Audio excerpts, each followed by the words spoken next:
AFC Cap, the Esports World Cup. Okay, whatever it is, this is what happened in week 1. We crowned our first 3 champions, which means that we had even more losers. And God knows that I'm a loser. Wait, shouldn't this say that I love losers, not that I am? Can we fix this, please? But what happens when you lose? Well, you wind up here, the Boulevard of Broken Keys. Don't sing Green Day, don't sing Green Day. Every one of which represents a tournament elimination and crushed dreams. Losers live forever here, and if you listen closely enough, you can hear the voices of disappointed parents who said that playing video games is a waste of time. On the Valorant stage, 4 of 8 playoff teams were EMEA, and they managed to get 1 whole win. So move over, Europe, because the finals was 100 Thieves and NRG. That's right, all American, baby. These colors don't run, they soar. The Battle Royale of the Apex Legends final featured 20 teams, and no surprise, Team Falcons won. Wait a minute, no, they finished 8th. Sorry, it was favorite Team Liquid who... No, they finished even further back at 9th? Oh, because it was actually 2024 champion Alliance who... Oh, come on, who won? Unlimit? Sorry if I'm saying it wrong, but like most people, I've never heard of them. They beat every top contender to become the first Japanese team ever to win ALGS. This will also help them on the road to winning the club championship. Nope, never mind, that's their only team, and they're not even registered for the club championship. Still, my Japanese heritage is proud that we can produce both esports winners and heated toilets. Dota 2, or Dota Duh, as it's called here, started its first week of play with solid competition from... Sorry, actually, nothing of note yet. I'll have more on that next week. And finally, things were heating up on stage at Fatal Fury Wolf City. And I don't know if you're picking up on the theme here, but Dark Angel fought his way out of the losers bracket to top the regional favorites and get another win for North America. If only the Football World Cup had been so kind. Well, guys, what is happening? 3 tournaments and 3 new champions, no title defense, no favorites able to compete, and all underdogs at the top? I'll tell you what it is, because I've said it before and I will say it again. This tournament is about the losers. See you next week. C'est la vie. Such is life. In the land of dawn, such is life when all that remains are dreams. We don't expect the loss last year, and the result is not like what we want. I know that we were capable of more. But MWI is where barriers are broken and queens are made. Vouloir, c'est pouvoir. To want is to be able. MWI is a chance for ladies to represent themselves because there were no opportunities in our region back then. Çoğu insan Türkiye'nin kolay bir yer olduğunu, biz burada bunun yanlış olduğunu kanıtlamak için buradayız. From heartbreak to hope, from doubt to belief. We only want to take revenge on Team Vitality because they were the only team standing in our way. То, что я нахожусь здесь, уже доказывает то, что мечты сбываются. I think the 4th title will be ours. Who will rise above? 2 champions, 1 game.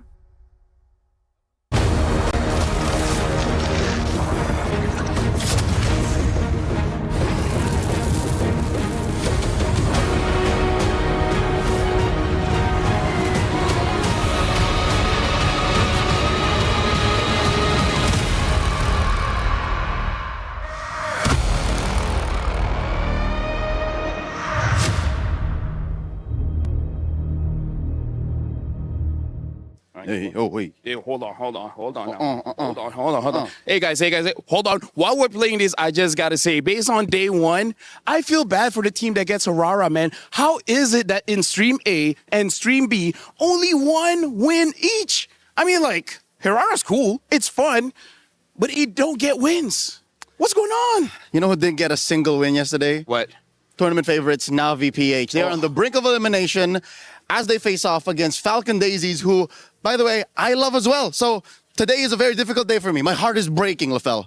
I can't believe the previous champions are going through eliminations. I mean, like, we'll see whether they can make it through. But for now, let's actually check back on the recap of what happened yesterday. Hold on. Bro, what? What?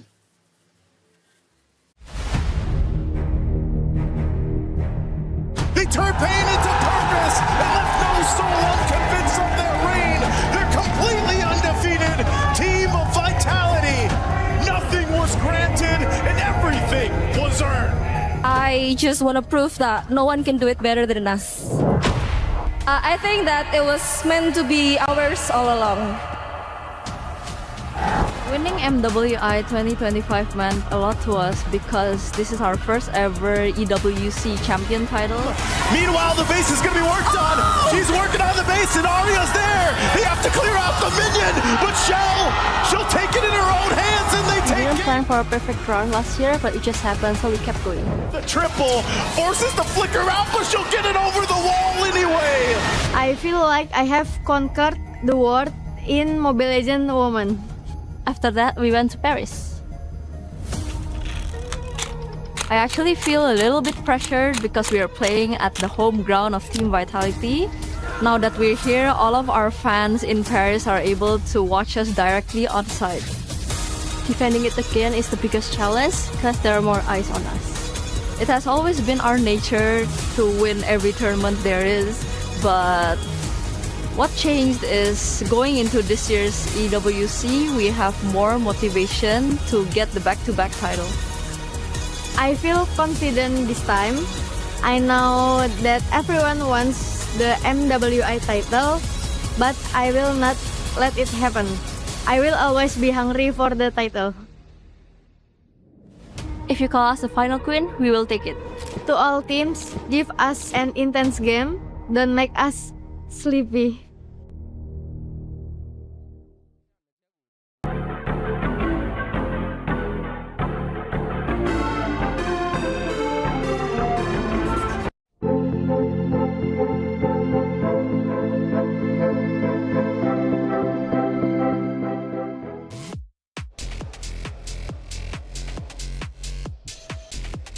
Welcome, ladies and gentlemen, to the Esports World Cup here in Paris, France. Today is day 2 of the MWI. We're talking $500,000 on the line, and most importantly, protecting your key. Today, 4 teams get eliminated, but if they don't, they continue to move forward to claim that very trophy. We have the biggest personalities here at MWI. These women are ready to play, especially what happened yesterday. We've got Genji, we got Vitality going head-to-head, and even better, 2 up-and-coming risers. Seda is looking insane, even though it's their very first time at an international tournament, but we cannot forget about Galaxy Phoenix causing the biggest upset so far here in day number 1. But with upsets comes the true reality of the tournament. And that reality is that 4 elimination matches are going to be happening today, ladies and gentlemen, after everything these ladies have gone through, from their preparations, from everything that led up to this moment. Unfortunately, here on Stream A, we will be seeing 1 elimination match. And luckily for us, we aren't going to be the ones to say goodbye to 3, because that's going to be happening on Stream B. That's right. I'm Taylor Reflections Noble. I'm getting Q. And I'm Eterna. And this is day 2 of the MWI. Day 1 was insane. Welcome, guys. This is the Bear Bros. We're from Stream B, minus Fell. Alongside me is Leo. Yesterday, we had 3 2-0s and 1-1, man. The only stream to have a series that went all the way. That's how we do on Stream B. Here's the thing, man. Stream B, nothing's locked. The meta's open. Maybe except for 1 or 2 heroes. But, dude, today, we got 3 elimination matches, yo. These are world-class athletes. These ladies have worked so hard to make it here to Paris. But, again, the truth is, the knockout stage, we only get 8 teams. So now you guys better stay tuned to Stream B to see who actually makes it through to the next stage. $75 million, 25 tournaments, over 200 clubs, only 1 club champion. The club championship is the beating heart of the Esports World Cup. Over 7 weeks, Esports clubs send their players to compete. Every placement, every win, every podium earns points for their club. At the end of 7 weeks, every point counts. The club at the top walks away with $7 million and the title of Best Esports Club in the world. It's not about being the best at one game. It's about being the best across all of them. Depth, versatility, consistency under pressure. 1 championship trophy, 1 title. Who will take it? Watch history unfold in Paris at the Esports World Cup 2026.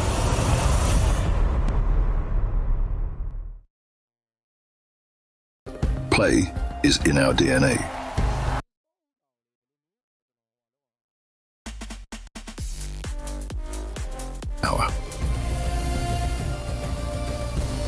Now imagine an entire city being built to supercharge it. Kadir City, powered by play.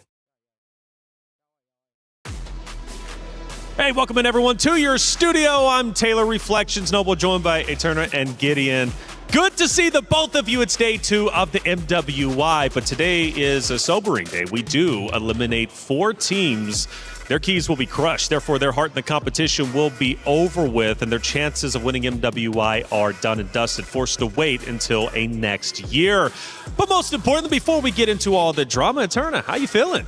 I'm feeling actually quite good. I know things are okay. That's kind of a bad way to start things off, but I'm really excited, right? There were so many crazy stories that we saw yesterday as well, and I'm wondering if that will actually push through to today. And seeing that they have 1 life left. That's right.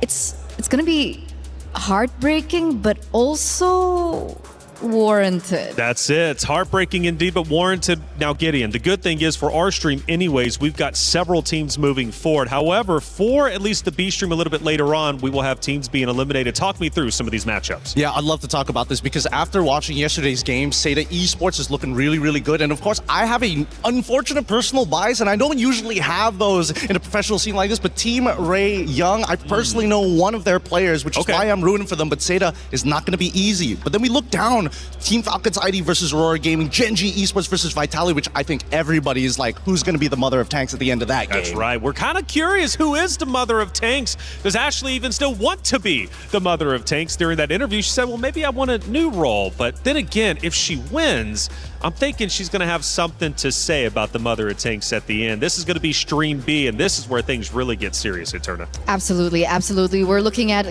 players and, of course, teams like the Geltec Cyber team. After such an amazing win yesterday, will they be able to go head-to-head against Twisted Minds again?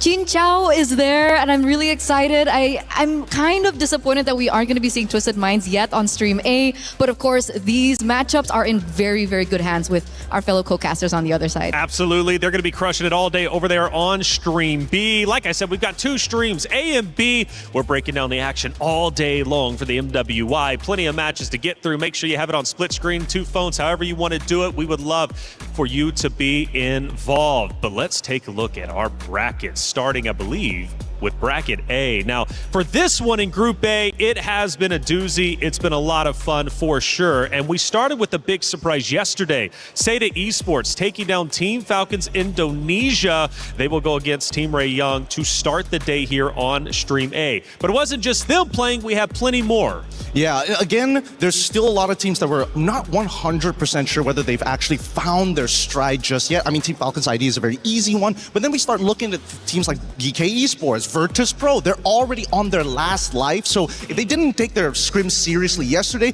they better do it good today. Absolutely. Let's take a look at Group A, or it should be Group B brackets. This one was crazy going into it. We had 3 powerhouse teams to fight it out tooth and nail to the very end. And, well, we started with Genji going against Foot Esports. That one went the way of Genji, who now has to play against Team Vitality, a repeat of last year's grand final. So I do want to say that this was more of an expected outcome, but I look at that 3rd matchup that we saw yesterday, Galaxy Phoenix coming through over the old champions of MWI, Navi PH. And of course, we had our friend Brigida over here yesterday, and you could see her emotions just really rise to the top. She was trying to stay as professional as she could, but I guess she just couldn't really contain how shocked she was. Yeah, she was shocked, man. We were handing her the mic. Maybe we might do it to you. Why not? We might hand you all 3 mics today. But that would require TRY to lose. Whoa. No, and the more mics, the better. And I'm confident that they will still have a chance. Look, there's still the lower bracket to worry about, right? It's not elimination just yet. That's it. Well, not just yet, but we'll be getting there for sure. Chat, you have a way to get involved. We've got our pick'ems, and look, Esports World Cup is great for this. Scan that QR code,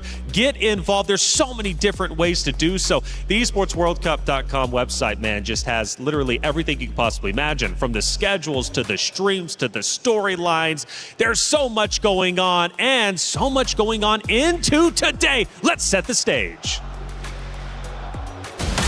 MWI 2026 started off with some upsets, some surprises. Navi Philippines and Team Falcons ID both got swept in day one. Will go down. Double kill again for Guy making the triple kill. And Galaxy Phoenix showed their experience from playing in the MPL, and Fa's Guinevere was insane. Rianne's gonna be next. She's bowing out Fa, but Fa will get another.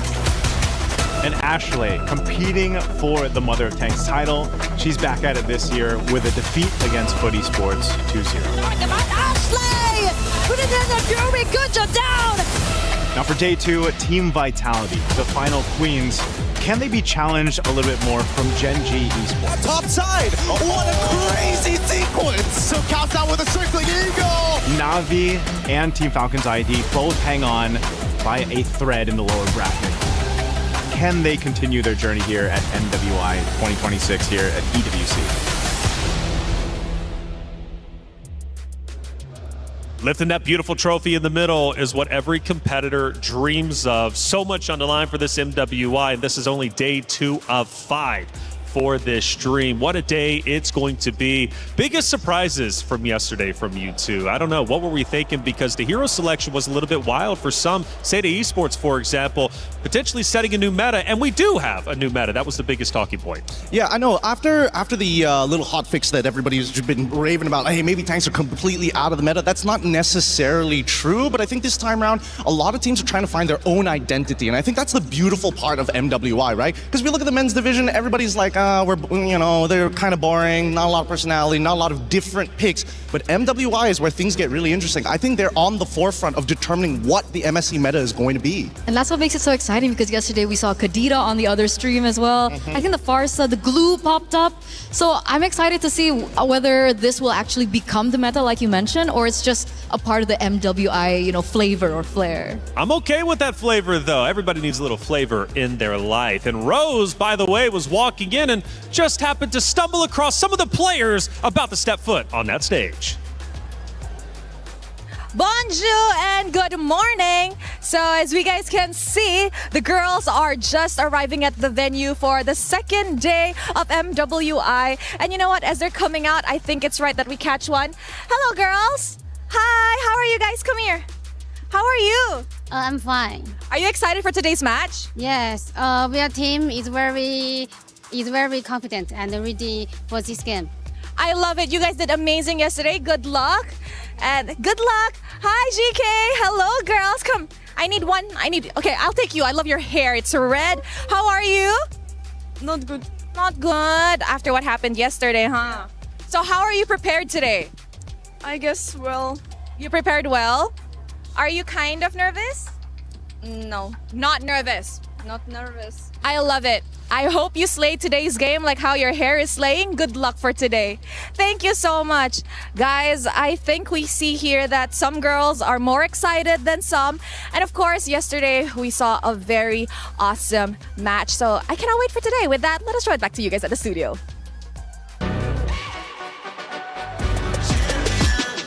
This ain't no regular thing. I came for the ring, you know what I mean. You see my name in the lights. Better get right, I'm champion.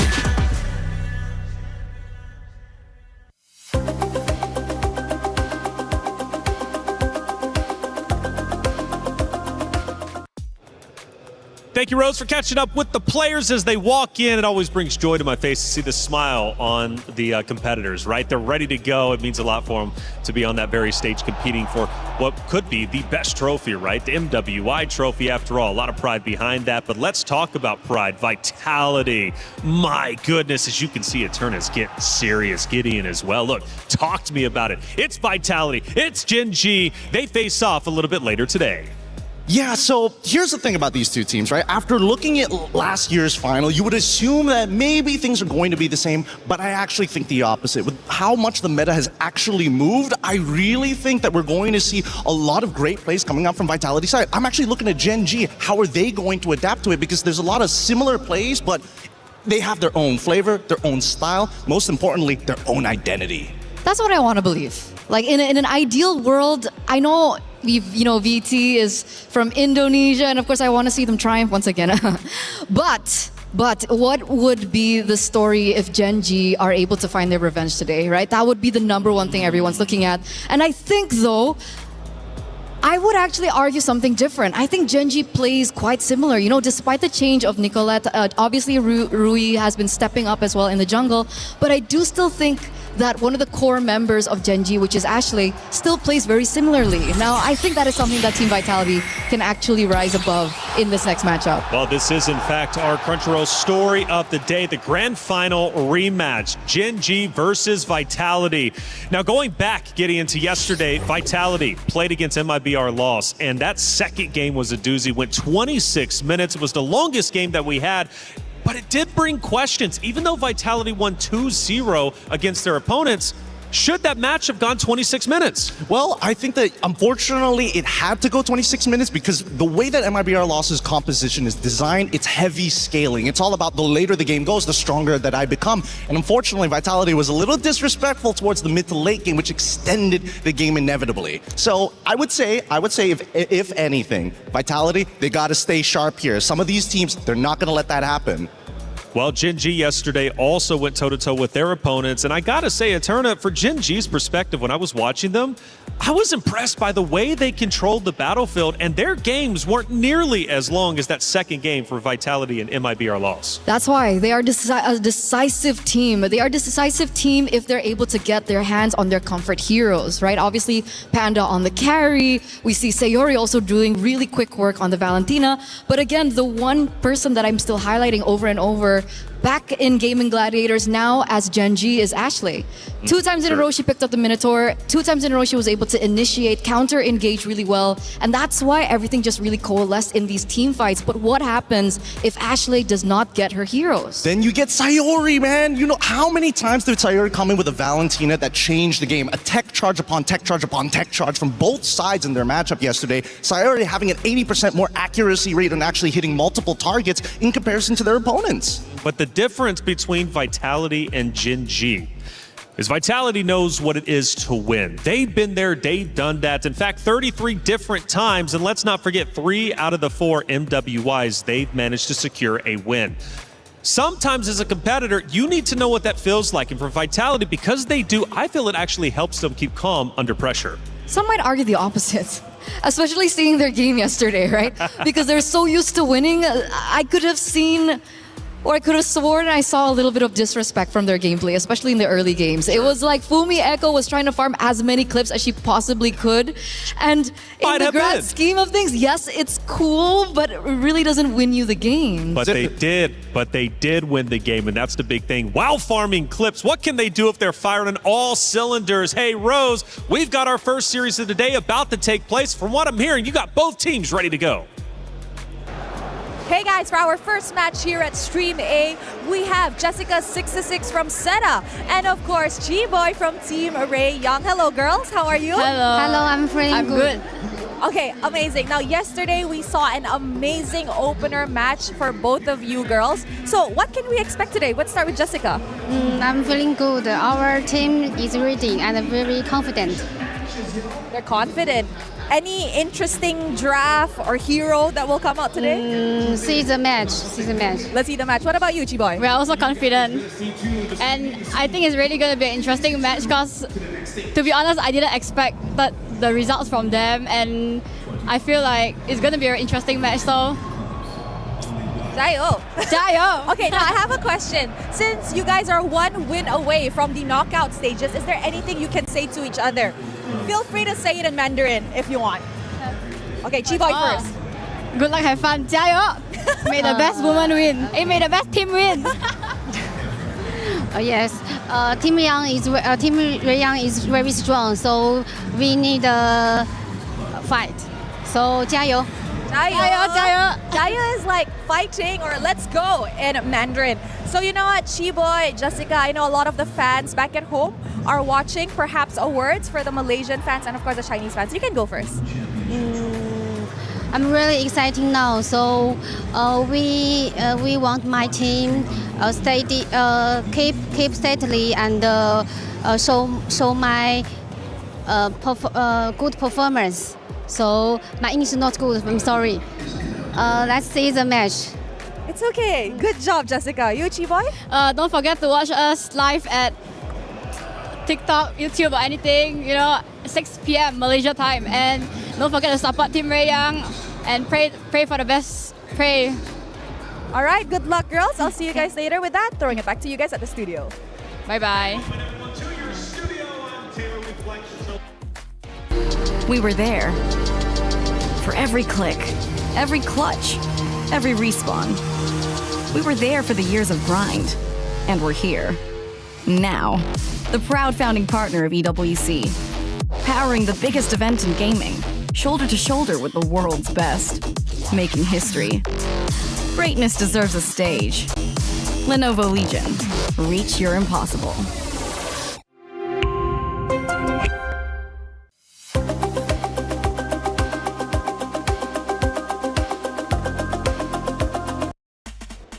Thank you, Rose, as always, for that great interview. Both teams ready to Jayo. It's going to be a lot of fun, and it's about to go down. It's Team Seda going against Team Ray Young.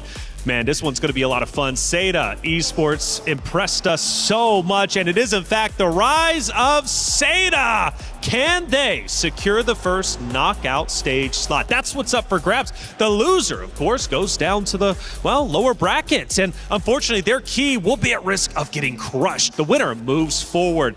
Gideon, yesterday, one of the big talking points about Seda coming in, first big international, right, for China. Now, this region hasn't got a lot of attention in the past. Indonesia has. Now, the question is China potentially catching up to the Indonesian region?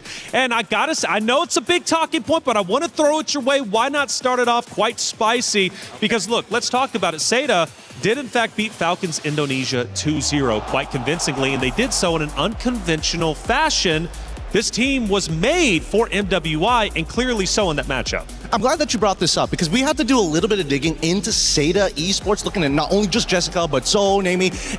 I'm looking at Kai. Okay. Kai is interesting because, again, there's no such thing as a team who just enters a tournament and all of a sudden has mechanical prowess, right? Especially when you're playing things on like Claude, Harith as well. UN had some bad matchups. So it's really impressive. Not only were they able to win those matchups, but they have a deep understanding of draft and macro, which is unheard of for a first-year team. Absolutely, and a first-year team making big waves, and that's what excites me. Seda Esports is looking great. And you know what's also interesting, Katerna, they did it with their sub, right? Which is Miss. Miss wasn't there. Fanwa filled in and happened to be the savior. The question is now, who do they actually go with in that regard? Well, I don't know, but it's time to get our first matchup started. It's Seda Esports versus Team Ray Young. So many questions left unanswered. Welcome to Mobile Legends Bang Bang Women's International here at the Esports World Cup. Yesterday, what a show opener it was that stunned us all. In their international debut, Seda grounded Team Falcons Indonesia, a team quite literally put together to challenge the throne. Over on the other hand, Cambodia, we see Galaxy Phoenix with their international debut as well, taking down Navi PH, former MWI 2024 champion, proving why Galaxy Phoenix are the first all-female team to compete in MPL Cambodia, and they're not here to mess around. And finally, the team that everyone was chasing was Swift, Silent, and Precise. With that taking 2-0 off of MIBR loss, they proved that that was just another day in the office for the V-Hive. And now, yesterday, nothing was granted. Let's see what's on today. But remember, we're here in Paris, the city of love. But don't forget, when there's love, there's also heartbreak. So Damascus, show us what heartbreak could potentially look like. Thank you, Cheryl. Yes, these are the keys that represent every single team's tournament life. This represents your dreams to lift that trophy, and only one of these keys will remain intact at the end of the weekend, as I am right in front of the key crusher. Today we have 4 teams leaving the tournament. 4 teams will say goodbye, and whenever a team loses, the winning team will take their key and bring it right there to this key crusher to then destroy it in style. And let me be real, sometimes it gets quite quite loud. We have 3 elimination matches on the stream B side and 1 on our stream A. So do make sure you tune in to both of the streams. Exciting matches, couple to qualify to 2 more and others to stay alive in the tournament. But we are ready for our first match. And I've got my good friend, man like Hollywood's Rob TV on the stage. Rob, what's coming up?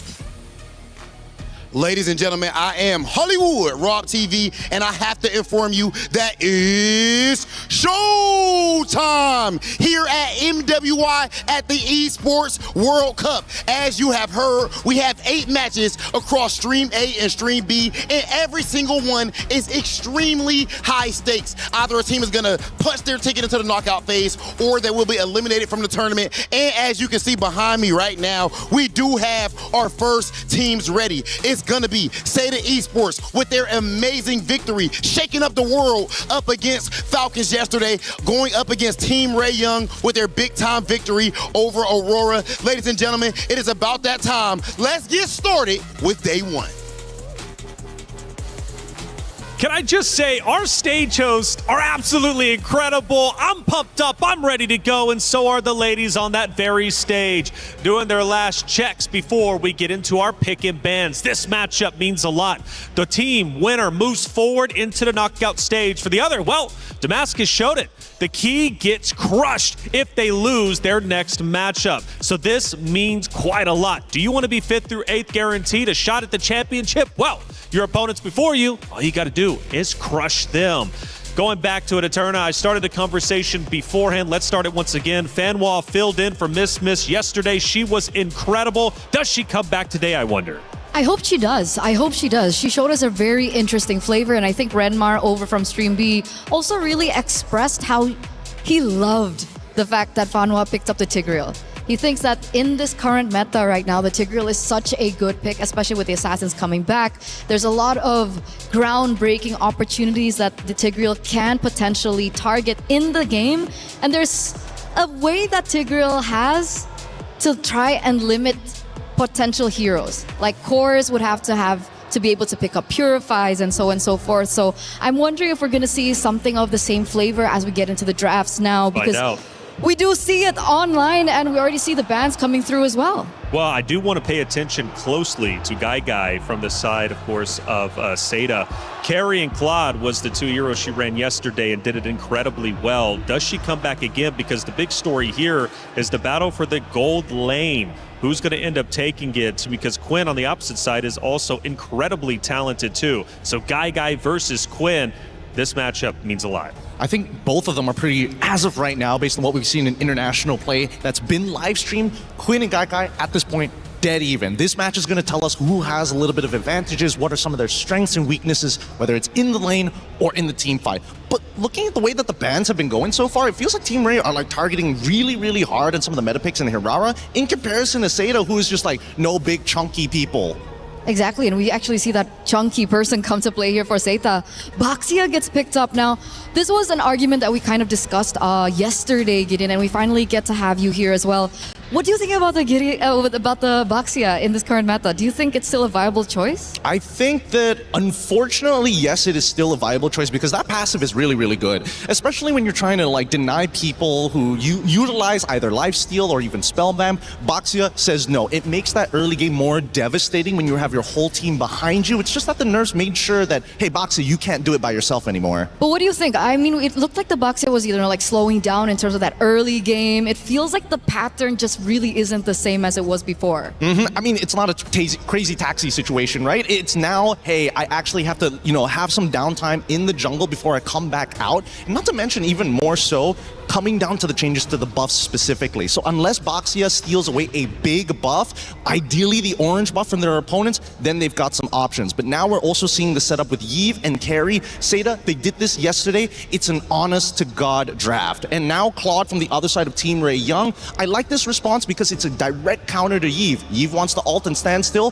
Claude can close the distance and gun her down. And that's why the Lilia pick is also so valuable, right? It kind of does the same thing. It naturally can be able to burst into like a further reach into the back line, so perhaps that would also be additional damage layered, of course, with the Claude to try and prevent this Yves from opening up the real-world manipulation safely. The carry and the Claude is arguably a winning matchup for the carry, right?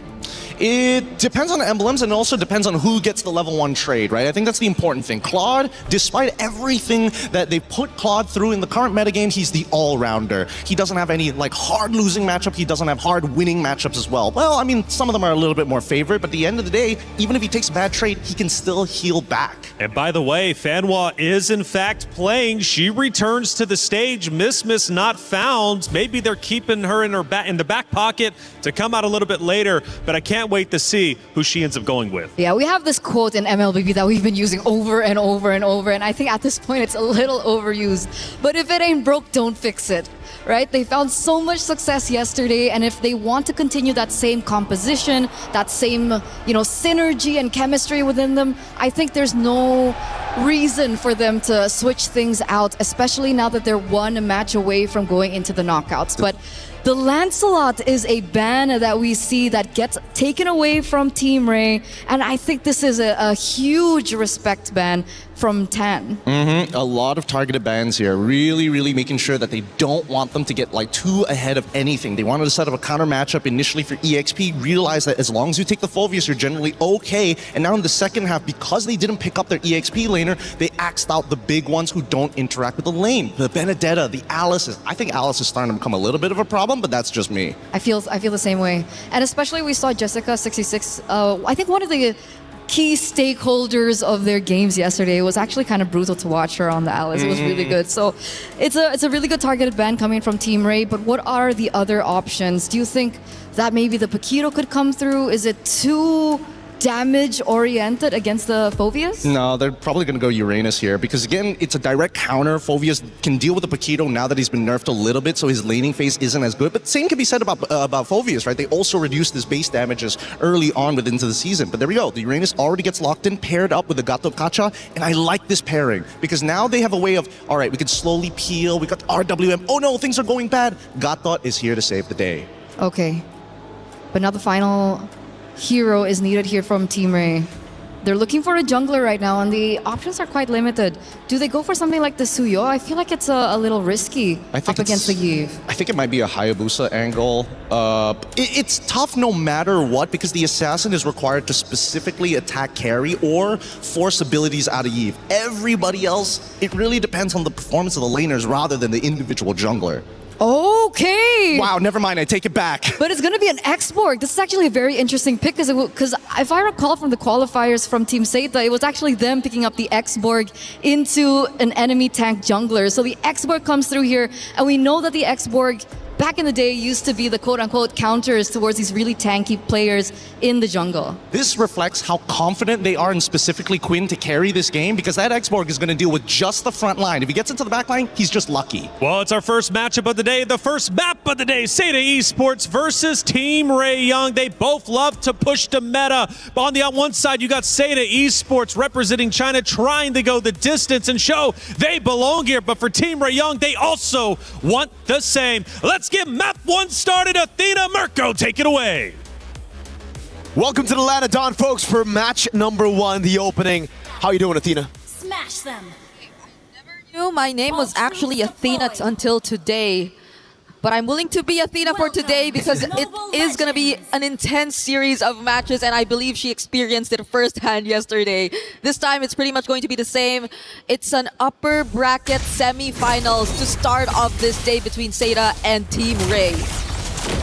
So far, looking at the drafts, honestly, it's solid. It's just so interesting to see that both these teams, they were able to get a win yesterday. Obviously, for Team Ray, it was in Stream B, and now we get to see them in Stream A go head-to-head. Seita, obviously, taking down a Titan in Falcon's ID just yesterday, trying to bring the momentum to replicate the same result today. Yep, everything that happened for Seita yesterday felt so fast-paced, and it's a surprise to think that they were able to accomplish that against a team from Indonesia who for the longest time have been very dominant in terms of the female MLBB competitive scene. Quick check on the emblems here. The Bargain Hunter for Name. Just want to snowball all the way. It's all about the poke early on, especially on the Eve up against Tan's Exborg. It's a risky choice, honestly. They're going to go all in on Fanhua, it seems. Yep, they're trying to go for the early invades. Now it's Fanhua who's slightly low on HP, gets knocked back, but there's Revitalize to help him survive. The last Insanity, though, is not going to let him through. That's first blood for Team Ray. It looked a bit odd at the start there, and then a double Revitalize came through, and then maybe you could see a little bit of what they wanted to do. So, So actually still wants to find more. It's Tan who they're possibly trying to target for the trade. But I believe that he is going to be, or she is going to be okay before this first turtle starts. Seda have pretty much positioned themselves around it though, despite that early loss. Big resource burnt out already. Jessica unable to get the XP crab. So that's tempo given over to Team Ray Young. Yep, it's a great start because Jessica was one of the standout players too yesterday. The X factors for Seda before or as they were able to secure that win, but now it's going to be Zoe on the back to Shield Unity. They're trying to look for targets, taking out the shields from Fanhua, and now they actually get to secure that ultimate, but the real world manipulation dropped down too.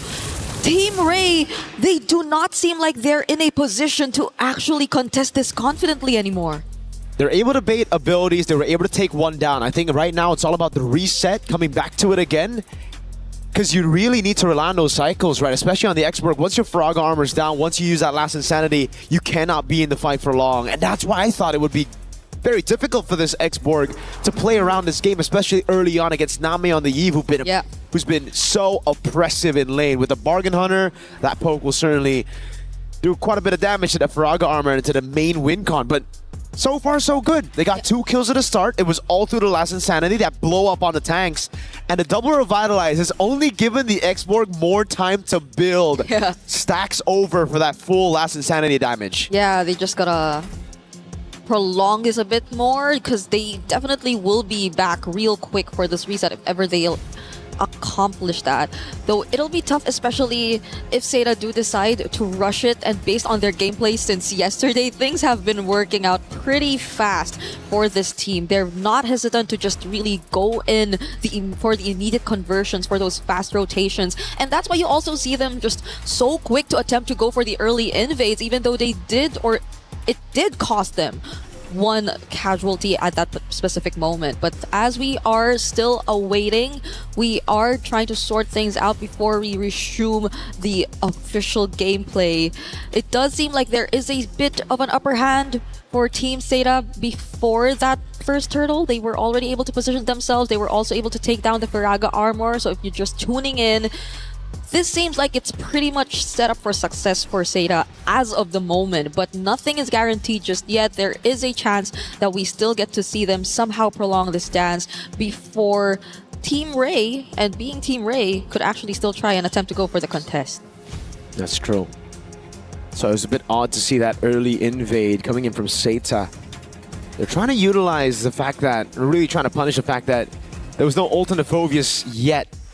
But it wasn't enough, really. Yeah. Even with double Revitalize, they just also lacked a ton of damage. And I think it was also the lack of synergy, because Jungle Man wasn't there. Boxer was too far away. Only got 4, then started the Shield Unity, and then got in there late. Was able to get a camp out away from Tan, but other than that, it was just actually just a waste of Turtles' Poissons over for Turtle number 1. Now, we do have a pause, ladies and gentlemen. Please do be patient with us. We're going to, solve this ASAP.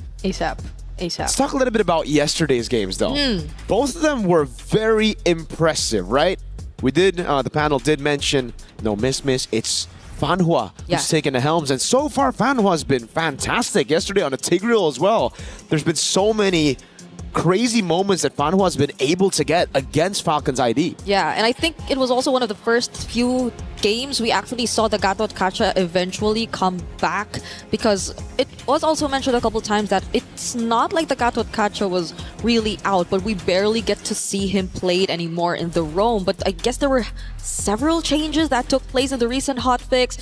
One of the first few users again being Fanhua, but even to this game that we're seeing right now, we're seeing it picked up, and a lot of the more tanky options too, since I feel like there has been so much attention towards how they really wanted to limit the assassin jungler options. Now they're being forced to see the likes of even the Xborg in the jungle, which again, so far we do feel is a bit difficult to pull off, considering that even when it looks, or even if you look at range, there will be a lot of ways for them to just poke and take away the Faraga armor.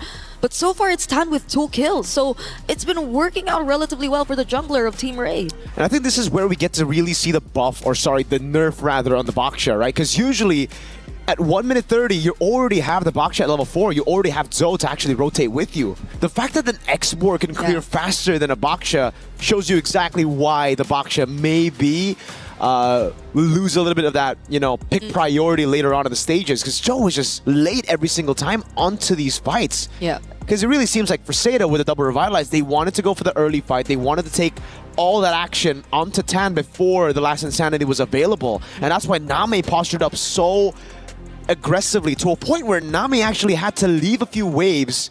Yeah. That's why she was in 3 for such a long time there for Turtle 1. It's such a huge responsibility on Nami now. If they just really want to keep that kind of aggression going in terms of the invades.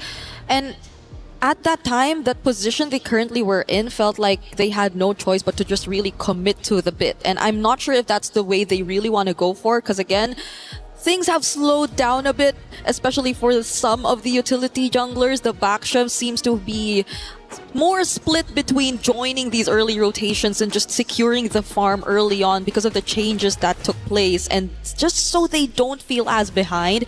And I guess that's also on top of the fact that they already had a slight advantage in the EXP lane, so maybe they were expecting a bit more to come in from Jessica26. But again, taking away that XP crab, we saw it happen, and so far Jessica26 hasn't been able to do much. Given, of course, it's a Uranus, so maybe you would not expect that much of the showy setup plays similar to when she was on the likes of the Alice or the Esmeralda even. Maybe closer to the Esmeralda though, because this is a very similar hero to the Esmeralda that she played yesterday.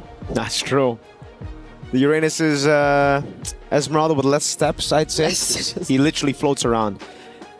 Even in this matchup down below, by the way, something we haven't touched on, it's actually just really level. I thought Guy would actually be able to get a lead, and that's something that Seda can play with.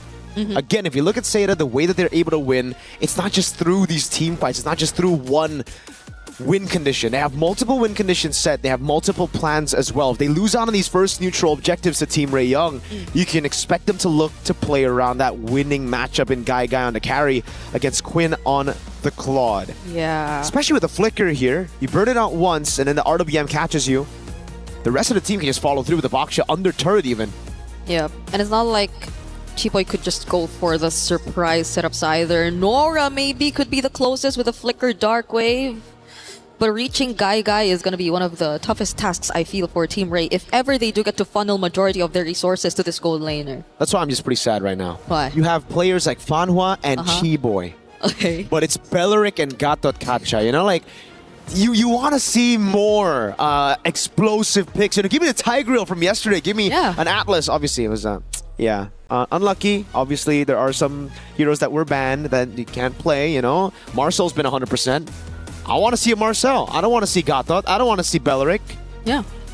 But it seems like Marcel's one of the first few roamers that you just see gone. It's always banned first. You can't let him through. Yeah. And I feel like that's gonna disrupt so much because majority of like the female teams that we've seen at least play in the first day of MWI 2026 have been very heavy on team fighting. Like even now, even in this game, you see them really start strong with an attempt to just go for the invades and the disruptions, and eventually you do see early deaths and early kills here and there. So I feel like it would really disrupt so much of what they really want to accomplish. Yep. We are taking a bit of time, but we want to make sure everything is set before we proceed, because this is no joke. It's an upper bracket finals. It's actually a qualification match if you think about it. It's a qualification match. Yeah, you get to top 8 secured if ever you do get past this best of 3 series, and you do not want to go down there. Oh, Chiboy's serious. You see that? Yeah, glasses off. She's usually all smiles. She had a very funny interview yesterday on Stream B. Every interview with her is a funny interview. That's true. She's just a very funny player, you know? Not in a way that's bad, you know? She's funny in interviews, all right? She's charismatic. There you go. Yeah. Tournament bracket, though, let's take a look at this again. Just for you guys back at home who maybe missed a few matches of day one, Seita Esports were able to upset Team Falcons ID with a 2-0 sweep with Fanhua on a tie grill. Team Ray Young doing the same against Aurora Gaming. It's a clean sweep. And it was just all around clean sweeps for Group A. Geltech Cyber Team. We got Kyoe going ham with the Hirara and the Hayabusa, showing exactly what the assassin meta looks. And in all the other games, it's mainly Bakshas here and there. There was a Ling. There was a Ling yesterday. Yeah, we also saw the likes of a 1-1, a Kadita played yesterday. Twisted Minds, though, that was a signature Chin Chow, so I kind of like understand why they wanted to play the 1-1. I'm so confused with the meta right now. Like, I don't know if it's just an MWI meta. I don't know if it's like comfort picks for some of these teams, or if everybody just has lost the plot. Now it's just every woman for themselves. There you go. Genji also taking a 2-0 win against Foot Esports. Vitality with a very surprising struggle up against MIBR loss. That was a long game in game number 2. And even in game number 1, there were glimpses of brilliance from MIBR loss. Glimpses of maybe everybody else catching up to Vitality. Yeah, I think it's more of that rather than us just seeing a different Vitality or a different version of the more powerhouse teams that we consider quote-unquote overall. Because like even for the newcomer regions that you would consider, this is Seita that you're talking about right now, putting Chinese MLBB on the map. Even for the Cambodian representatives, and even great. for the recent Asian games that we just talked about on the panel as well, the SEA Games to be exact, right? There were a lot of upsets, surprises even. I think that was one of the most surprising that we've ever seen in terms of results, because it wasn't really Indonesia who came up on top, it was Malaysia. And to think that that lineup isn't even here. We don't talk about that. Eternal said the same. Why is it always like this? Yeah, don't talk about it. You know, we only talk about it when Indo wins. Remember, that's what the chat says, right? Is that the rule? That's the rule. That's the rule. At least when there's an Indonesian on desk, all right? Okay. We don't want to talk about our back.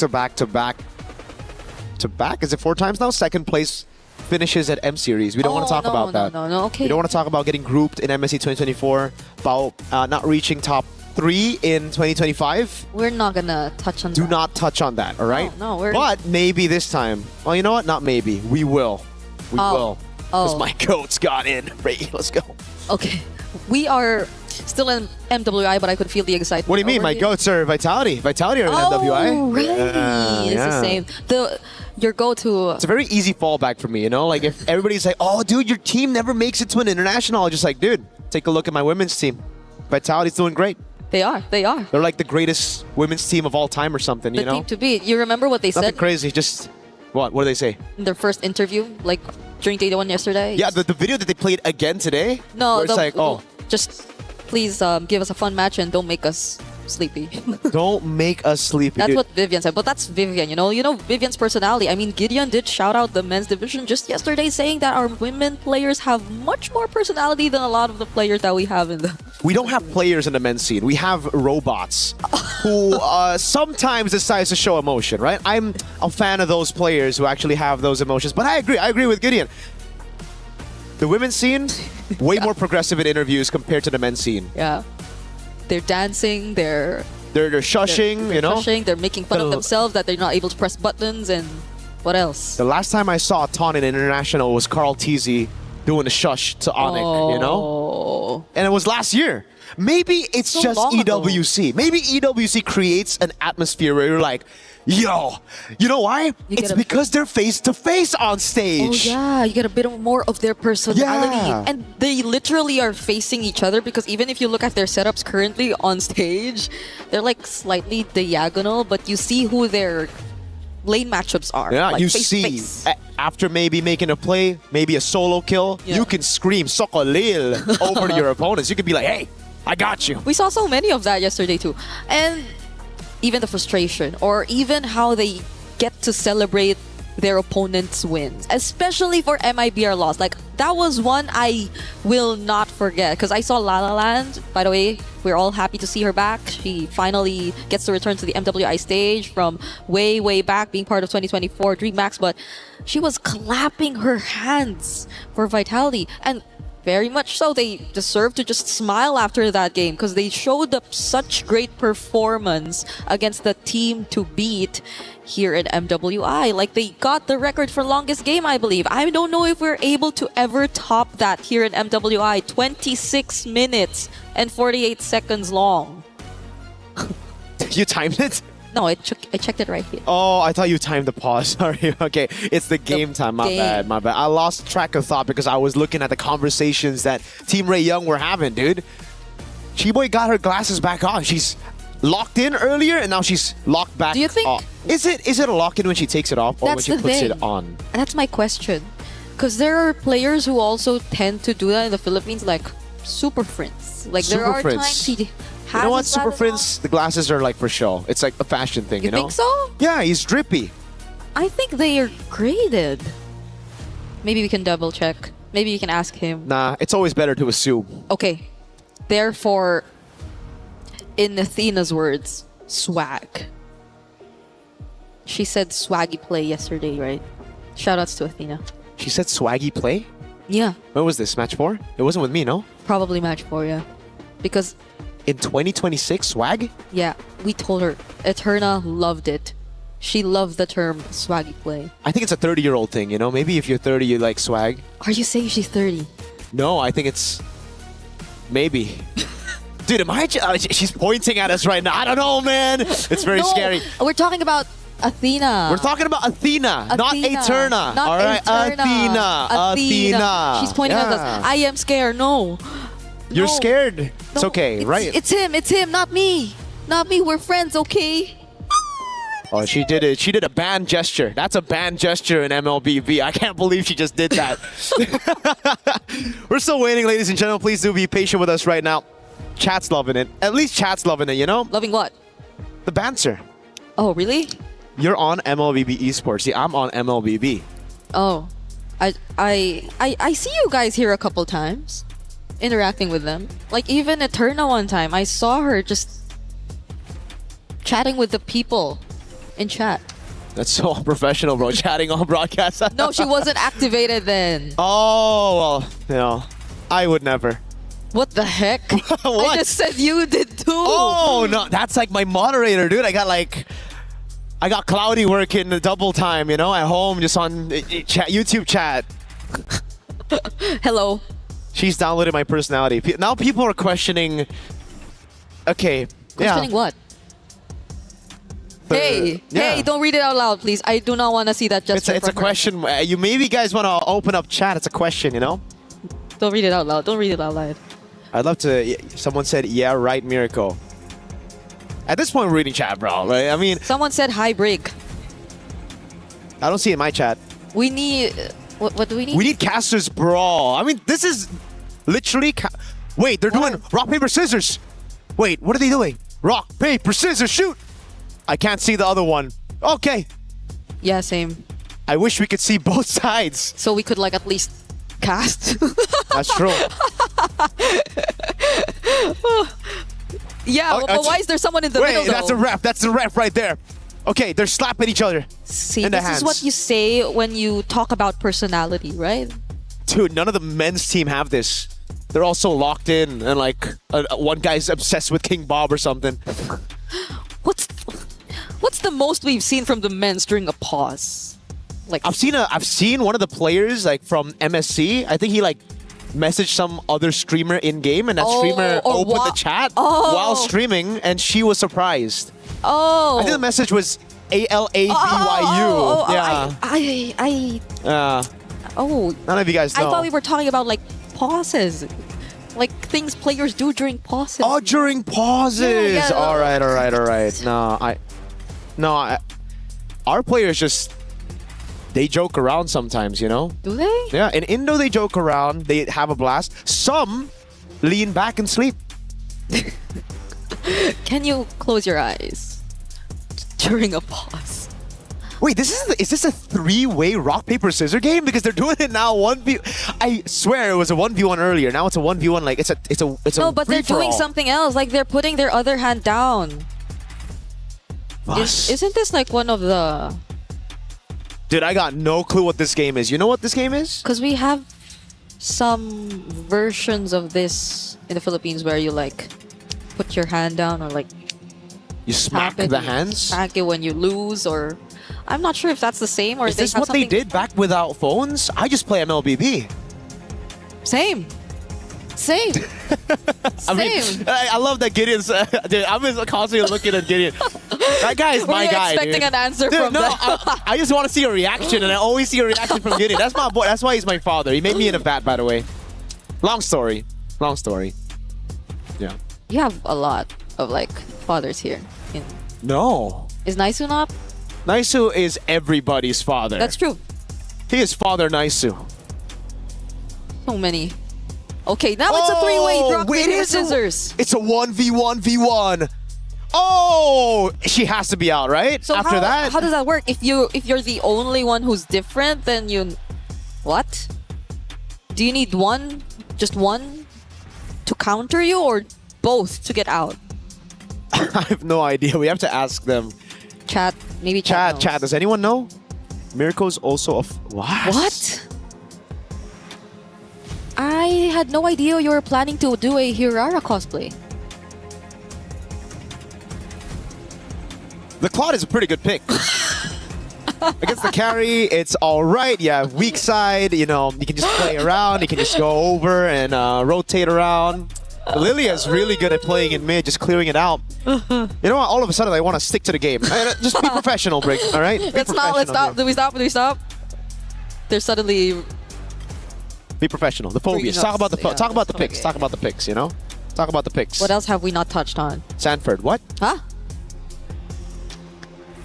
Huh? Huh? What? Can I ask for help? Can I ask for help? Like help from like Gideon dancing on the stage or something? Dude, we need. What is that dance? Look at that dance. I don't know what that I don't understand. They seem so happy. What? No, they seem so happy, bro. We're Must have serious been the now. win. Can we not? Yeah, it's the win. It was. Oh, we're back in the game. Turtle number 1, not taken just yet. Seda. Oh, black shoes from Miku. All right, that's it. So they weren't able to reset for the turtle, it seems, and they just reverted back into farming for their own objectives, as Seda were very quick, as expected, to just secure that objective for themselves. So there's a very slight lead that you're seeing as of the moment. Nothing too significant still, though, but it's great because you're seeing them just really hold down their individual lanes and make sure that the matchups are going well for them. And it's all about Seda now just playing the slow game after getting the neutral objective, right? Yes, Team Ray Young were able to get the kill lead in this game, but it's just been kills over on Fanhua. Those are kills that you're willing to give out for Seda, right? So right now, play it slow, play quick when you have the neutral objective, and that's why the Uranus is also picked up here. It's all about getting tempo over your opponents, and as long as you don't group up, it shouldn't be too big of a problem to deal with these AoE damage dealers from Team Ray Young. Yep.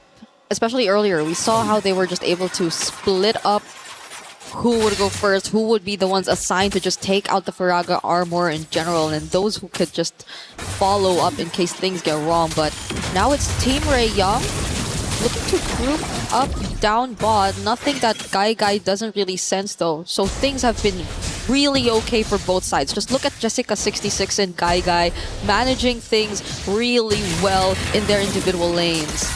Joe, though, are they gonna go for it? There goes the back to shield unity. Bumps into Tan. Firaga armor so close to going down all over again. Yeah, she's got the regen though. It's all up to Name, I'd say, before the neutral objective fight. To be the one to poke her out. So it's the fact that they got the regen out already means that Tan's going to be very vulnerable to all these shots from Nami, and that's why Team Ray Young are just going to look for Prio in mid, rotate to the neutral objective first, even against this tempo comp of Seda. Yeah. Even mid-control's been too difficult for them, and look at how they've positioned themselves around the bushes, approaching its objective. Not to mention the fact that Seda have also taken the advantage down bottom. Okay, that's the trade. That's gonna be a trade. Yep. This is exactly what we were talking about earlier for Seda. If they don't get plan A, neutral objective, snowball out of team fights, they can just go plan B straight up, go into the bottom lane, play around this winning matchup, and put Guy into a winning to get into a good spot. Fanhua also holding these bushes, constantly giving vision to the rest of the team, and that's why, even though they haven't been able to get a single team fight win, they're ahead in gold. Literally not grouping up together, but maybe right now they decide to do so. There goes the AOG, but the response with the Wrath of Dryad, it's just gonna hold Seda in place and not allow them to push through with that attempt. They seem to want to take on that fight, but Team Ray were just like, no. They're not. They got pretty much what they wanted, which are, I guess, some energy shields here and there, but the counter engage from Seda. Is it gonna happen this time? They want to go for the turret. Tan is there, obviously, but it's just tempo. Again, they get the gold crab, and they look for the rotation first into mid. Guy stays in the bottom lane. And this so far has been a macro masterclass for Seda. Yep. 2 deaths on Fanhua. The person you'd let die in these situations, gold. I'd love to see that right now for Guy versus Quinn, because when you have a level lead in the gold lane, that usually means, you've got a quite significant gold advantage over your opponent. That's 700 on the board with no kills. And possibly a turret. There you go. Turret tier 1 down below, taken by Guy. Yeah. It's been great for Seda. Wow. So good in terms of the macro discipline. You see Nora barely being able to join any of these fights, and it's not like they're even converted into fights, because Seda are just very picky with what they want to take on. Team Ray are the ones who seem to always look for these potential engages, but even this just now, Jessica 66, they'll have to pour in so much of their resources just to take this one kill. It eventually gets to become another kill for them though, but Seda, now it's Guy also joining the rotations for them. One thing's for sure though, they got the macro down to a T, but I think a lot of these individual mechanics haven't been shining too much for Seda in this game. It's just been Team Ray Young with the response. And they get turtle number 3. Final turtle of the game, 2-1 in turtles right now. As Seda look to just trade across the board, but Team Ray Young have closing that gap in gold already. It was around a 1K gold lead for Seda. It's just slow again. Jessica, I'd say, a bit too rushed on some of those resources. Consecration popped way too early. I think the Revitalize as well. And for Name, spamming a lot of the poke, but not really respecting when she should recall. She's staying a bit too long in the lane. Had no mana to respond to that Team Ray Young rotation, but now it's Seda looking for tier 2 down below. Okay, creating space right there. Name and Fanhua doing their best, but it seems like Quinn just goes in with the Blazing Duet. Not sure if enough stacks were in it there yet, but they just wanted to allow Guy do her thing. Not that they were able to take the turret, but you could see how much they're trying to play around this gold laner. Seda have focused majority of their attention towards Guy, and Name doesn't seem to be as behind anymore. I mean, Do doesn't seem to be as behind anymore. They're already both level 10, even though Tan has all of the kills Team Ray has been able to secure so far in this game. They've got that better safe than sorry at the approach, Seda. Even earlier, Revitalize and the AOG utilized straight up after they saw Chiboy and Quinn walk up. Now for Team Ray Young, it's a turret down below that they want to take, but Seda have already sent enough members. Name recalling in the mid lane. They won't have the help of their mid laner. AOG! Oh, they're the ones who actually go in first. The taunt lands onto Chiboy, but he hasn't used the Wrath of Dryad just yet, and they do not need to in order to get the kill on Fanhua. Real world manipulation also laid down, but Joe unfortunately could not survive. That's a lot of resources, but still Seda couldn't find a single kill on their side. They've done a good job in the macro department, but again, every single time it comes to the skirmishes, when it's them relying on the individual skills and decision-making, it just hasn't worked out for Seda. 3v4, that was the situation that Team Ray Young weren't even hiding there in the dive for turret. But it was Seda who bit on that bait, walked straight into it, with Name recalling in the mid lane, and now it's Team Ray Young trying to utilize this advantage. Straight on the Lord they go. Okay, they have the retribution still. And right now it's going to be Zoe trying to go in for the drive-by, but they're not going to be successful in doing so. The knockup from the Dark Wave as well, and the taunts keeping Zoe in place. Quinn going in with the Blazing Duet, only trying to go after Name, but Guy shows up and they decided to not push through. is it safe to say that at this point, it's really looking like just macro versus micro between Zeta and Team Ray? Because it seems to be the case, majority of the fights, it's always been Team Ray winning it out, but Zeta have been somewhat catching up, mainly by what they've been doing across the map. So Team Ray Young now with a 1,700 gold lead. Jessica again revitalized. Together with the consecration, no one's been able to get rid of this Faraga armor.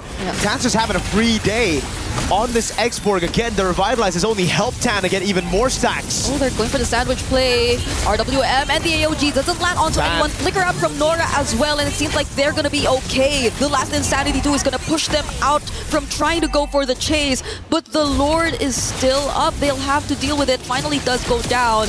And now Team Ray are eyeing the mid lane. Jessica66 going down just like that, and Quinn with a blazing duet. Oh, gets stunned by the Backshot Shield Unity though. What an unexpected, at least Zeta gets some kills right now. Way too aggressive with the blazing duet. Got one kill, did not want to go out. She thought she had it in her to go for one more, but again, punished straight up with the flicker.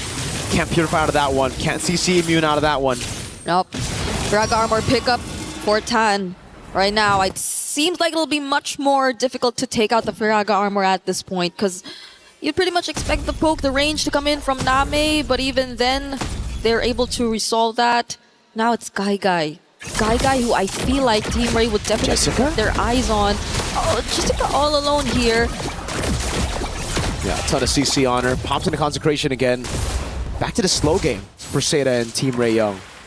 Not really going to go for any of those initiations before a neutral objective spawns in the game. Just a bit of poke here and there, but so... They want to take this fight? Fanwa now a bit too far from the rest of the members too, but Quinn is going to be okay dealing with the rest of the backlines. Still survives even though gets to receive the damage from Guy, but Guy still finds her though! Now there's the Wrath of Dryad and the last Insanity, a response from Team Ray all over again! It's just Jessica66 and Guy left. They're doing what they can to get away, but the slows and the glooms are not letting them through. A big win for Team Ray Young. Guy saving Zeta from getting wiped out now back to back. It's just the attempts from Team Ray Young reacting to the moves of Zeta. It's them who are actually walking up instead of utilizing the poke from the Eve. And you can see it all over here again. It's just misplaced AOGs, not with the RWM, and they pop the RWM way too early. They're playing this composition like it's an all-in comp when in reality they should be trying to get rid of the Faraga armor first. They should be the ones playing it slow, and it's Team Ray Young who on the other hand have to try to play it fast. So now it just, everything is falling under the win conditions of Team Ray Young. It's all up to Guy to turn things around as we get into the live view. Alright, here we go. There's a Lord fight happening right now, but it seems like even before we get to that, they already take one down from Zeta. It's gonna be a 1-for-1 trade so far, but Quinn going in once again. Does he have enough damage? Not enough to take Guy down! Top base turret, the minions are doing work! It'll get a base turret up top despite the trades happening. It's a 1-for-1 roam for XP. But now Jessica has to go back. They can't go for the Lord. And now it's Joe on Miku. Oh, all alone. Guy will be there too, but it's 1v3! Still, they do find the kill on Miku. And that's gonna be enough. That's all they wanted before this next objective. And now it's a burst. Guy still has half of the duration of the ultimate. Goes straight for the Lord. Tan's getting zoned away by Name. Zeta. Whoa. It's actually Zeta who secure this Lord. After multiple back and forths between Team Ray and Zeta, those team fights which seemed like they were really well punished by Team Ray, now it's Zeta turning tables, and that's the real world manipulation they used just now, but at least they have the Lord on their side, so they will have another chance at taking much more map control. But are they willing to fight even before the Lord actually gets here? I'll say this though, when it comes to wave management, it hasn't really been Zeta's strong suit. Down below, they're gonna lose a base turret for free again. Both the side turrets for Zeta have fallen to minions. And now it's Team Ray Young, who, if they are able to defend, will have an advantage for the next Lord. Yep. It's the far lane this time around, and the base turret down below that they took. It's gonna take some time for that Lord to eventually make it to Team Ray's tier 2 turret. And before it even gets to that point, I feel like they've already managed pretty much majority of their other waves, so it's not going to be as big as a problem for them. Seda still, though, making their presence felt, but I feel like they definitely have to address this wave management issue. But instead, they're going for another team fight attempt, possibly pick off onto Tan, back to Shield Unity, but they already have the immortality on their side. San's already forced out 2, and they successfully take that tier 2. Look at Quinn up top. Pushing already. They noticed the mistake from Seda, always grouping up for team fights. They call it a fight! And they're gonna commit to this fight. No one's being sent back home! Jessica. Guy finds a kill, but Team Ray are trying to hold them in this place. No one's able to recall. Joe finds another kill, but it's a double for Guy, and it's only Jessica66. Quinn's on it. Quinn doesn't care! Revitalize already popped! But the minion goes down! And I think Seda will be okay and will get to extend this game. The dives here for Fanhua. Immortality down already. Guy's gonna go in again, and that's gonna be under turret going in. The Dark Wave lands on both. He's not gonna survive this. Name and Guy are trying their best, but there are only 2 members of Seda left trying to attempt for the siege. They'll have to reset, but at least they take away that purple buff. This is a slugfest. Team Ray Young, they want it to be a slugfest so that Quinn can just go for the end, but Jessica, aware, noticed the push, went into the purple buff bush, recalled straight out from there, and was able to clear out the wave in time while doing damage to Quinn. But this has been a big problem for Seda. They've just let these side lanes go and push into their own base constantly. They have to remember that Team Ray Young have so many threats when it comes to backdooring, when it comes to going for those segue plays, especially when the Lord's up. These waves are going to be building up. It's a base turret. Even if you deal with it like the way that Jessica's been dealing with it, it's still going to be pushing back towards your base. So you're going to have to constantly send some people down, or you burst the Lord before Team Ray Young can utilize this advantage. Honestly, Jessica66 will have to do so much. Given that, Random Giant forced out, keep on getting bursted down. Nami actually picks up the kill, and they don't fight any trades whatsoever. Look at Quinn. Look at Quinn, all over again. Jessica has no choice but to stay in base just to anticipate these kinds of attempts. It's a 1v1 every single time. XP versus Gold inside of the base. The minion's already down there. Seda go on Lord.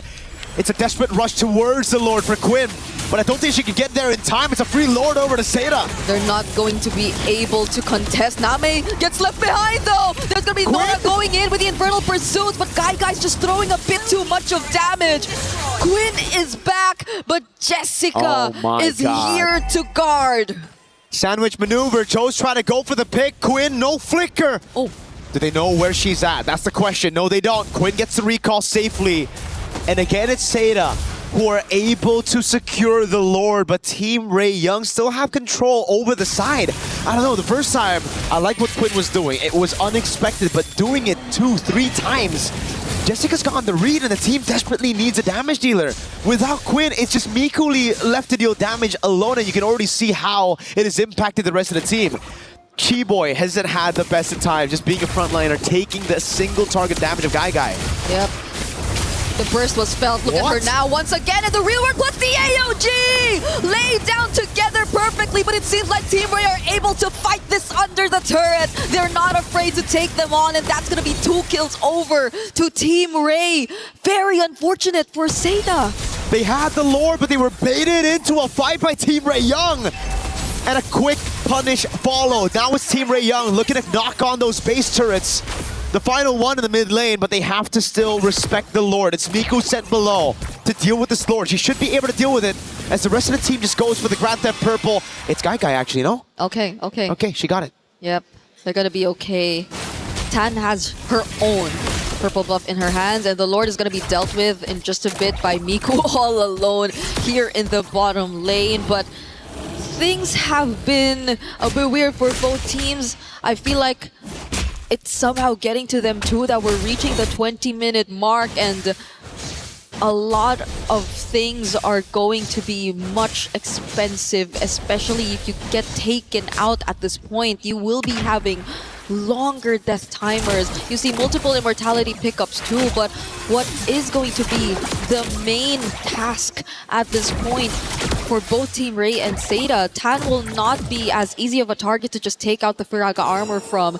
Guy too is 603 and doesn't seem like the best possible option if you just really want to go in for those pickoff attempts because you really have to fight them head on through team fights if you're looking at the composition from Team Ray.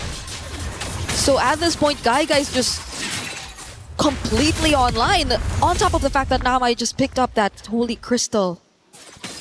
It's all about the late game now. Equipment built up, and we know when it comes to the late game, it comes down to how they're able to also utilize the macro. Though it's strange to say, Seda have shown really good macro this game. The fact that they've left open those waves in the bottom lane, that's an exception. But now it matters the most as to how they deal with the waves incoming. If Quinn... wait a second, Joe just went in. They're fighting it here, not even near the Lord Pit. The Revitalizers are being forced out yet again. The AOG Quinn just nearby, already forced to pop. But no one's going down just yet. A knockback onto Fanwa. Has the immortality, is going to be okay. No one goes down in that exchange. And this is quite beneficial for Team Ray Young if they're able to recall in time and get back up here, because the wave in the bottom lane is pushing towards Seda. And we know a common trend, Name getting the poke down on Tan, and she doesn't want to recall. What? Wave up top, pushing in, wave down below as well. This is where Team Ray Young make their move. Seda are already starting the Lord. Oh, flicker forced out of Name. Mikuchu going in alongside Quinn! But he gets bursted down. Fortunately, has the immortality, and the rest of the members of Team Ray are going to catch up. Black Shoes already popped by Miku as well. But near the Lord Pit, Fanhua falls down first. Last Insanity coming in from Tan. Name still alive and fights Nora, but goes down too. Next, after Guy pops her own immortality. And it's looking to be a near wipeout for Seda. And Team Ray might not need the Lord anymore. They had to fight that one 4v5 because Jessica was sent to deal with the waves. Bot and top all pushing in. Now you add another wave in mid and 4 Team Ray Young members. It's a 1-0 in favor of Team Ray, closing out that game after 20 plus minutes of back and forth between macro and micro and team fights who did not look like team fights, but eventually they still got the win. It took them a while to get that though. You gotta respect the minions. We're gonna throw it over to Damascus to take it from here. I mean, absolute insanity in our first match of the day. You cannot make it up. That was back and forth too. At the beginning, it was looking like Team Ray was definitely about to cook up. Seda showed exactly why they got that big old upset yesterday, but at the end, Ray able to close it out. Hey, that's what we want, man. 20 minutes long game to open the day, close as well. The big upset from yesterday, from Team Seda is not continuing on that momentum right now. So there's a lot to talk about behind. Yeah, we see the players coming behind. Yeah, there's gonna be a strong briefing. You can kind of feel the energy radiating off right now, ladies and gentlemen. $500,000 on the line in this event, and of course in this specific match, knockout phase qualification. The pressure is at an all-time high, and of course the level of gameplay is too. Ladies and gentlemen, we're going to go ahead and send it back over to our desk.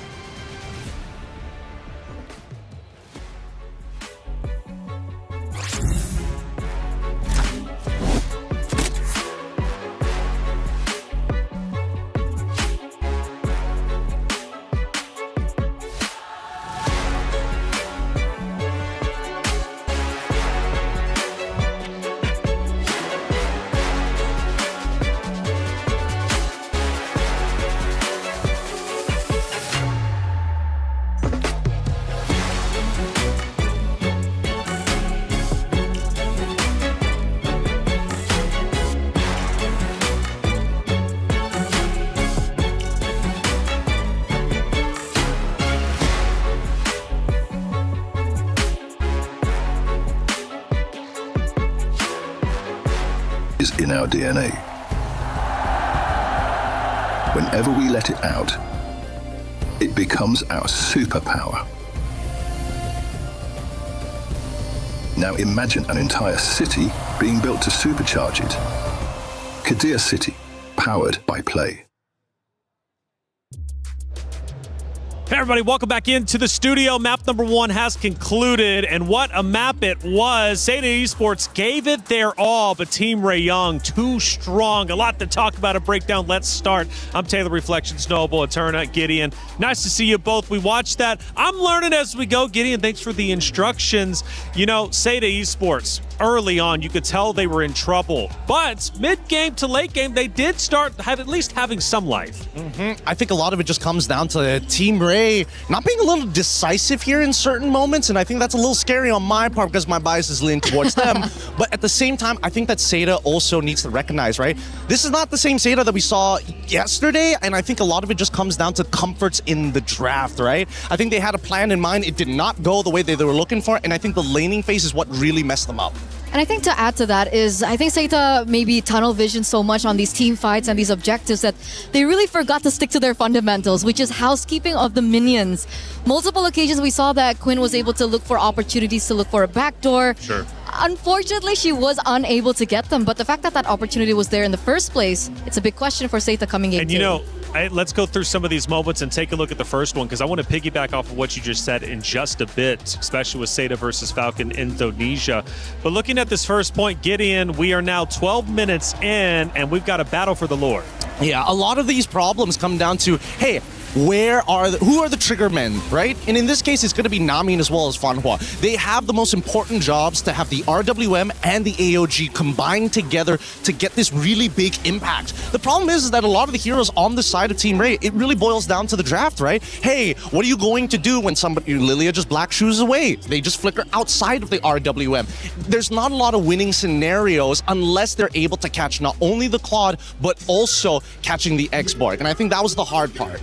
And let's go to the very end of the match where Team Ray ended up taking it for themselves. They end up pushing through, doing so after, I believe, close to that fight that we just witnessed, and then ultimately taking over the base and winning the rounds, which was, again, just a battle until the very end. Eterna, we're now 21 minutes into it, obviously getting towards the very end. A big team fight is one from the side of Team Ray, and they take advantage. And that's the thing, like we were talking about housekeeping earlier, you can see that this team fight wasn't really in favor of Seita at this point because they were in a 4v5 situation, because unfortunately Jessica26, which has been the main backbone, I would say, to most of the team fights, most of the games that we saw yesterday, was not even there to help. Like, she was forced to do housekeeping, she was forced to be back in the base to try and clear this, and unfortunately it was just a disadvantage for Seita in that position. And I want to go back to what you said just previously. You mentioned Seda Esports pushing fights, getting aggressive, at times probably even getting a little bit desperate. But if you go back to the commentary from Team Falcons Indonesia when Seda Esports ended up beating them,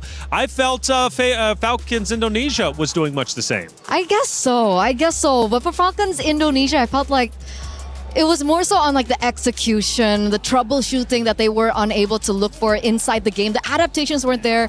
And I think for me personally, the targeting was still very questionable from Team Falcons ID. That's actually exactly what I wanted to bring up, right? It's target priority here, right? Not only is it at a high level, it's a lot more difficult to do, but I think the interesting thing where we see these teams in particular play, it's not just about pushing, it's the constant push and pull, right? It's constantly adapting and changing on the fly. Hey, I may have an opportunity to backdoor. If it doesn't work out, maybe we force a fight. They need to make those decisions quick, because as you see, if Quinn is walking back and forth, nothing is happening. Yeah. Well, hey, there was a lot of team comms. Obviously, you got to communicate well if you want to get the victory. Let's listen in to some of the team comms in map 1.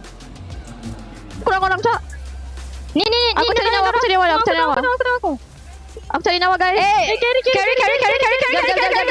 Nice, bro, guys. Thank you, guys. Kita boleh menang. Main. Bodoh, nice, team. Thank you, Rotan. Thank you, Rotan.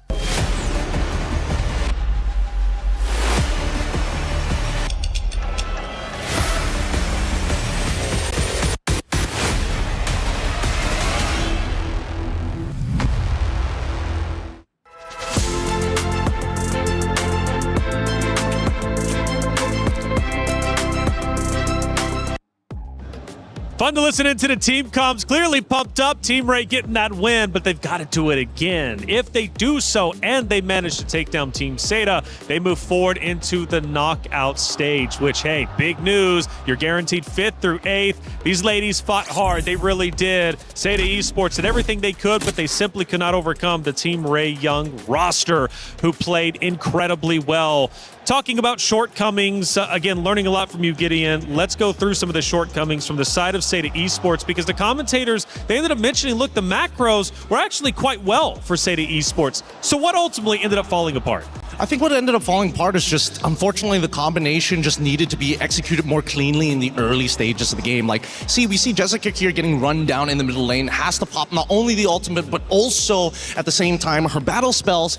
They could have sacrificed somebody else. They could have gotten Gato to just jump into the middle of the fight. It's the experience that we are seeing from both of these teams, and it feels like Team Ray Young are just a little snappier on their calls compared to Seda, where it's like, I need it to be definitive. This needs to be 100%. And I like that we saw that clip earlier, because on top of everything that you've mentioned as well, is I'm going back to the point that I want Jessica26 to be on a hero that's a lot more active around the map. The Uranus is great for macro, it can control like minions and so on and so forth. But the fact of the matter is Jessica26 has been doing so much and is way more impactful when she's on heroes that are setters, like the Alices of the game, the Paquitos of the game. Naturally, the Paquito was a bad choice in that particular draft, so maybe they ought to prioritize Jessica26's hero earlier on, maybe? I think that it depends on whether or not Esmeralda is going to get banned on blue sides, particularly, right? And I think Team Ray Young, they've done their homework very clearly, right? I want to make sure that you're on something that doesn't have as much impact anymore. We're going to put you on Uranus, and hopefully you're going to just be somewhere out there in the galaxy, you know? Be as big as planet as you want, but we are attacking your team during the fights on neutral objectives. And going back to a critical moment that I was really impressed with, that backdoor attempt, you know, Seda, they were pushing, I think it was either mid or right lane hard. The backdoor attempt alleviates some of that pressure and forces Seda Esports to come back. For Team Ray, that was a heads-up play, the first one we've seen at least on main stage. I think, all right, so yesterday, I think their backdoor attempt was a lot cleaner in terms of execution. This time, I think Quinn tried to force it a couple of times, like very clearly, and it costed them a team fight because of that. A better team would have gone all the way into their inhibitor at that point. So I think that Team Ray Young, there are a couple of things that they're going to have to work out upon. Are they too reliant on that? Like Quinny, Claude, backdoor.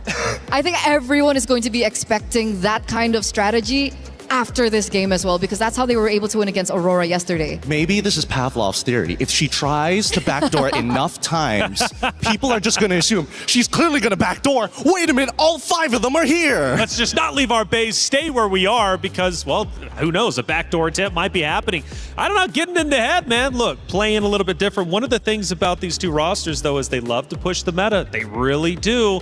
They're tricky, and you know what? It seems to be paying off, at least for Team Ray Young so far. But I got a feeling, I really do. I think Seda Esports is about to tie this thing up and we're going game 3.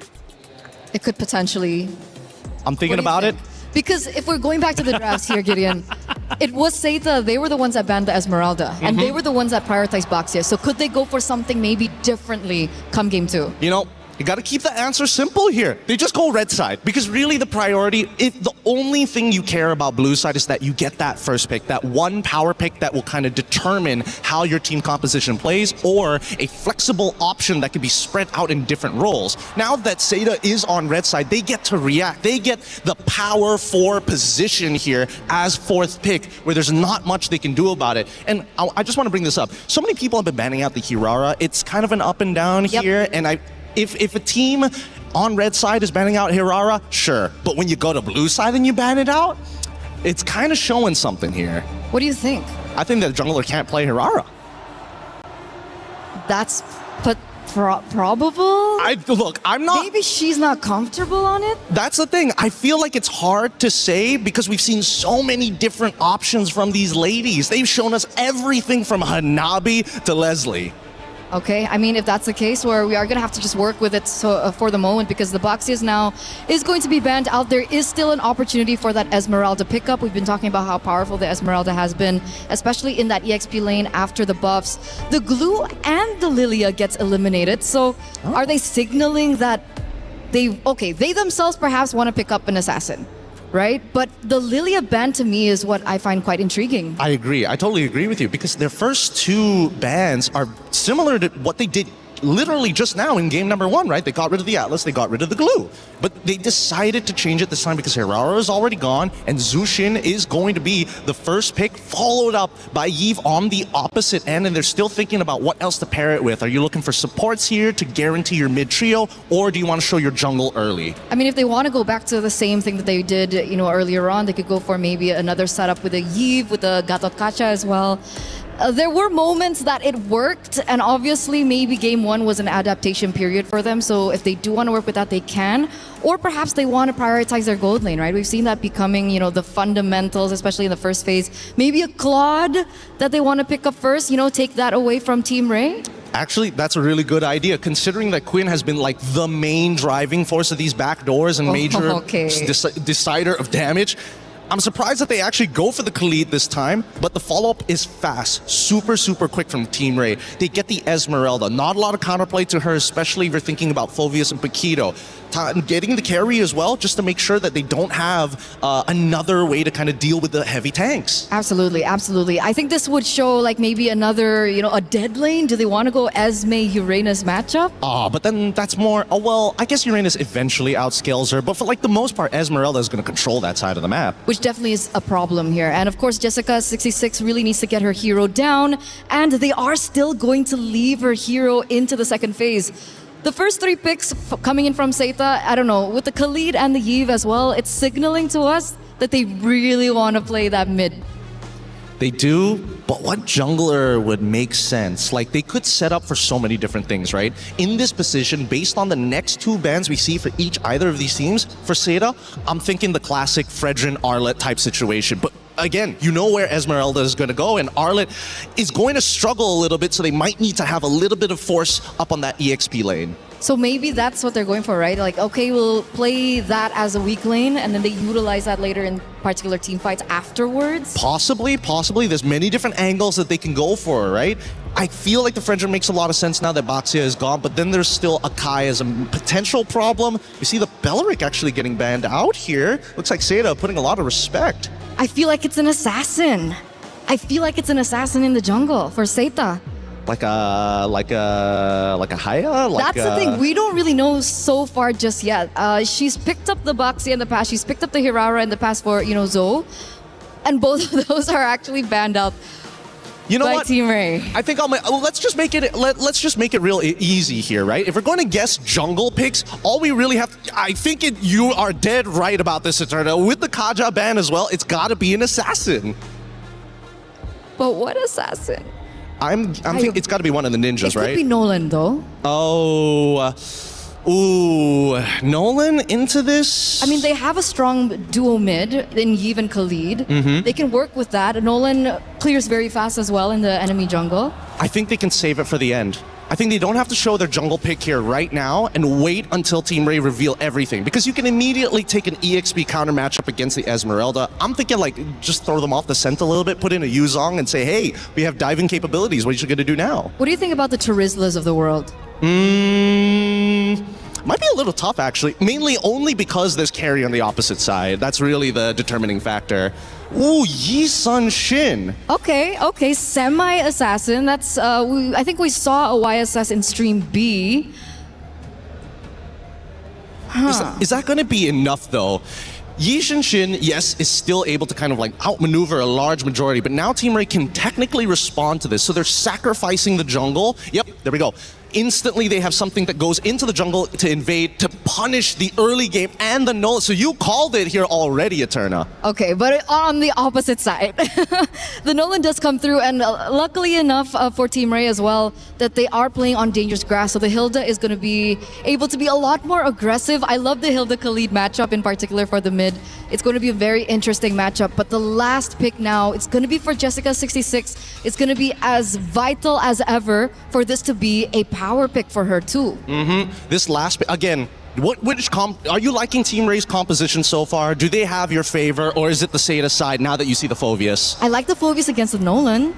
Okay, because for me, it's going to be down to the junglers. I don't know about you, Taylor, but if I'm looking at either the Korean commander of their naval army or the time traveler. I'm thinking time traveler. Time traveler for sure, man. You can do a lot if you could travel in time. You could do that, man. You could get the winning lottery numbers. Check it out. It's going to be a big matchup for sure and a big comeback needed for Seda Esports. Will they be able to do it? Or will we have 2-0s all again here on Stream A? Well, let's see what Team Ray Young has in store. They are one round away from moving forward to the knockout stage and potentially securing a championship later on. Brigitte, Mirko, let's get it started. Thank you so much, panel. Yet again, man, we are into the matchup. And just as Gideon mentioned, or asked around the panel, I would like to know your opinion. Brigitte, whose draft do you like better? I will have to go for the Esmeralda. Mainly because it's been such a great time for her, and I like how they've been trying to resolve the issue of scaling for Seda head on through the Hilda Juicin mid duo that you're starting to see right now in the hands of Chiboy, just making sure that Joe is not going to have a great time farming in the early stages of the game. Fortunately, has a bit of help from Guy, but that's where I'm really going to put my eyes on. If they're successful enough to keep this early game momentum going, then it's going to be tough for Seda to scale into a position where they want to be. I agree with you, especially considering, again, this Nolan pick is just so good at invading early. Nora's already got the prio. Bottom lane, they go for the dive, but there's damage reduction under that turret. And if you look at Nora's emblems, it's a bargain hunter. Team Ray Young know that they'll be ahead in this game. They'll be the ones with the snowball. So they're trying to go for the throat as early as possible. Tando takes the golem away. Already a camp stolen. 15% change.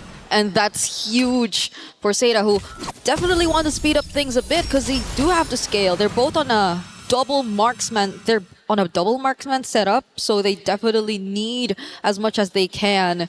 But fortunately for Team Ray, they've been controlling majority of their lanes so far, and the carry Claude matchup is pretty much something you've seen happen time and time again. It's been an okay lane for them.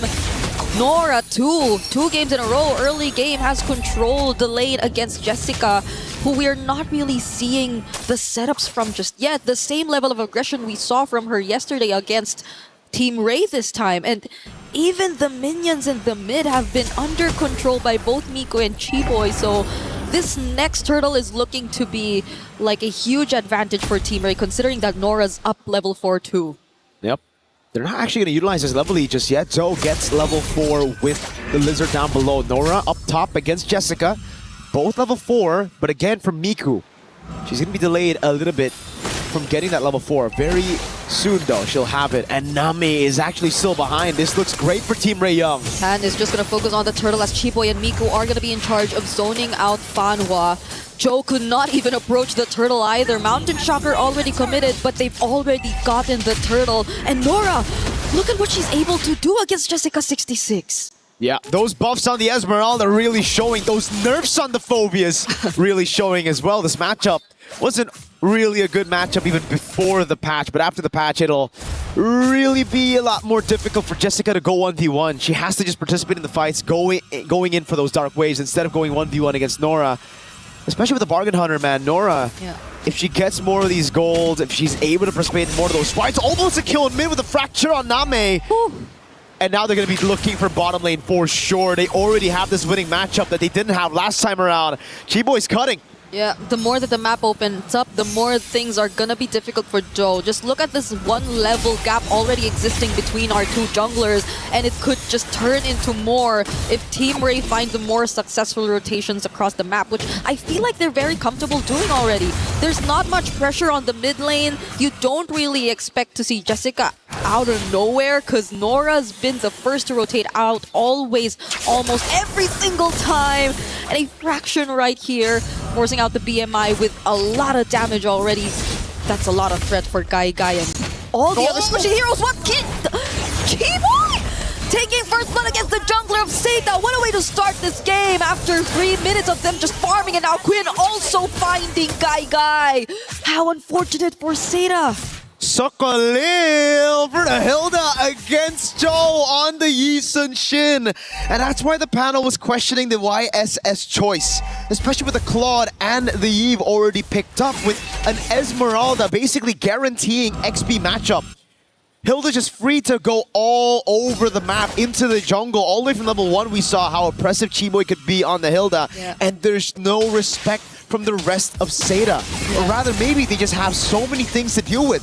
Fanhua should definitely be walking together with Zoe. But even up top, they won't be able to get rid of the carry. Quinn's all good. That's another neutral objective for free to Team Ray Young. They're trying to commit onto this, man. Mountain Shocker utilized, but the whole team's coming over. Yep. That was a trade attempt, but then you clearly see how quick the responses are from Team Ray. They already decided to switch lanes, and yes, things have been really fast-paced for Team Ray at this point. Just Chiboy not letting go of Joe. The level gap still continuing to grow, and Quinn just focusing on almost every single structure that they're able to take away from Seda at this point. It's a much cleaner execution that you're seeing from them, and you feel the confidence coming in. They're starting to show a bit more of those recalls as the Crimson Beacon comes in for Jessica. Miko. They're trying to take on Jessica, and it won't take long for them to find the kill. Fanhua trying to look for an angle from behind, but it's not going to be enough. Nora jumping in too, and that's all they need. Seda don't have the damage yet to take on a fight. Seda don't have the damage, they don't have the sustain, they don't have anything to facilitate the box, the front to back that they desperately want to play with. And if Fanhua can get bursted like that, you're in for some trouble. That's the main frontliner. If the fracture combo lands on Zoe, Name, or Guy, it's gonna be good night.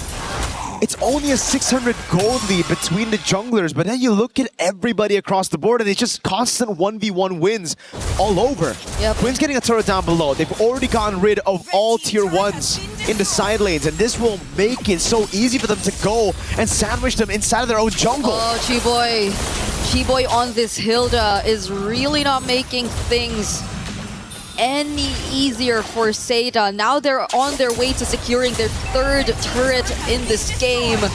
All tier 1 turrets have fallen down, and now they're on the road to taking on more kills as well. Fanhua going down, Guy going in with the blazing joy, but gets cancelled by the lockups of the Lantern Flare. Still get to find the trade, however, though, and Jessica's now finding 2 as well. Team Ray Young had 3 members there, and they still won out in the trade 3 for 2. It's another neutral objective. It's a disaster for Seda. It's a dream for Team Ray Young. Okay, the fracture already used. Jessica's just sustaining everything along the way. Now is somehow looking to be a threat for Seda or for Team Ray. If you look at it, if they're not able to burst him down as quickly, Tan still gets to steal away that purple buff from Seda, so they're at least still working their way around denying objectives and opportunities for Seda to catch up, as they've already established the 3k gold lead that you're currently looking at. But again, if they've already started this really fast, they might want to keep it that way, because you're starting to feel bit by bit that Seda are still a scaling comp. That is true. And they did get a bounty on Chiboy. She was 3-0. There was a bounty to be given. The rest of the team, though, however, did not. And that's why the gold lead has stayed relatively untouched. It did not move. 4,400 gold lead. They're still pushing in. They have the map control.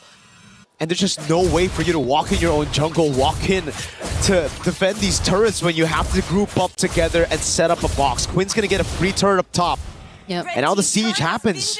They're just constantly going to play the macro game, split Seda up, prevent the box from being formed by Seda, and then slowly dissect them with the Lord takes into these turrets. Yeah, Quinn's been a bit too free on these turret takes, on these movements across the map, and now it's Fanhua, who every single time she decides to show up, seems to be like an option for Team Ray to just burst down. It seems like they have enough damage to do so. Either way, we already saw a glimpse of it earlier on too, but yet again, we see Quinn, look at her, just pushing as much turrets as they can. Yeah. Seda are not even able to find as much trades across the map. Now it's just mainly Joel trying to push up the waves, and fortunately they get one, but that's the place where the Lord's about to spawn. So either way, Team Ray are definitely going to keep that in check and are going to actually burst it down right as it just spawns on the map.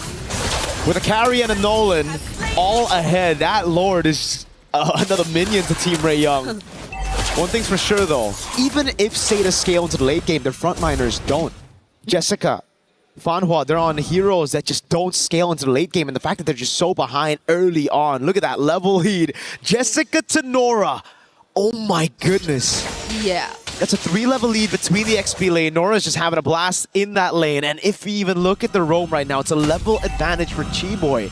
Every time I think I've seen Fanhua Raging Sandstorm out away, it's been defensive. It's never been aggressive. Yeah, never been aggressive. Sorry, made that mistake. They can afford. No, it's okay. People make mistakes. Yeah, they can't afford to. You can't afford to. We're waiting for a perfect opportunity for them to actually either isolate a member or not just really get counter engaged enough by Team Ray, because Chiboy, everyone else, Quinn are just all too free to find the targets that they want, and now they've synced up all their waves and are on the verge of taking out all these holy shields from Seda just 10 minutes into this game. They also have incoming waves yet to come in the mid lane. Seda are just really forced to play defensive at this point.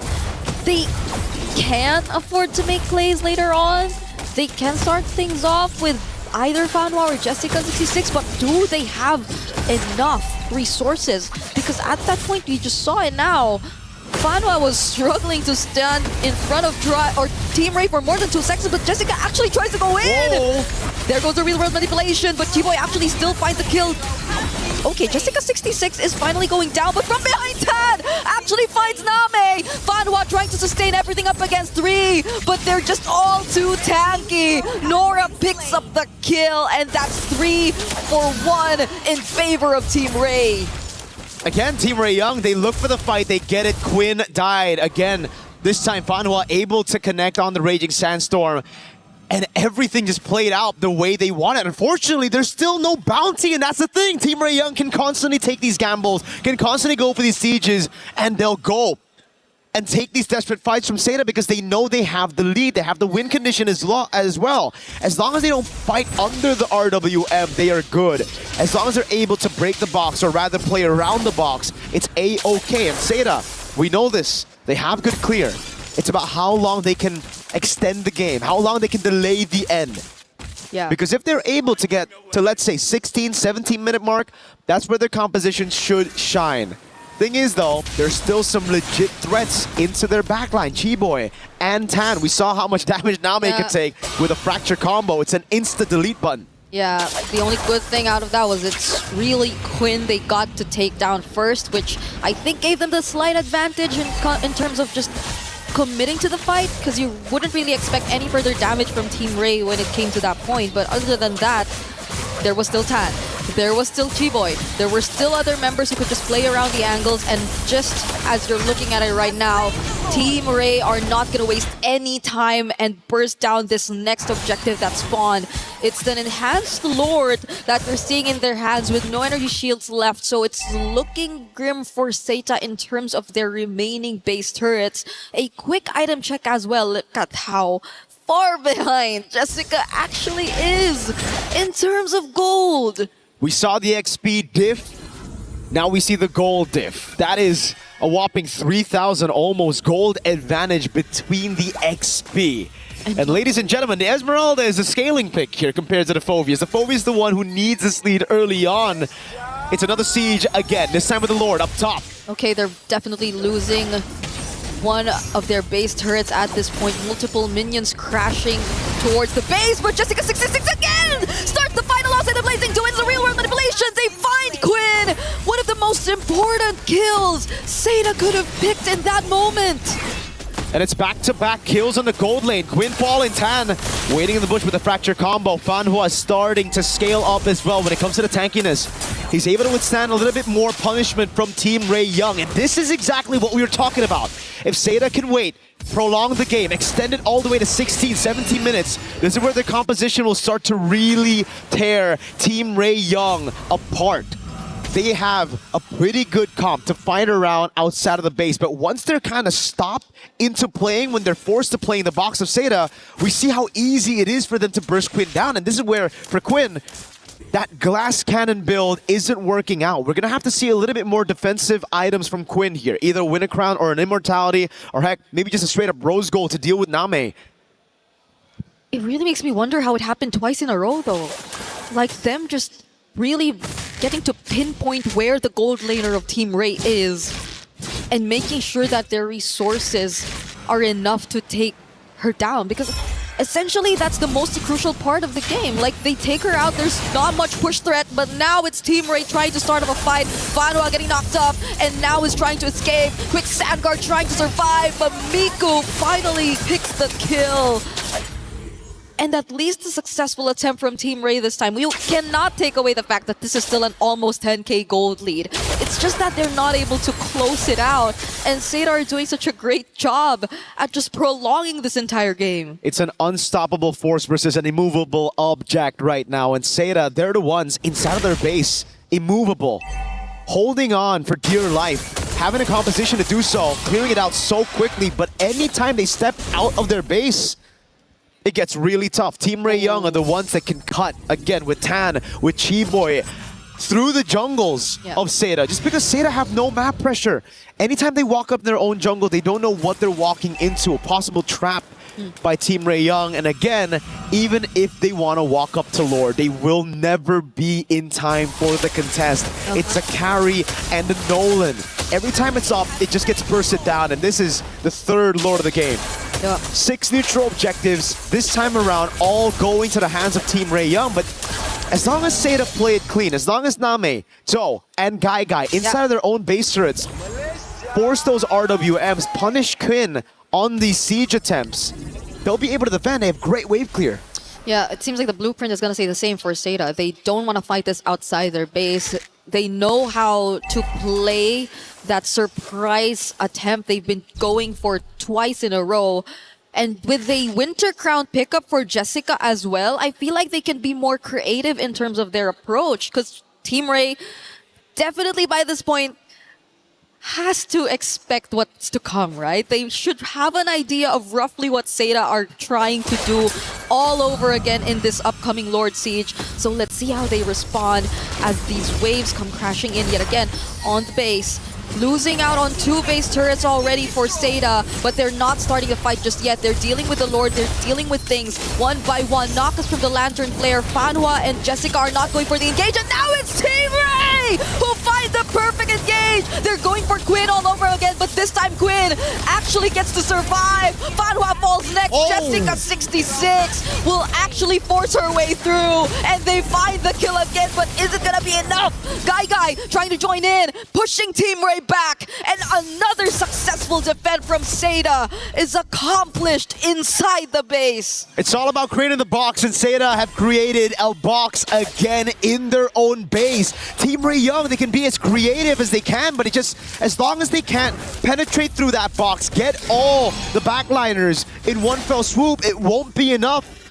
So at this point for Team Ray Young, they're going to look at the Evolved Lord. That's the only way to end this. They need a damage reduction from the Evolved Lord to just go straight in and brute force their way into getting the crystal. For Seda, it's now or never to contest. They've extended the game to a point where this should be their win condition. Heck, Joe, Joe, gotta be careful there. Doesn't have a way out. The Lantern actually escapes. Not using the flicker for Fanwa though, but that was close.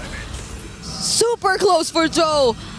A 0-3 for Yi Sun-shin, definitely not the best time, but this is a time where you should feel the threat of a Yi Sun-shin scaling into the late game. I agree, it's now or never. Might as well get out of their base and try to look for an angle.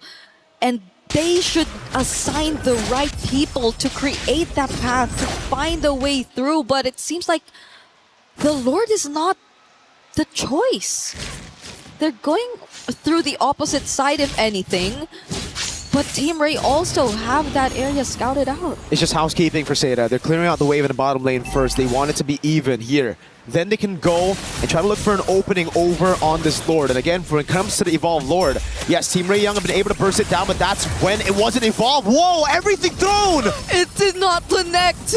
Tan is alive, and now it's a counter engage from Team Ray, but Seda fully respect that as well. But without a conceal, Team Ray can anticipate the entry points for Seda. They do not have to worry about a surprise steal. They are bursting down this Evolved Lord, and Seda are forced to play defense again. Seda, the one time a window opened for them when they have their power spikes.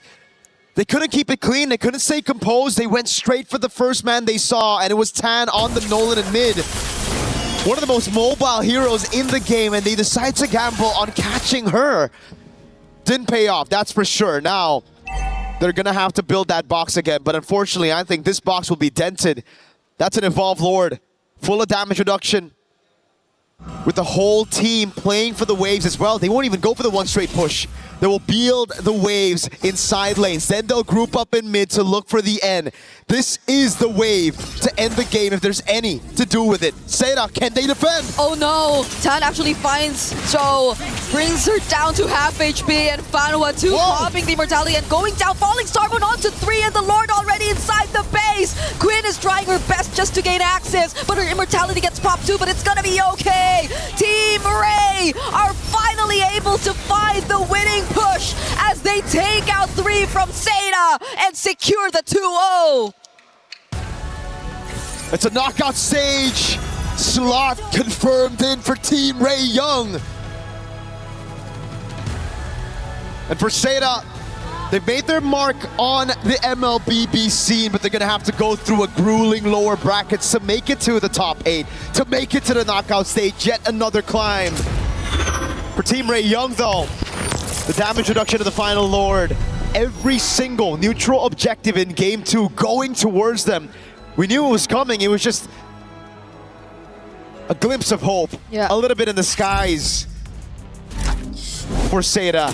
It shined bright quite a bit a couple of times, but then the one time that they had the chance to fight, to contest for the Lord, they blew it through Tan's crazy move. Sidestepping, dashing away from all those initiation tools. Yeah. They burned so much of their resources at that point. The flickers, the raging sandstorms, and everyone just trying their best to keep up for that pickoff attempt. You would understand the frustration that you would see from their faces after that match. But I believe we get to talk to the players and we throw it to the stage.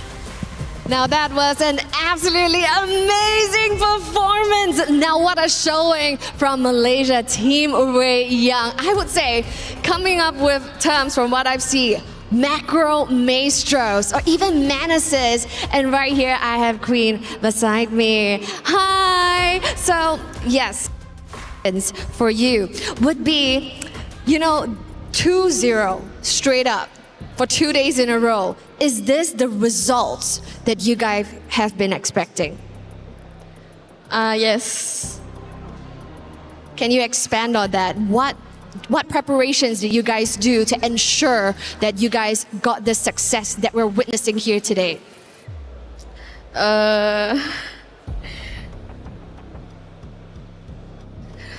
Like, what do you guys prepare? What do you guys prepare? What you guys prepared? We Was there a lot of scrims? a lot of scrims, and we always review the games. So like we read how they play and what's their draft. That's where we do our own draft and try to counter their draft lah. Like specifically on Seda or on every opponent that you have been meeting? With Seda. Oh, with Seda. So a lot of homework has been done. And taking a look at our venue here, we're very excited. Damascus, we do have a question for Quinn. Yeah, it's been fun to watch, of course, people supporting the region. You have plenty of fans at home and people all the way from Malaysia as well in the venue. Do you have any words for the people who are supporting you all the way from Malaysia?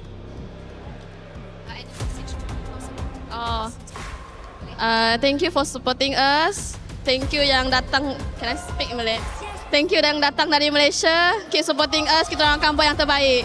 Okay. Thank you so much. Please, can you make a bit more noise? for the first team qualified for tomorrow. Thank you so much. It is time to move forward with some analysis and the next few matches. Let's throw it back to the studio.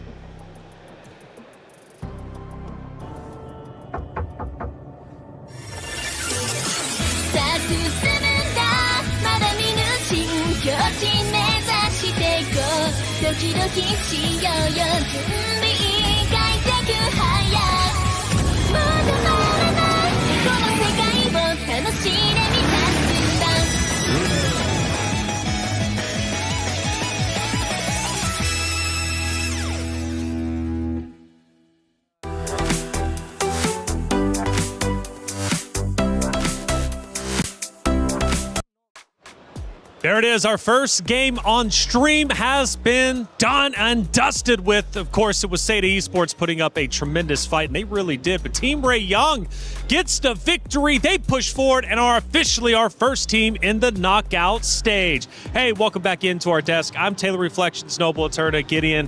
Why? I mean, come on, man. Seda Esports played so well yesterday. Today, though, a little bit different. What did it come down to? We mentioned, at least for the analysis of map number 1, Gideon, it was like, okay, Seda Esports, they're playing okay, decently well, but they're just a bit too aggressive on those team fights, getting a bit overzealous. Map number 2, did we see the same? What was the adjustment? I think it hurts me to say this because in game number 1, drafting alongside with in-game decisions led to their inevitable defeat. I think this one, it was not looking good from the get-go. The draft, they had no winning lanes. They had no real way to kind of open up, and were heavily depending on Team Ray to make a majority of those mistakes before they can actually start getting to where they need to be. Well, let's take a look at our first play of the game and break it down, right? Because game 2 wasn't as long as game number 1, but still just as exciting nonetheless. And as we take a look at our first moments overall, I'm curious what you guys think because, you know, early on, there was a big battle for the first turtle, and it was Team Ray Young who was able to get that, setting them up early on. But as we get deeper and deeper in, we start to look at a base fight. What ended up unfolding? I think that the hard part about it is just, as this base fight, it's kind of unwinnable in a lot of these cases, mainly because of how much money that they have, right? They have such an inflated economy and so many more stats. However, if they all make the big mistake of walking into that RWM, they're just asking to die. And I try to, you know, the rule of thumb, 10K goal means? It's over. It's an instant GG. It's over. 10K means it's over. And that's why I really agree with everything that Gideon said. It all came back down to the drafts. The fundamentals, again, is what's really shaky about Seda. We were talking about fundamentals in terms of in-game from game number 1, and in game number 2, the fundamentals of the drafts just really weren't there. So that's something that they really can bring to their next match tomorrow. Well, as we start looking at our second moment of the game, tells a bit more of a story as to why this ended in the way that it did. I believe it's going to be a little bit deeper on. First we were 16, now we time travel into the 20-minute mark in Eterna. What are we looking at? I mean, at this point, I'd really want to hope that 10K gold gap just really didn't mean anything, but at the very end, it felt like the firepower just really wasn't enough. They tried their best to try and defend the base, and we can even see that Guy is doing her best to try and clear out that lane as fast as she possibly could, but with so many on top of her already, it just felt like it was way too much. And to Seda's credit, Gideon, they did push them back at least once or twice when, of course, Team Ray started to push up into the base. So Seda did put up a good defense. Ultimately, in the end, though, they were just too far behind. I think it's about also ticking the right check boxes, right? It's like, yes, there is the 10K. They made that one defense. Had they done it just one more time and were able to actually trade back in terms of inhibitors, maybe there was a good 50% chance of actually winning that game. But at that point, especially since their composition doesn't have enough wave clear, with no inhibitor, Lord pushing in, it is just too thick. And Sky Piercer. Don't forget the Sky Piercer abuser. You guys are goofy. I love it. I've had such a good time being here for MLBB. I'm learning so much from the both of you. You know, Seda, I just felt like it was just a story of comebacks, trying to come back each and every time, and the frustration obviously being shown on that stage. I wanted to root for them, I really did. And let's face it, they do drop down to lowers, so they still very much have a chance, and they showed us a lot of promise against Falcons Indonesia just yesterday. But for Team Ray Young, we didn't have a chance to watch them, at least on A stream yesterday. They were on the B stream. But man, they played well, and clearly they know what they're doing heading into the knockout stages. Because look, I believe they go 4-0. They don't drop a single map. That was one of the main things that I heard from Stream B. Like, they kept talking about the experience coming in from Team Ray. Over and over, they kept saying veterancy, veterancy, veterancy. And we finally get to see it here as well. There are so many moments in the game when you can see that they can adapt on the fly. The fact that, okay, we tried this certain scenario, it didn't really work out, and they try and repair that come game 2. We're not talking about the multiple times that they tried to go for the backdoor. I think that's something that they I was about to bring that up again. Much. But come game 2, on a different hero as well, we saw Quinn finally being able to, focus more on the rest of the team other than, a sneaky backdoor push kind of strategy. Yeah. They just go to the bread and butter, and the bread and butter works. At the end of the day, that's gonna fill you up more so than just a gimmick, little snack. I like it, man. This is the end, obviously, of map number 1, where it finishes off, and Seda Esports unfortunately dropped down to the lower. Team Rayong, again, moving forward, and we do have a post-match interview with Rose with Team Seda. Hey guys, Rose here right now with Guy from SETA, and although they just faced a 2-0 defeat, but I think it is still right we talk to them. So Guy, 2 days in a row, you played exceptional, and although you guys lost today, I want to know, how would you describe today's loss? 那么今天呢，我们和该在一起，在过去的2天当中呢，你的比赛打的是非常棒的。虽然说今天这个比赛有点失利，但是呢，我们知道你是很强大的。我们想要觉得看一下你目前对于这次失败是什么样的看法？其实也还好，主要还是享受舞台吧，然后心态也是比较稳定。I think I was doing okay, and I would enjoy this platform for me to have this opportunity to play, and I hope I can do better next. Yes, definitely. Now, speaking about your next match, tomorrow you guys will be going up against Virtus Pro, who has just recently won in Stream B. So what are the problems that you guys have to fix tonight in order to secure a win tomorrow? 是的。那么说到下一场比赛的话呢，明天你将会进行一场非常重要的比赛和 ROW 进行对决。那今天晚上还有点时间，有没有什么地方有一件事情说可以改进一下，来提升一下明天的比赛？是的，我们今晚还会训练，然后改进一下今天的问题，主要是要团队性一点。Yes, definitely. We will continue practicing tonight. I will do more training. Hopefully, we can win tomorrow's match. I think our team need to really collaborate, and then we use our tactic to win the match. All right. Thank you very much, guys. Yeseni. And with that, throwing it back to you guys over at the studio.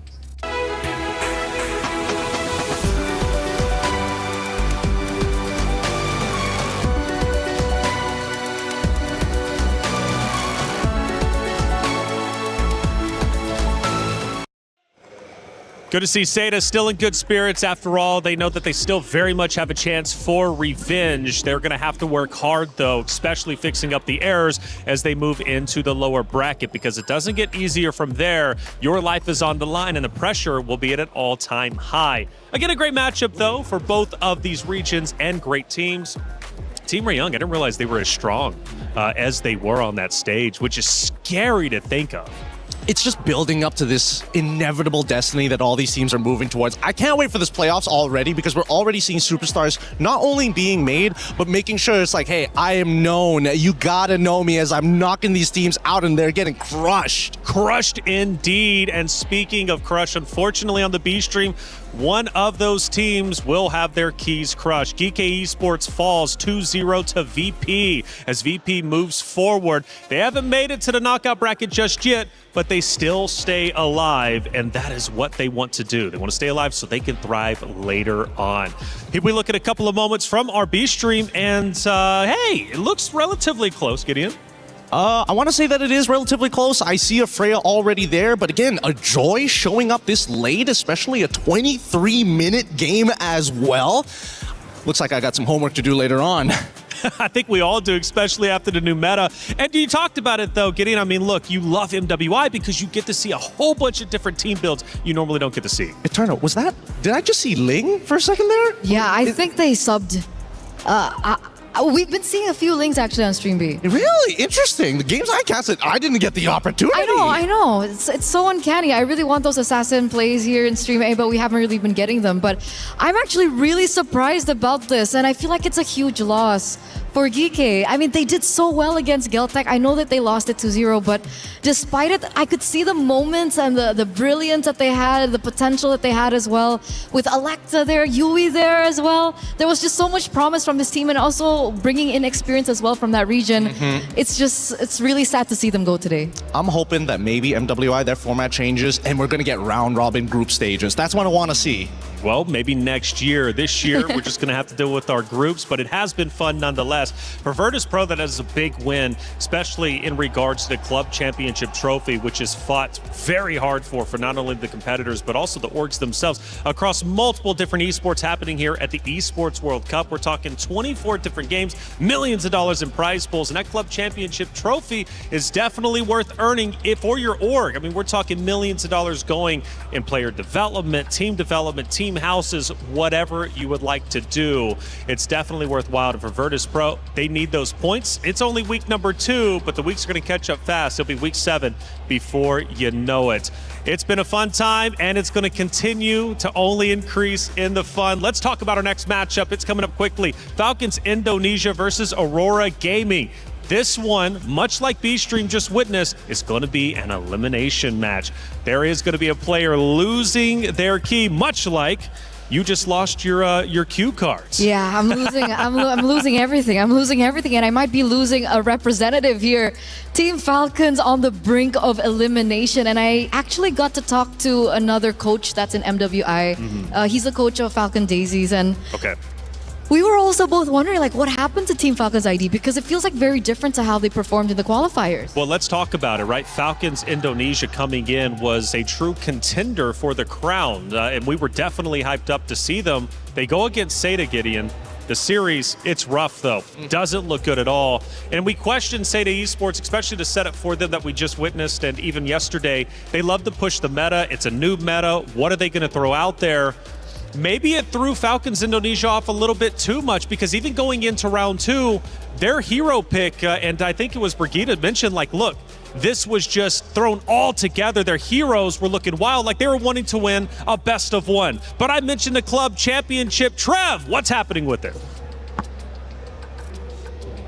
Hey guys, Raimundo here from Team Falcons ID. And as we enter an elimination match today, how are you feeling? A little nervous? A bit. Okay, so Raimundo, I think I'd like to ask you, how is the team's mindset approaching today's elimination match? Because this is the last match, right? If we lose, so we will play as best as we can, because the yesterday is, I think it's so bad lah. The gameplay is so bad, our comms still bad, so yeah, we will do the best today. Okay, now I gotta ask, if you said yesterday the comms were bad, the gameplays were bad according to you, so what did you guys do at night in order to kind of fix the problem? We talk with each other, and we fix every comms, every miscommunication from out game in game, and so I hope we can do the best today. All right, you know what, Raimundo, I'm pretty sure a lot of the fans back at home are supporting you guys. Is there anything you want to say to them? Thank you for supporting us until now. So I hope we can do the best today and show you guys that we can do it. We will in the final. All right, semangat Raimundo. Yeah, thank you very much. And with that, back to you guys at the studio. Is in our DNA. Whenever we let it out, it becomes our superpower.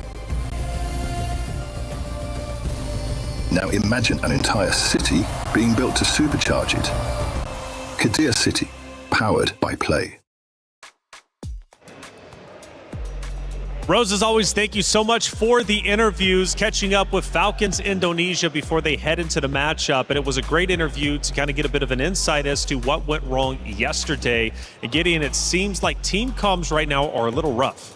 Yeah, I think understandably so, you know, having not only to fly all the way here into France and then afterwards you just have to acclimate as soon as you get here. This is why when I'm looking at that format, it's so brutal. You only have 2 opportunities to try and qualify to the playoffs.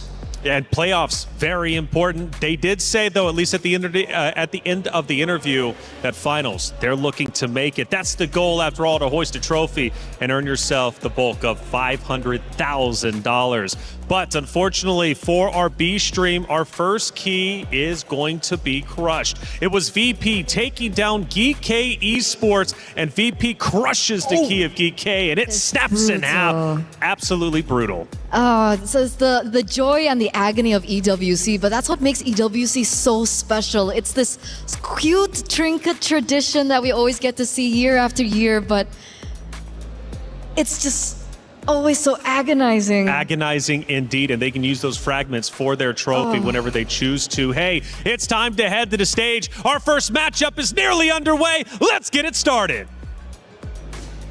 Thank you, Taylor. It is time for our first elimination match here on the stage, on Stream A. Sorry, as Stream B already had their fair share of keys being crushed. But right now, one of the dreams is going to have to go to bed. And one of the teams here on the low bracket, a surprising one with Team Falcons taking on Aurora Gaming. Now that's absolutely right, Damascus, because Team Falcons Indonesia is actually known to be one of the favorites right here in this competition, potentially contesting the throne from the Indonesian counterparts. And they find themselves here in this position today. Whereas over on the other hand, we see Aurora Gaming. They had a loss yesterday, but they went down, not without a fight. So, can Falcons Indonesia actually clean up their act, clean up the communications, because they need to do it stat? This is a do or die. Or Aurora Gaming, over on the other hand, light up the skies and light up the exit path over for Falcons Indonesia. Let's get to it and let's head back to the studio.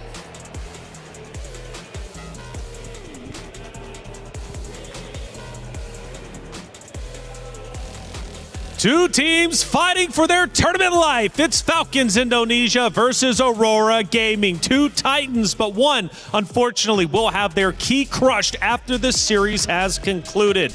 Now, with both tournaments on the lines, obviously the pressure is up, and with Falcons Indonesia already having communication issues, this might elevate the pressure to a boiling point. Aurora Gaming can take control of that. And speaking of Aurora Gaming, they've got untapped potential, and we just witnessed Team Ray Young win and look strong, but Aurora Gaming put up a wonderful fight against them yesterday on Stream B, which makes them arguably look the strongest going into this matchup. Yep, and I think that at least for Aurora, there's a lot that I'm expecting from them here, because at the same time, when we're talking about like, hey, let's do some research on this Falcon ID team, and you see that yesterday's game, you're not learning much from it. So technically, Aurora, in terms of pre-preparation, the coaches on Team Falcons ID actually have a bit of an advantage. I agree. I think everyone around the world is really expecting a lot coming in from Aurora Gaming, and in general, as a whole, we've been seeing so many surprises coming in from the Mongolian region, particularly from the MLBB women. So with them coming through, we did see an amazing Lunox come to play for Zulana yesterday. It's definitely a hero that Team Falcons ID will be looking at come this drafting phase as we get to the first game. So I'm curious, will the Lunox once again show up? Lunox or Liv versus Aurora, which is going to be good. Obviously, Liv from Aurora, and Mob Secco, the gold lane, they're going to be battling hard. That's going to be a fight that I really look forward to, obviously, especially from the hero selection. I mean, considering everything, like Aurora, we saw that they can brawl. They can really get scrappy with some of these ladies. And I think I need to see some of the mechanics, right? The individual mechanics, individual prowess of each of the Team Falcon ID members. Because if they want to make that statement, they have to win the lane first before you even start thinking about going above and beyond. Absolutely. It's going to go back down to the fundamentals once again. And as we take a look into the drafting phase so far, we are seeing quite an array of bans. We do see the meta bans come to play. The Marcel, that really hasn't seen the light of day, come MWI, especially here on Stream A. Phovius and Guinevere respect bans, I believe, especially for the Guinevere. They are trying to eliminate that because it was one of the win conditions coming in from Aurora. Hirara, Matilda, and the Atlas. to boot. And it just makes the Zushin stocks go up just a little bit, right? Don't have to worry about the Marcel, especially the Atlas. Like, there is an angle for Zushin here if they wanted to, but they can easily start pivoting into other areas, right? That's where I want to see where Team Falcon's mind is at. Are they looking to play for the overall composition, or are they looking for just star players to win this entire game single-handedly? And sometimes when we look at all these teams, they usually go back to that. They usually go back to the star players. They usually go back to the comfort picks. But it does look like the Yve is going to be prioritized here instead of that Jushin. Technically, the Yve is an easier mid laner as compared to the Jushin because of the nerf towards her range. So understandably so that they go for that prioritization. But what will be the response coming in from Aurora? I'm guessing, they can go for the safe old Claude if they want to. But the question is, what do they want to pair it up with, right? They could just answer, mid lane for mid lane, but usually when you're on that red side, you kind of want to like dictate something. You want to say, hey, here's a new question that you have to answer this time and waste your options to get it solved. And there's definitely time to do so, right? Oh, yeah. You can totally leave the mid lane for later. So we're thinking about what? Maybe do they want to go for a prioritization into the jungle? It looks like the Belleric and the Esmeralda. Understanding the Esmeralda is and was, even before the buffs to her, a really good answer towards the Yve. It does make sense. The Belleric, though, is what I'm kind of questioning here. Are they anticipating more short-range heroes coming in from Falcons? I mean, we see the carry. Maybe. This is really uncanny. From like a stable base point of all the professional games that I've been watching within this year, this is a very interesting opener because you don't usually get to see these other picks. Now they go into Sora, which is a much better matchup this time. And the question really is, now that they've locked in these Esmeraldas so early on, does this bite them in the butt? Again, Yve, I guess I'm scared of the Esme, I suppose, if I'm 1 HP, but other than that, I just take my shield, I don't care. And you would automatically think that, okay, they can just pick up the Valentina, but of course the Esmeralda's on the board. Is the Valentina still a viable pick here in the mid lane against the Sora? It is. Especially since you already have 2 good ults, it might force Team Falcons to say, you know what, we have to overload this Valentina with ults. So again, big influences on either side between Lucky Boy as well as Ethan, but they decide, you know what, if we have to choose one, we're going with the Claude. They're covering their basics. They're covering their fundamentals here. They want these winning lanes to come through. Sure, the Claude isn't as great, so we are going to see that the Claude is going to be the losing lane compared to the carry, but at least they do have the Esmeralda in a sense. I'm still thinking about this mid lane matchup. Technically coming into phase 2, Team Falcons do have the potential to start limiting that down. It's worth punishing. I think that it's very easy to punish here because they wanted to show or blind pick the Esme alongside with the Belleric as their opening. So again, they're still feeling the repercussions here in this second half, or ideally assuming that Team Falcon's ID are going to start targeting the mid lane. Glue, banned out from the Aurora side, not a bad option. Are we expecting a weird pick? I feel like you already have something in mind. You're giving me that face, and I am now intrigued to know what this weird pick could be. Up until this point, we've only seen Aurora in the jungle for Anu pick up the Hirara and the Gwyn. Both of these heroes have been banned out. But we did see something crazy like the Hanzo yesterday. I was going to mention, actually, the Hanzo. But it was for Team Falcons, and I don't think they're in a position that they really want to, take that out of the box just yet. Maybe let's read into this a little bit, right? Because Gord, on the other hand, just got banned out. A good mid lane pick, but particularly good at dealing with big, beefy boys. The more health, even better. The more stats, even better. I deal true damage. I don't even care about it. I think that Falcons want to get more beefy boys on their side. All the quote-unquote anti-tanks aren't really there, and you're going to have to wait until Claude gets the 3 items before he can actually deal with the tanks. Yeah, so we're thinking maybe like heroes like the Akai, we've seen it yesterday. Fredrin and Baxia are still potential heroes that can be picked up here. And seeing that the Lilia was also banned out, it might actually lean that way as well. Wait, are they not going to get rid of the... maybe in their minds, the Jushin is like, it's a non-factor now. Too short range, Yve is going to win the lane, just get a good support. The mid duo should do that. Get most of the job done in the early game, right? Exactly. So what's the call? I'm guessing... I thought Kacha was banned out earlier. Is it just to, take away the combo with Sora, Gatot, and the Yve? Possibly, but there's also an opportunity here for Aurora if they're looking to try and shut down specifically Carry, who's really, really short range compared to the other marksmen that we have in the game. Farsa might be an option here. Oh, but they go for the Valentina instead, so they are willing to sacrifice the early stages of the early game of the mid lane. So what lane are they going for? And maybe are they making it up with their jungler pick? Ooh. Let me think about that for half a set. Maybe there's an opportunity, but that kind of depends on whether Team Falcons are going to be like playing for carry strong side, right? They might be able to diversify. So what's the diversity here? I would say they can get a Cho, a possibility of Cho on their side, just to kind of like speed up what's happening down in the mid lane, force Claw to start taking purifies and things like that, and maybe you have a better opportunity, right, to set up for dives on the bottom side of the wave. And I think it would be quite characteristic, right? I mean, Raimundo is a player that really loves, you know, the invader roamer. She likes that heavy set heroes. It's quite weird that we only have seen her, I was about to say, on the Hylos. And the Hylos pops up here with the Nolan. Not the hero that I was expecting, but naturally you do have the assassin here, which maybe warrants why they banned out the Lilia instead of the Jushin that you mentioned. Yeah, makes a lot of sense as a matter of fact. Again, really well done for Lucky Boy alongside with Ethan. They clearly have a plan in mind and they're trying to adapt that plan. Really try and dough it through, you know? Gotta adjust it constantly. But this last pick is so important and I don't think there's like an optimal pick. It's really just to pull the comp together. Fredrin makes a lot of sense here. They could go, actually, could they go a little bit further than that? Could they go for an assassin themselves? We have Lancelot, Hayabusa, Hirara's banned out, so that's not an option for them to go for. They could potentially go for something like a Harley to try and snipe the Yve here and there. Well, there you go, they got it. Okay. Interesting.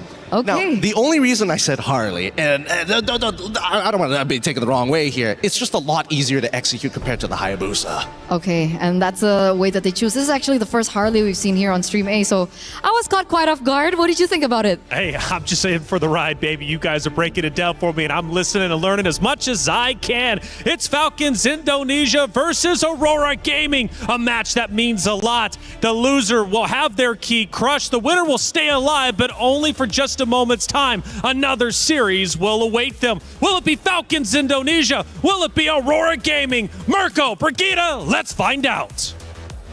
A really thorough breakdown of potentially what to anticipate heading into match number 1 with these drafts, but a lot's at stake as mentioned by our panelists. The first elimination match here in Stream A, and we are about to witness it right here and now. Welcome to game number 1, and we will have to sort a few things before we officially start the match, but we're seeing the drafts in front of us. It is indeed the first Harley game we're seeing in Stream A, but against a Nolan and this composition in general, how are we feeling about this Harley pickup that Aurora Gaming decided to go for? Wow, wow, wee, wow. Wow, wow, wee, wow. Yeah, that's the first thing I gotta get out, you know, for the for the Harley. Harley's good, you know, against the carry. If she steps a bit too far in this winning matchup, we've seen, you know, tendencies for gold laners when they're in a winning matchup to go in, they want to bully harder, and they end up getting punished. So the Harley can actually take advantage of that. And I think it's the same for the mid lane. If Eve walks up way too aggressive, you're going to get punished by the Harley, so it's all about that. Meanwhile, though, if you look at Falcons ID, it really seems like, you know what? We're going to go back and play the simple game. Yesterday, we saw them try to, like, play very difficult, high skill ceiling compositions where they need to do everything perfect. Now it's down to just win these lanes, utilize those winning lanes with an assassin in the jungle that has been great, even in the losing games. Falcons ID, Shev has always been great against Seita. Suyo and the Hanzo both were, I think, the two shining picks in that series. So the fact that now she gets her hands on, I think, a more meta assassin, you know, especially compared to the Hanzo and the Suyo, who both didn't do too much. Yeah. It's going to be great. We saw exactly how a Nolan could take control of a game last game. Earlier, Team Ray Young, Tan, fantastic performance on that Nolan. Yeah, I like it. I like how they are no longer over complicating things and keeping it simple. Yep, simple is best. Simple is best. Like We've been TLPH. talking about this yesterday. Their drafts are very, very... I wonder now, though, that we have a new patch, how much of that will change, especially in terms of their jungle. But yeah, now it's a bit easier to expect what's to come from this draft that we're seeing right now. I mean, even like generally keeping it safe, the high loss, and just a more systematic approach paired up with the Eve. So I think it wouldn't be that hard of a task to even just looking at the matchups, right? That the way they were able to secure even the carry against the Claude and now managing the Sora against the Esmeralda, which I like to think, especially in terms of pace, should be fairly the same for both of these teams. It's just a matter of who gets to find the aggression earlier on first. And we are, I think, just a few moments away before we actually see this game begin. Because, again, we do not want to really compromise the experience that we will be having in this tournament. So please stay tuned for and hold on for a bit. We are going to get in the game really, really soon. There's a lot at stake, especially as it's an elimination match, so you know. Yeah. It's a big one. You're gonna have to pay attention to this one, folks. We already have one team eliminated. Earlier we saw their key crushed. Unfortunately, it was in Stream B, and now for Stream A, our first and only, I believe, elimination match. All the others will be promotion matches, and all the other elimination matches will be found on Stream B. So if you want to check out Stream B, you know, there, I heard they got like some other casters there. Those are their names. Stream B. I think it's Reptar and a young man from the Philippines, Leo. But they say Stream B does stand for B as in better stream though. So could also stand for the boys. Because we do have some bears. Bear boys, yeah. They call themselves the Wee Bear Bros plus LaFell. So you don't count LaFell as a bear bro? Is it just because counted now. No. You excluded him from the group. You're like Bear Bros and LaFell. No, like, LaFell is just the okay. I'm used to seeing the Bear Bros as 3. Yeah, definitely not LaFell. If you add LaFell, that's 4, but we can add another one. Nah, you should have added the other one at the start. Now it just feels like a pity slot, you know? I'll have to explain myself to him again after this. I'm gonna tell the story to LaFell. It's like the Bear Bros and LaFell. This is side character. He's but a what side if it's piece. one of the Bear Bros who said that? Then it's okay? They would never. How could they? How could they? Why would they do that? Okay. I will explain. But it's over the Bear stream. It's GCT versus Twisted Minds, if you guys want to check that out. And we got a Hanabi, so yo. And an Aulus. And they are doing okay. No, they're down 5,000 gold. Why don't we cast Stream B right now? I mean, I have it up actually. I don't know if we can pull it up, but no, we can't pull it up. But yeah, a Hanabi and an Aulus in the same game. Which one? MWI. MWI. It's fun. At least it's not a Popo and Koopa jungle. We've seen a lot of that. Here. Yeah. When we were playing in the EU server, yes, a lot of the Popol and Koopa jungle. I'm trying to recall what other pick we've been seeing a lot. I think it's... No, it's mostly just the Popol and Koopa, really. Like, they really like playing it in the jungle or in the roam, wherever they want to do. But now we are officially starting game number 1 between Falcons ID and Aurora. Yep. So it is, again, as previously discussed, a Nolan versus a Harley, which currently is being... Okay, he got to steal that camp, at least before they got to him. This is one of the good points of having a Nolan on your team. You can invade so early on to a Lizard take, or even, again, in the Golem. It's very surprising he was able to snatch the Golem away out of all the different camps that you'd expect. Anu, though, won't be too far behind as she gets her hands on the lethal. Will actually try to go for the invade herself. Spot Sev, but Sev knows it too. The Bargain Hunter this time for Luette just seems like it's the common choice for the Esmeralda now. We saw 2 back-to-back Bargain Hunters on the Esmeralda. They have the exact same emblem as for Live, though. Roamers. Live as Mystery Shop. On the carry, interesting choice. The PYT for Zulana as well. I wonder what ultimate they'll mainly prioritize to as the Valentina, right? Considering the lineup that Falcons currently has, you have either the Shifting Skies or maybe even the RWM and the Glorious Pathway. So they'll have a lot of options if they just really want to set up for the team fights. I think it wouldn't be as much of a problem for them to find an ultimate that could complement the Veleric. Because the Wrath of Dryad too, I think it would be really useful if you pair it up with another AoE battle spell that you can pick up from Team Falcons. And both are seemingly setting up for this upcoming turtle. Yep. Good position held down by Shev here. Not too sure if she'll be able to get the flank on Anu. That's the walk up. Valak goes in straight on towards Anu. Already with a hat. They're going to go all in with a fracture everything. Oh my goodness. together with the shifting skies, bursting through Zulana and Luet like they're nothing. Straight to the turtle, and it's free. Yeah, Zulana, understandably so, but Luet even. Yeah. Barely being able to do anything as the Esmeralda in that scenario.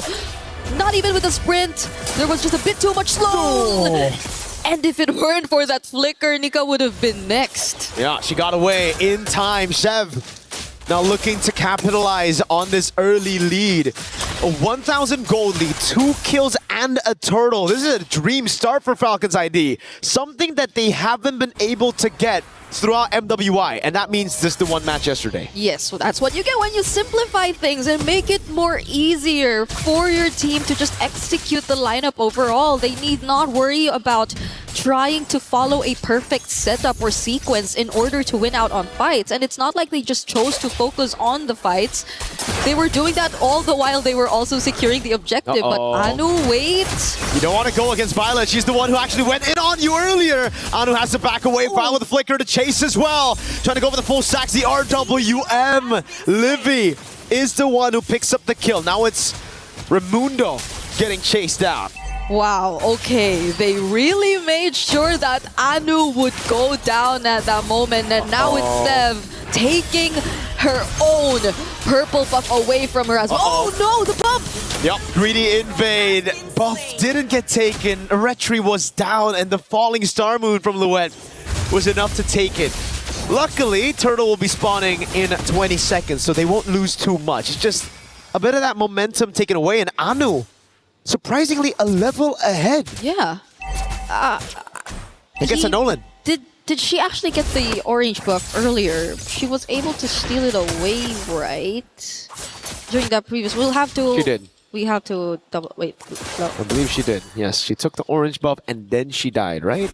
Yeah. Should have been what happened here. Luet. Okay. Back in the mid lane, stunned down by the Law and Order. Violet just walking up, and it does seem like right now Mob Psycho is waiting to catch Liv in an ambush. Sev blitz it, as you would expect from the Nolan. Liv there, utilizing the Bargain Hunter really well. Corrosion side already done as Raimundo rotates over, pops in the Glorious Pathway. Living now with a jump as well. That's with the RBM on RBM action. Zulana in the back, going to be caught by the damage. Rather try coming around Liv with a flicker in. Forces Nika to go back, and now it's Anu in the midst of it all. Chase coming down as well. Anu gets away with a hat trick. Liv gets the gold crab. How is no one taken down in that entire sequence? They were all there. They got flickered away. It was a 5-man rotation even from Aurora just to take that purple buff away from Team Falcons ID, but nonetheless they get it, and even more as they take down that structure up top. And Anu is just as difficult to catch on this Harley. It's been a tough task for Falcons, and she's been very sneaky with the plays of trying to find trades across the map. That's been happening unknowingly for Team Falcons. So I guess that's how they're actually able to keep this slight advantage, but it's nothing that Falcons can catch up to. They've actually already catched up. Sev's already level 8 as well, and the gold lead's already on their side. It's just so tough to deal with Anu. I mean, for Anu to deal with Violet and Sev, there's so many members that can just walk her down right now. Oh man, Violet, it almost just seems like every time Violet sees Anu, she walks up. Now Nick is trying to zone. Oh no, everybody's just gonna go all in. Glorious Pathway as well, forcing the Wrath of the Drive from Nika. Sev with the kill. Okay, there was no way Nika could have walked out of that. That was 2 members onto her, Sev!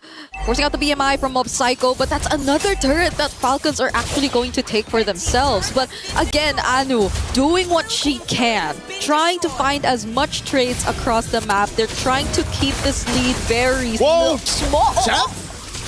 Oh, goes in deep. It's a bait. Mob Psycho pops into BMI. Sev is in the base. Chased down by Nika. Can she get away in time? No. Nika takes her out. Meanwhile, though, Luet's caught all alone, isolated down below. And she's taken down as well. Falcon ID soaring in the skies here in their first game of the elimination match. Okay, Sev's down. They won't immediately get to go to the turtle, but it's not like Aurora are planning to transition to that either. They're going to focus on securing their purple buff first, and it's actually Violet who starts off this turtle, and it might not be the plan for Aurora as it's an immediate burst for Falcons on this objective. They'll take a bit more of their time. I believe even earlier we saw a slight advantage in terms of the gold towards Liv compared to Mob Psychos. A bit expected if you were to look at the matchup, but now it's Aurora just really trying to move as a unit this time. Uh-oh. Nico with the flank on Violet. Doesn't seem like they're going to pull this off. Violet clears out the wave in time. Everybody backing away. It's just too risky to dive Asura. Violet's been on point, though, so far. Yeah. Every time with the chase as well. The Glorious Pathway on Nika. Law and Order as well. They're catching. Flicker out, though. Okay. Gonna be alive. They will try to defend this mid turret, but Falcons might want to go for it. Real World already used. Oh, Shifting Skies on 2, brings her back as well. Zelana gets away in time, but has the RWM, now pops it down, but Violence in disguise doing damage. Gets away, there's just no damage. Nika cannot get the flicker, it's down on cooldown. Oh. Rather Dryad catches 3, they're gonna go all in, almost a pick. Nika gets away with a sliver of health. Raimundo's still alive too. The deadly magic wasn't enough to actually burst him down, and Falcon's ID are able to retreat safely. Imagine being able to force them under even your tier 2, but them still eventually getting away. I mean, everything that Aurora did as a response felt very defensive too either way. Even the clutch pickup on the Real World. Oh, Liv did not. Whoa. Liv did not recall. She didn't. She's gonna have to flicker out of the Falling Star Moon. Big resource spent and nobody here but Aurora. They don't want to punish even further. They're thinking of ways that Falcons can actually ambush. All this time, it's built up. That's the frustration that's built up. Liv really making the most out of that Bargain Hunter, man. Already 3 item power spike. Flicker down for Liv. Can't catch up with the RWM. Catches Anu. That's a killing spree already. Great taunt by Nika. Oh no, everybody just walks her down though. It's a bit too much for them to handle. Not enough damage to retaliate to that play. And that's the target that they want. Anu finally going down. Moments just before you could have expected a Lord fight between Team Falcons ID and Aurora, which is why this is likely going to be a free objective over to their side once again. And it's something that they could greatly utilize, as Aurora have barely made successful movements enough to take control of the map too. It's always Falcons finding these turrets, and it's always them just forcing Aurora to put down their ultimates and the most... Oh no! Okay! She just got back. Oh my god. Raimundo with the Law and Order trying to catch her. Won't be able to get it down. That's kind of crazy though. Now a siege up top. No Lord just yet. They're gonna crack. Oh, an attempt by Chev down below. Mob Psycho able to react in time with the Blazing Duet and a flicker out. The Lord took a while before it spawned, but going back, it's again Falcons just always forcing out the reactions from Aurora. It's not like Aurora are able to set up anything for themselves, not even with a Wrath of Dryad, not even with a Falling Star Moon. They really have to play counter-engage at this point, considering that they're significantly behind too. Falcons are barely doing anything to take out these outer turrets, and now Aurora have lost all of them. It's only the Holy Shields and the base turrets that are left, and we're only 10 minutes in the game, and they also lose Luet. Complete herself. Violet with the play. Shifting Skies in the back. The Wrath of Dryad locks him down, but not enough to take anyone out. Falcon want to go for the end. Anu in the mid lane with the help of the Holy Shield gets rid of the wave, but there's another wave down below. Now it's Anu and Mob Psycho. That's a wave spawning back in as well. They're gonna go for the instant clear right now as Anu tries to go with the poker trick. Mob Psycho with the BMI and the Blazing Duet. Violet trying to zone in the back, and it will just be Falcons locked in on the crystal to secure game number 1. Violet on this Sora has been insane. Those last minute clutch setups, the Shifting Skies, and her targets have always been on point. If it's not Anu, it's her finding these 2 to 3 man setups that are very much crucial to the team, and that is also one of the biggest things that led them to securing this relatively quick game. It's only been 11 minutes of gameplay that we got to see between Team Falcons and Aurora, and it's looking very grim as they've secured match point and Aurora are on the brink of elimination. They'll have to find and do what it takes in order to equalize the series later on. But look at this setup from Violet. It was crazy. And Violet, that's why I've just been highlighting her all throughout the match. Every time when she sees Anu, she goes in for the damage. When she sees everybody already there and some people just grouping up a bit too close, goes for the cloud form instantly. Violet knows exactly how to use the Sora, and that's why it was prioritized so early on. And now we understand what works for Team Falcons is to simplify everything. And execution-wise, it's not a problem for them. Now let's throw it over to a quick break before we jump into the next game of this series.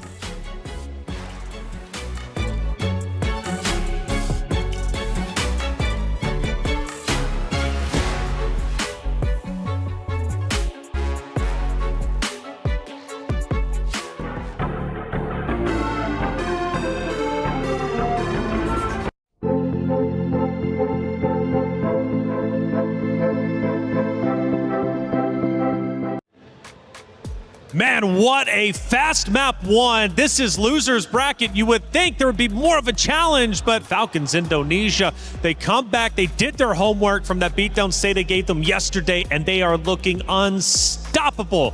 Hey, welcome back into the studio. I'm Taylor Reflections, Noble Eterna, Gideon. What a map one. I guess there's a lot to talk about. First off, Falcons Indonesia coming into it, Eterna. We knew that their communication was a little bit rough yesterday. Today, though, it seems like they had no problems talking it through. Which is why I was so surprised that was a problem in the first place, right? Because a lot of these girls that are on the team, they've been together for a very, very long time. Sure. We even have reunions coming in from the same team. So the fact that they were able to, iron out the kinks overnight, it's an expected result, I would say. For sure. Well, they were one of the contenders, right? One of the heavy hitters. Let's take a look at one of our great moments throughout match number one. And I want to see if it was at the very start. So it's actually a little bit later on. We're getting towards the base. They start to break through in regards to Falcons Indonesia. Yeah, it's a pretty unwinnable situation at this point, right? Again, once you have carry, all the tanks just kind of don't matter. And as long as Raimundo doesn't accidentally hit the wrong targets to stun, genuinely, there's kind of no way out of this, right? It's an unwinnable situation since early, right up till mid-game. It's just continuously in favor of the side of Team Falcons. And look at it, only one missing turret. That was it. They absolutely dominated, and it started at the very beginning, Eterna, with the first turtle fight. You could really see Falcons Indonesia were playing very, very well together. Violet with the Eve was just unstoppable, trapping everybody in, and they did not waste any of those moments. And this is the moments that we've been waiting for since yesterday, because I think you were the one to hype her up, right? Violet, one of the backbones of the team. She's been around for so long. The experience is definitely behind her, and we finally get to see her shine. And I'm so grateful for the coach as well. Finally, they were able to find a draft that can really accentuate their gameplay and therefore being able to be as dominant as they were from the get-go. We are seeing that this is one of the, I would say, shorter game durations, 11 minutes and 21 seconds. Yes, and this is why Team Falcons are so, after, this is a complete 180, because this Falcons is a scary Falcons. Sure. They give you almost no chance to kind of escape the death trap that they've set up for you. Every little bit of gold that you see, and especially, look, most haven't even hit level 15. All of it was being funneled by the two side laners in Zev as well as Live. Wait a minute. That's not 100% correct. Well, either way, the three turtles are. I know that for sure, man. And the 10K gold difference between the two obviously is quite significant. And one thing that I learned, if you're 10K gold down, it's hard to come back. It's pretty much done and dusted, as I keep continuing to learn from the greatest and the best MLBB has to offer. But hey, man, it was definitely a tough series for sure. And Falcons Indonesia, again, looked absolutely incredible. And from start to finish, and it finished in 11 minutes, our shortest that we have seen yet. It was Aurora Gaming who just couldn't get anything started. Now, we mentioned the veteranship of Violet, obviously. Falcons Indonesia building the team around them. Now, on the side of Aurora Gaming, who is that sole unit? Who is that sole player that they're like, okay, you're the one to step it up. We're just going to back you up?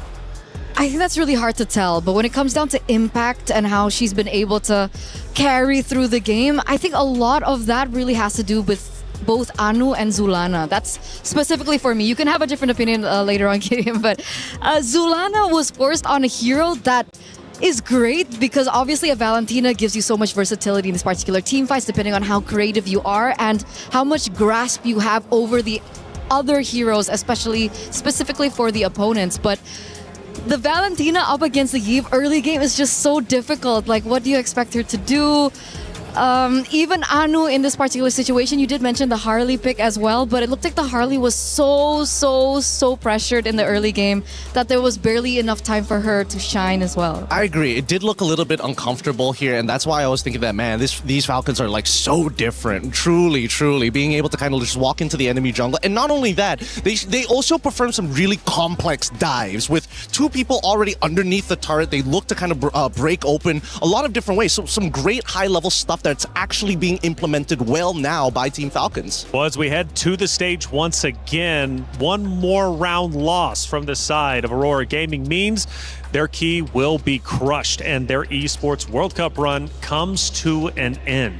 Aurora Gaming must fight hard to force a game number 3. If they can do so, well, they have a chance to continue to move forward. But Falcons Indonesia, a contender coming into this tournament, might have stumbled day one, but right now they are running full speed ahead, looking incredibly strong and looking to make quick work of Aurora Gaming unless something catastrophic happens and Aurora Gaming is able to come back in map 2 in a dominant fashion.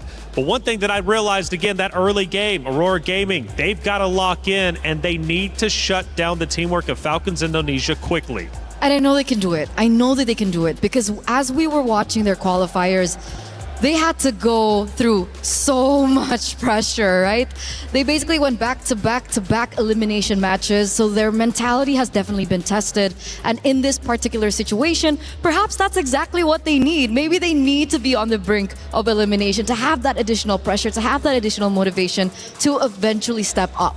If we're talking about motivation, we got to talk about the information they now receive from that game 1, because previously we didn't know what Team Falcons was going to do. Sure, a couple of picks here and there from yesterday's games, but now they see the playstyle, they see what they want to implement. I think Aurora has a better base to actually adjust in the draft now, because that opener on that red side just was not it. They didn't get the right answers in that first phase, which really hurt them in phase 2. It's Liv versus Mob Saiko. I mentioned that in the very beginning, and clearly Liv got a ton of value in game number 1. But Mob Saiko, where is she at? What can she do to improve in game number 2?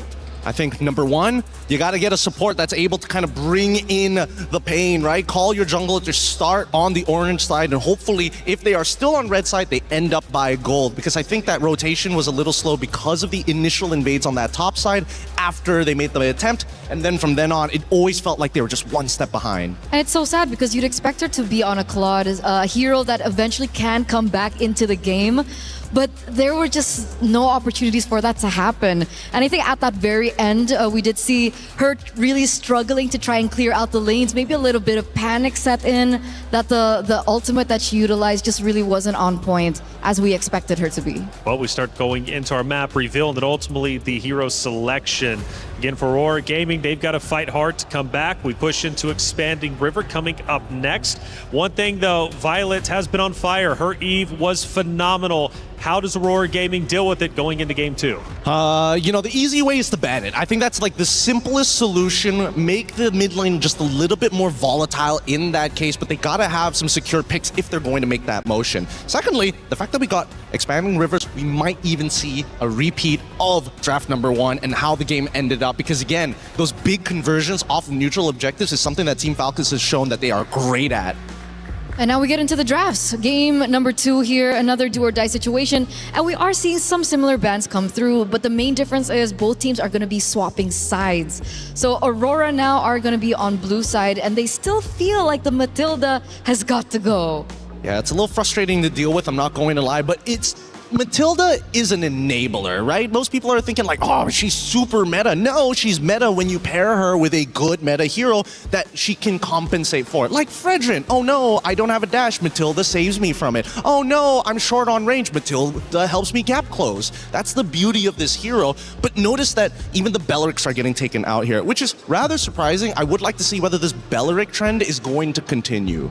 I feel like it's another setup, right? I feel like it's another setup. It gives them a little bit more flexibility when they want to start, thinking about what they want to put in the jungle, what they want to put in the EXP lane as well. So Glue as well gets taken out. We saw that Glue was a really tough hit against the more, I would say, vulnerable junglers, like the assassins of the world. Yeah, I wanted to be nice to Glue because he's so cute in the game.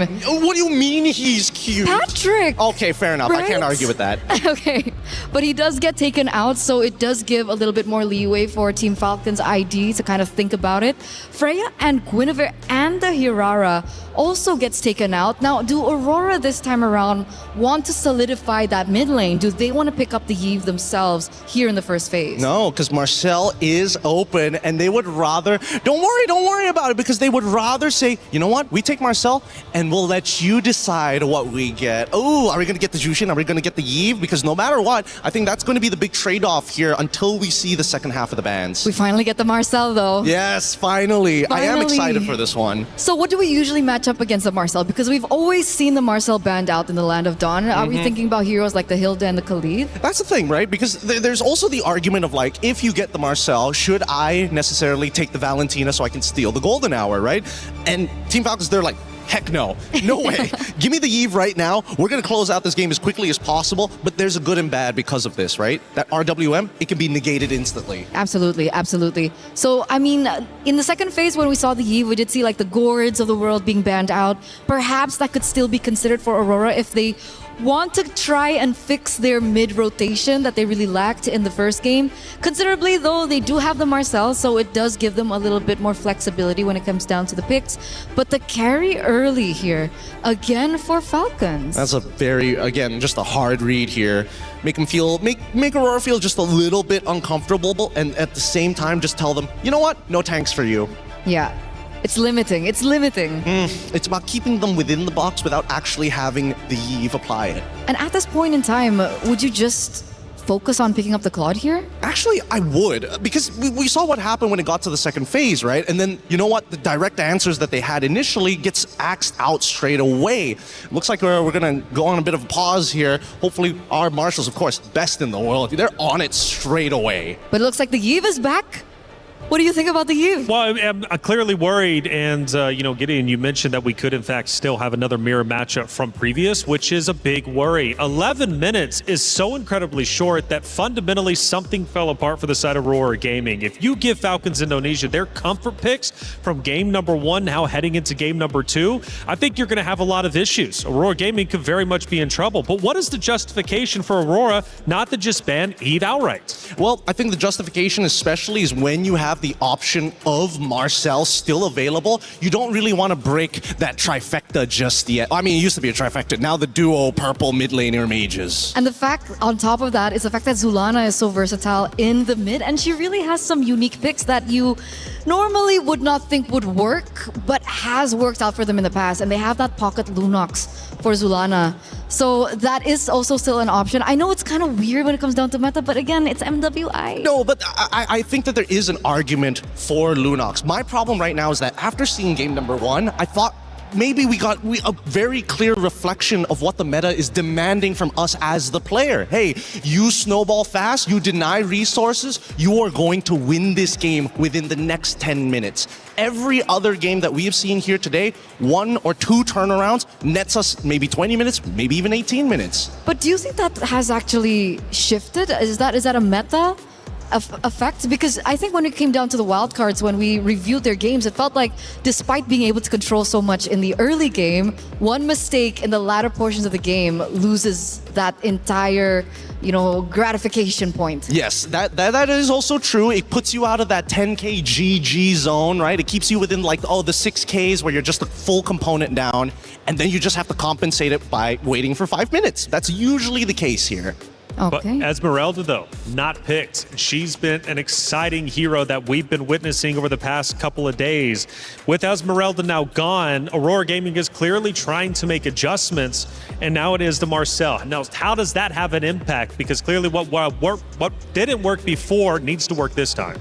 I think they learned, Like they prioritized the Esmeralda in game number 1 and it really didn't work out for them. So this time they're taking a little bit more time to think about it. Yep, it really bit them in the back, I'm not gonna lie. It was a hard read, a blind pick. And with this Marcel, it's a little bit more flexible and a lot more compositions, but it also really helps that the Yves just decided to show up on the opposite side, right? And now it's convenient for them. It's like, yes, this is a blind pick, but now we have a direct way to deal with the real world manipulation. Which is great. It's a great read. But going to Falcons Indonesia, let's say it is in fact a perfect world for Aurora Gaming. They see the same comp. What is the comp to beat that comp? Like outside of team fundamentals, outside of team strategies, what does Aurora need? What is the X factor pick in order to truly counter Falcons Indonesia? 2 suggestions, depending on what kind, because we only see Marcel, right? There's still 4 more picks for Aurora. I'm thinking if they want to be hyper aggressive, they're looking for winning lanes. They're looking for winning lanes, people or heroes that can actually knock down these Tarns really, really quickly.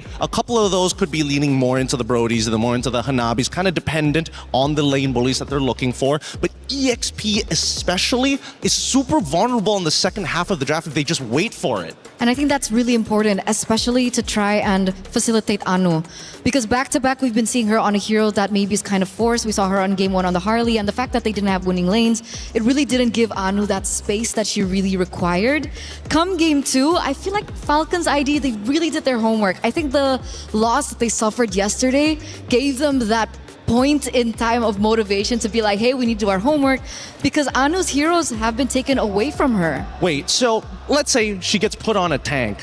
Wouldn't that just be good enough, you know? I guess we'll see. It feels like that's what they're trying to do, right? Put her on a tank, take away that big impact and say, hey, you have to be the foundation for the rest of the laners, which are, well, at this point of time, they haven't hit that ceiling. And that's why I feel like Matilda being banned out was bizarre, yeah. So I guess for Violet's sake on Falcons Indonesia, how do you isolate her and get her out of there and get her away from the team fight? Because Falcons were wolfpacking together so incredibly well. For Aurora Gaming, you could tell there was bits and pieces where they wanted to isolate, but they just simply could not find the opportunity.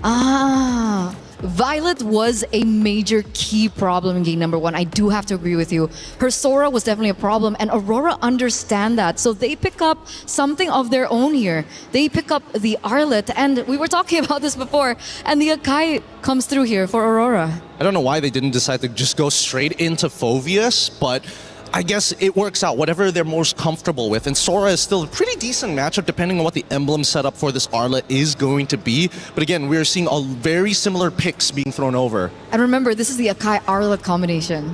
That's kind of disgusting. It's pretty good, I'm not gonna lie. It's still pretty effective. So as long as the Arlet kind of survives that lane, generally speaking, and knowing that it's Sora, it's not that hard. You're not gonna get punished too badly. Which is why I think Team Falcons ID recognize that, right? They don't want to give Arlet the space, so they ban out heroes that are very notorious in the mid lane to kind of counter those rotations. Lilia gets banned out. I think that's a smart pick. The Minotaur gets taken out from Team Falcons as well. Yeah, I'm going to make a hard prediction here. I think after the Minotaur, they might be considering... I don't know if they want to consider getting rid of Atlas here, but at the same time, it's like, because they've got the Akai, they're not really too worried about the big team fights, which is why I'm wondering why they're worried about the Minotaur of all things. I feel like it's a respect ban. Really? In comparison to like, oh, if they get the Cho, and then they can do like a 1-2 combo and play for picks rather than just pure team fights. So far, Nika's only been playing Atlas, Minotaur, and the Belleric. That's a good point. That's a good point. All right. So that means with Gord gone, Lilia gone, it's really just making sure that Aurora can't just naturally wombo combo with each other, but they also do get first pick on red side on the second phase, and this is by far the most important pick. Could be, I would assume they're jungler if we're going based off of track record. Oh wait, no, that was when they were on blue side, actually. So what are they going to go for here? Barras has been banned out. It's a unique ban, I would say, with the Matilda being banned out as well. Yeah, to my knowledge, Raimundo would be the roamer, so I don't know what she thinks she would be rocking. Yeah. Does she want to go Hylos again? I'm thinking that. I'm thinking a way to either counter-engage or enough utility to kind of bail them out of the situation. But first, they're going to go with the Harley. I don't mind this as much, but the big problem with Harley right now is that Arlet will mess you up if you're just a little, a little happy with your tricks. Yeah, that's the problem. That's the problem. There's a very small allowance for error when it comes down to it because of the drafts that we're seeing from Aurora. And that's kind of a good sign, right? We might be seeing our first best of 3, who knows? But next 2 picks, however, Claude. Oh, Hanabi, right off the cuff here. Okay, Hanabi.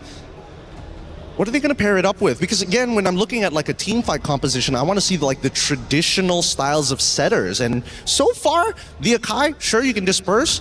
Marcel, maybe not. But they get the Valier as counterplay knowing that Atlas is available. I think that's smart. I think that's genius.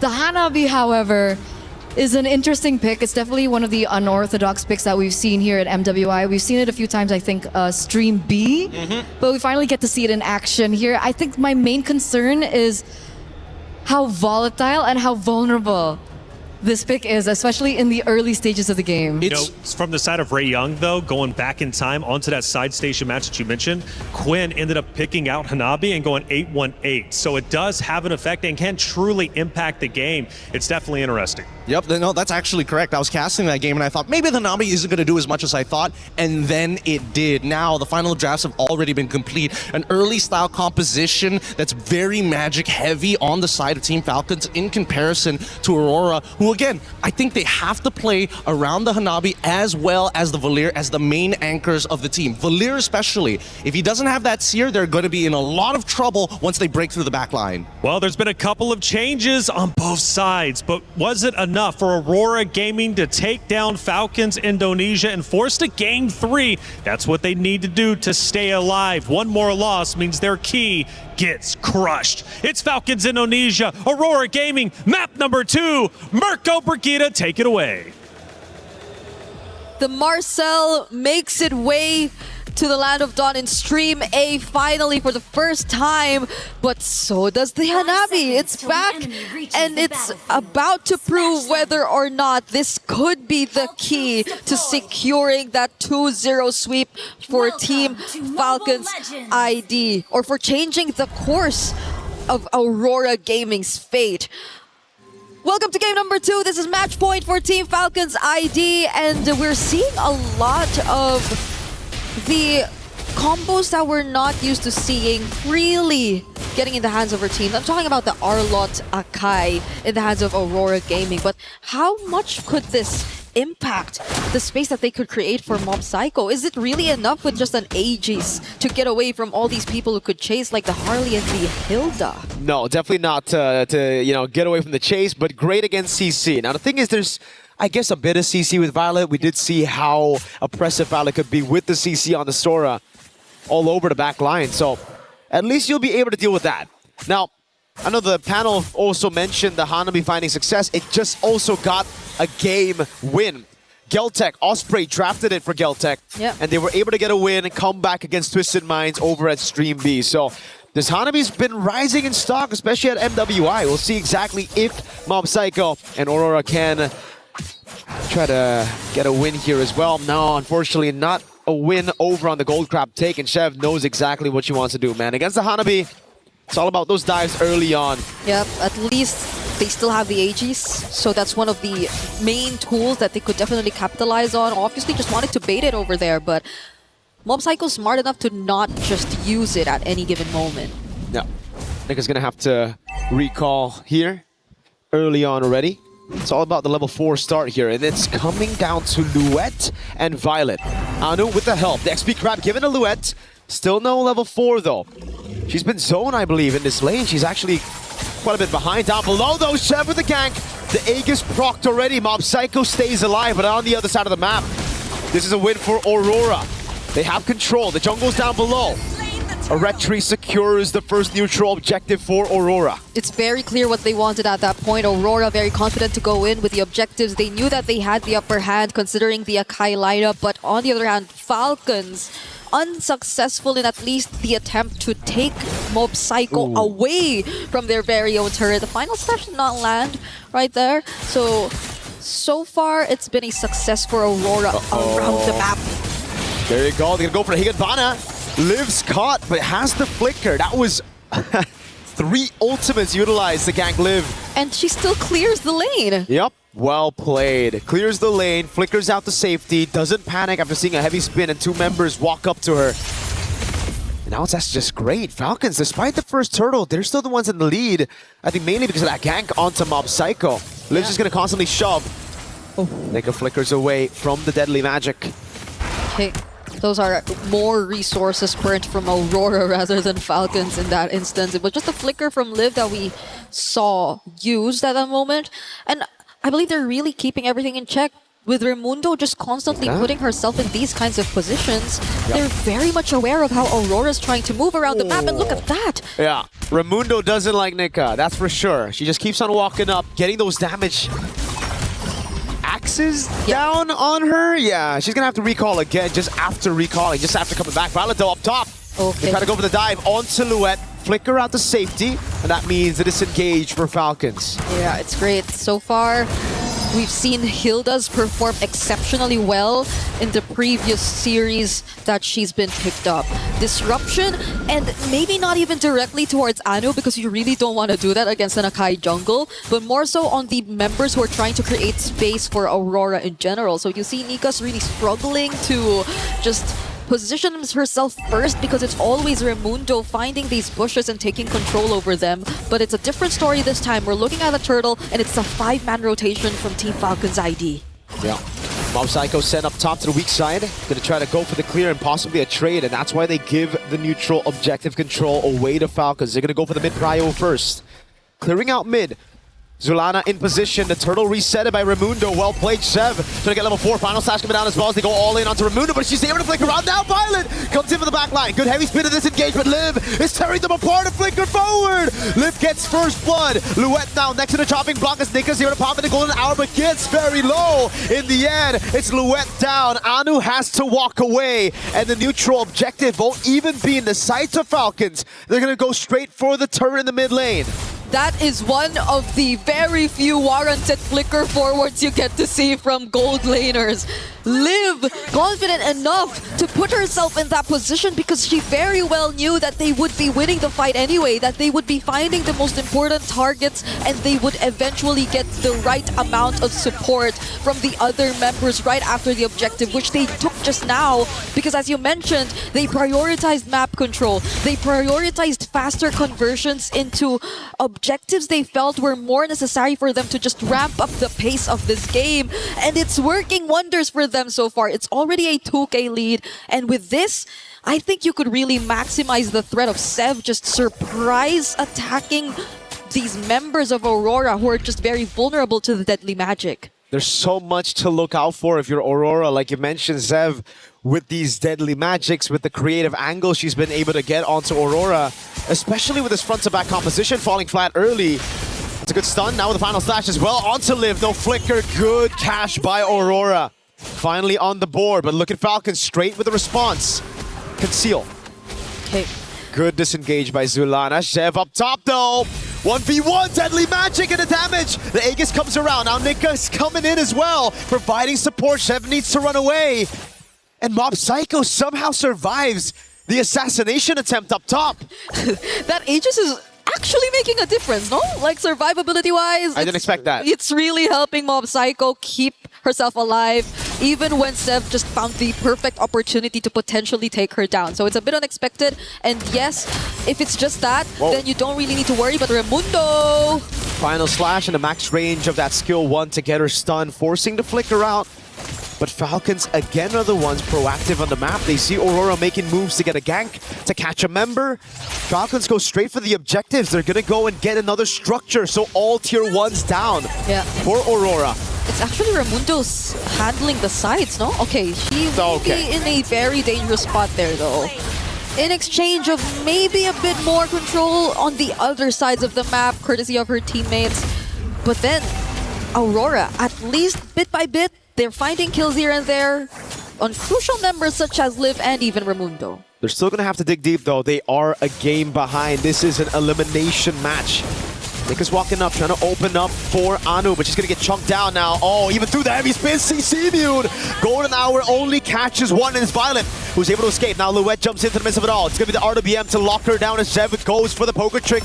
behind them all. Live with the flicker in. Zulana pushing her back, and that's going to be Nika with the backup as well. Aurora backing away. Falcons now with the neutral objective control. Third turtle of the game. Louette just trying to go for the damage. Raimundo's walking up. And that's a neutral objective given over to Liv. I don't know if that's intentional. Yeah, Raimundo really hurts though. Raimundo on this Hilda, and the Hildas we've seen really hurt though. Especially when they get to lock on targets such as Zulana. You get to use your starting turrets away, and I feel like there's nothing else stopping Falcons from just pushing forward and trying to close in these specific targets. We're taking a look at the equipment right now, and there seems to be quite a significant lead between the carries or between the gold laners. Oh, Nika doesn't get away from that! Nope. Okay, Deadly Magic takes her down in that moment. This got slain by Deadly Magic. Yeah, this is tough for Aurora at this point. At this point, they're already losing out on so much map control. The moments that we do get to see them find pickoffs, it requires so much of them to really sync up, and mostly it's been from Anu and Louette, but without them, what else can they really rely on? It's taking a bit of a while for us to see Mob Psycho actually get online. So do they just really wait for Falcons and rely on the potential counter setups that they can go for with the Golden Hour, with the Heavy Spin, or with the Final Slash? It's a big problem. It's all on the combo. Deadly Magic and the poker trick. A good Final Slash in the Higanbana for a trade back on Shev. But it's Raimundo up top now looking for the play. It's a Golden Hour coming down as well. Nika with the Golden Hour catches them as Zulana goes for the shots. Not enough to take anyone down, and look at Violet cutting their movement so Liv can get another tier 2. Mid and down bot, it's both down. It's another Falcons winning trade. Yeah, their conversions. And it's weird to say, but it's a conversion after losing one of their members. It's them just making sure that they're very efficient with time, with space, and that Aurora are not able to get as much when they're starting this Lord. Falcons have information though. Anu has the heavy spin. They might be looking for that. Now it's going to the shifting skies, catching 2. Heavy spin, pinning her down right now as Nika's still able to survive with the Deadly Magic taking down on her. That's the rest of the team, guiding back on Louette. As Nika's still able to survive right now as that's going to be Violet on the skies. Nika's waiting in the bush, gets the hit in the end. Liv flickering forward, getting onto Mob Psycho as Zulana gets caught by the poker trick. And it's the Void Blast of Livy to claim a double. And it's just Nika left alive. One member, it's the roam. There's no chance of a steal. Falcons are gonna get a free neutral objective on the Lord. One of the most aggressive carry games we've seen this entire day long. 2 flicker forwards which did not put her in danger. Livy and Seb. Oh, Deadly Magic! The fadeaway, Nika gets into the fountain in time. Just barely away from the Deadly Magic. They're gonna be okay for now because there's still a Lord that's about to spawn, and that Falcons are looking to utilize to take as much as they can. There are no Holy Shields left in mid, and there's a significant lead that you're looking at between, again, the junglers, and even the gold laners. At least there's additional layers of sustain for Mob Psycho. Also has the Magic Blade, but will that be enough? Falcons are looking to just dive all in. Charge down, Final Slash, only finding Raimundo. The shifting skies there, cancelled out with a heavy spin as Raimundo gets pinned down. Violet Comet Higanbana goes into the skies onto Louette. Again, it's Liv looking for those shots. So far, Zuliana's been the one on the board. 2 for 0, but for a base turret as Falcons try to go for more. Yeah. Shoving up top. Livy looking for the zone. Nika walking up, getting the frozen moments. Now Louette with the charge in. Deadly Magic and also the Final Slash, but she's going to get bursted down by the Deadly Magic. Taken out instantly. The wave below is chunking that base turret.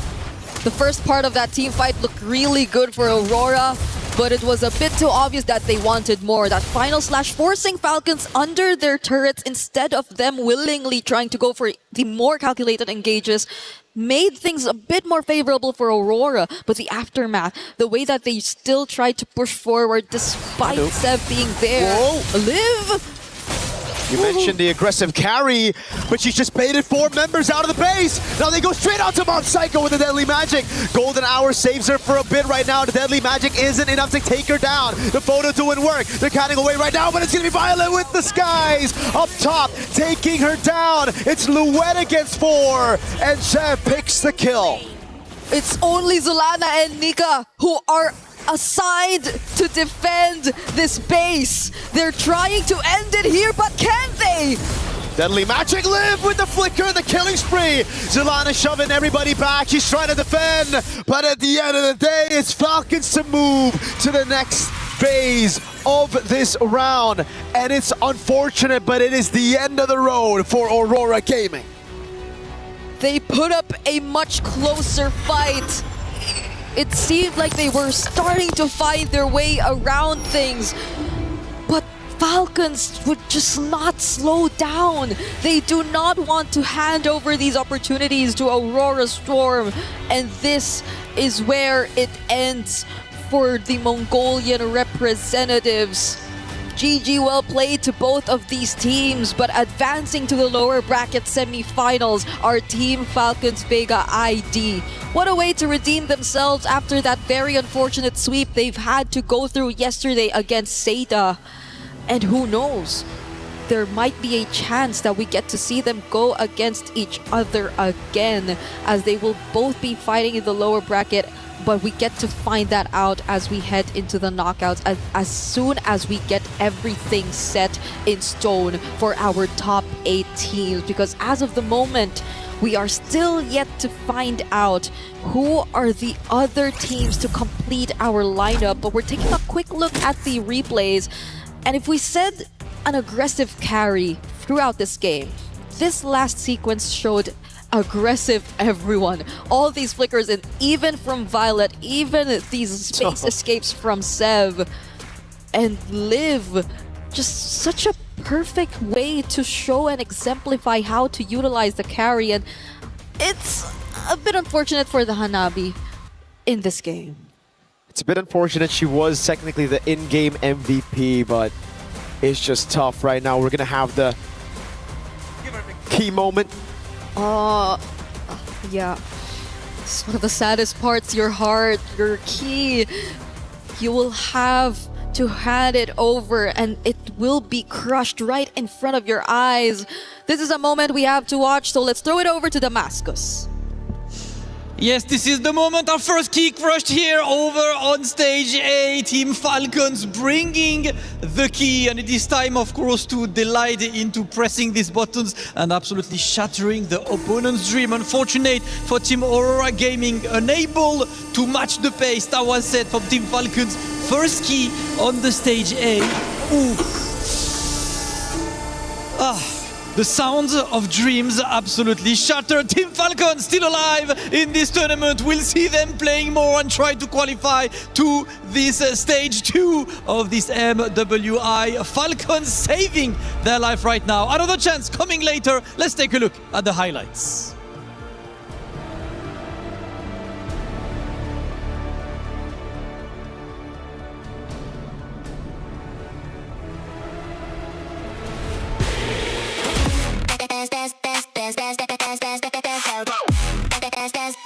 We book Esports World Cup.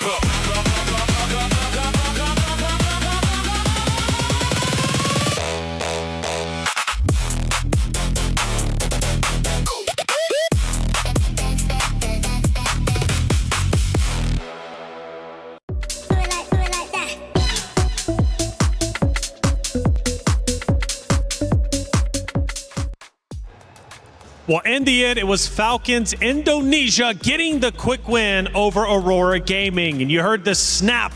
The key was crushed. Aurora Gaming, it was great they made it to the stage, and they should, in fact, be very proud of that. To make it to the MWI stage is a massive accomplishment. But their run cut shorter than they probably wanted. They will not see the knockout stage. But Falcons Indonesia will continue to move forward. Gideon, another quick map that ends within like 10, 11, 12 minutes. Honestly, I wasn't expecting that, but it's good news for the fans of Falcons Indonesia. Yeah, they're going to be very happy with that. And by the way, that sounded... Honestly, the Crusher is not too far away from us. I thought it'd be like even further. It was really loud. That sounded like a gunshot. That was scary. But coming back into this, I think the major problem here, it's not that Team Falcons ID are playing at their absolute peak, because I know they can go even further based on their previous history. I think, unfortunately, Aurora just did not have the same protocols when they started to fall behind. I think that really hurt them. I think it did too. We mentioned during the hero draft, we might see much of the same. For the most part, we did for Falcons Indonesia, but they did throw in a Harley. Now, I know for you were kind of questioning, was the Harley the right play? Would this open up an opportunity for Aurora Gaming? Well, it looks like it didn't. Here's the thing.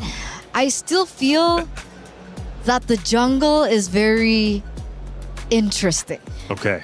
It's like I'm still undecided. Do we still want to say that the tank jungler meta is good, or is the assassins better? But for the most part, the Harley has been very 50-50. Sometimes it works, sometimes it doesn't. It really depends on the composition of the rest of the members of the players. And that's why I feel like in this particular matchup, Team Falcons, again, did their homework so well. The jungler picks were shut down, all of them. Well, let's end up seeing how that Harley ended up working out in one of our first plays of the game. And clearly for Falcons Indonesia, they run Harley. Whether you're a believer or not, it seems to work out. We're now 4 minutes and 50 seconds in. This is towards the beginning, Gideon. Yeah, no, this is where, Zev initially, again, Zev doesn't necessarily want to always be the one initiating. He's looking to clean up. He's looking to really isolate a target. And when you isolate that target, it kind of affects the 4 other members who are around you, right? So again, instant reaction once the deadly magic comes out.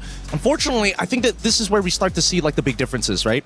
For tanks, it's a lot easier to show your impact by saying, hey, nobody on my team died, compared to an assassin who's like, what's your KDA? Sure. It's a bit rocky, isn't it? Eterna, what do you think going into this next clip? Obviously, another great moment as Gideon starts to catch his breath a little bit. Dude is flabbergasted. He needs 3 mics. Are you feeling good? Oh, he needs 3 mics as well as Vic. I'm just, look, Harley in this game had no reason to be able to find the picks that he did. Look, all these heroes have either CC, a way to push him back, a way to kind of like dodge the initial deadly magic, except for the Hanabi, of course. But other than that, it's just, I can't believe that they got away with it, to be fair. I love that moment, by the way. Because I was questioning in the early game. I was like, why isn't Harley being as aggressive onto the Hanabi? Because technically early game Hanabi, not as powerful, not as strong as well. And then we finally get to see the moment. The Harley goes up into the top lane and tries to get the Hanabi down, and she instantly goes Aegis. Yeah. First skill. Yep. I mean, dude, the fact that she is going for shield max is crazy. Most people want to focus on the wave clear, the second ability where she throws out a projectile and bounces around. She went straight for the defense. Well, here we take a look at our bracket for Group A. We continue to move forward. As you noticed at the top there, Team Falcons Indonesia did take that early loss yesterday to SETA Esports, but against Aurora Gaming, they get the job done, win 2-0 and push forward. Now for Virtus Pro, big win over on the B stream against Geek Esports. Their next opponent will be SETA Esports. If, let's say, Twisted Minds falls here against Geltech, then there is a possibility of a Twisted Minds and a Team Falcons ID matchup, right? That's right. Jin Zhao was the ex-member of Team Falcons ID, so she's going against her former teammates. Ooh, that could in fact be spicy, and I think I saw Twisted Minds as 1-0 up, if I'm not mistaken. So things start to get dicey over on Stream B. We take a look at Group B, and naturally we look at obviously going down low for Foot Esports. MIBR lost. They're about to face off, of course, with Na'Vi and Falcon Daisies. Now, Falcon Daisies, an incredible team. We actually heard a little bit earlier from you, Eterna, about their game plan coming into today, how they're feeling. But we also have to look at Gen.G Vitality. That's coming up next on this stream. It's a rematch from last year. 2 powerhouse teams. We could very well be getting a bit of a preview of what the grand finals is going to look at. But we do have an interview set up for you from one of our teams from the last matchup on the very stage. Rose, who do we have? Hey guys, Zev here from Team Falcons ID, surviving 1 elimination match today. Zev, how are we feeling? We're feeling pretty good, actually. I love that, and I'm pretty sure you also feel relieved because you guys survived the first elimination match. Now, I gotta ask, what actually happened yesterday? Yeah, kita karena ini pressure tinggi kan di turnamen, jadi mungkin kayak ada hal yang mungkin ternyata kita abaikan aja sebelumnya, tapi ternyata setelah kita temukan there's a problem in our team, so we're going to fix it, and we already did, so yeah, we're pretty good now. She said that yesterday was more towards the pressure of being in any tournament that got to them. Hence, they lost their first match. But they saw the problem. They worked on it last night. And I think we could see the result today. Now, congratulations on that 2-0 clean sweep game. We see that you guys are back on track. So what else can we expect from Team Falcons ID moving forward? Of course, we're not trying to survive here. We're going to be... Of course, we want to be a champion. So that's our hope. I think that's a pretty banger line. They're just not trying to survive, but they want to win it all. You know what, Zev, since you guys survived your elimination match day, is there anything that you want to say to the Indonesian fans back at home that are cheering for you guys? Terus dukung aja guys. Kita akan terus ngelakuin yang terbaik kok. Kita nggak cuma main buat cuman surviving gitu. We're gonna try to win the game. She said to everybody back at home, you know, just keep on supporting us because like she said earlier on, they're just not here to survive, but they are here to win it all. Thank you very much, Zev. Congratulations. With that, throwing it back to you guys at the studio. Play is in our DNA. Whenever we let it out, it becomes our superpower. Now imagine an entire city being built to supercharge it. Kadir City, powered by play. Not just here to play, we're here to win. Love that mindset. How far can they go? Obviously, it's up to them to decide. But it's not just the current players on the rosters of Falcons Indonesia. We also have Funi, ex-Falcons player, to hear from Rose. Let's hear what she had to say. Hey guys, Funi is here in the arena. Hi. How are you? How's Paris treating you? So far, Paris is such a pretty country, and the people here are so humble, right? Oh, they're so nice. I agree. So yeah, nice. whenever I enter everywhere, people are like, bonjour. Bonjour, merci. Yes. So, Funi, let's talk a little bit about the game. What happened to Team Falcons ID yesterday? Because that was a shocking loss. I think it's just because they were nervous. Because I think they were playing good, very good, but I think they were just nervous to be in the international stage because they skipped last year, right? Yeah.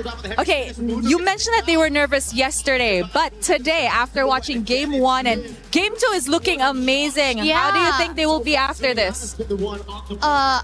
I think they learned from yesterday already. I think they will bounce back even more.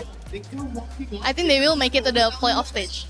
Let's go! Let's go! You know what, Funi, any words for your Indonesian fans back at home? Should I say it in English or Bahasa? Up to you. Oh, maybe I will just say it in Bahasa. Because, guys, jangan lupa buat dukung tim-tim Indonesia karena mereka butuh banget dukungan kalian. Dan semoga tim-tim Indonesia bisa bawa pulang pialanya.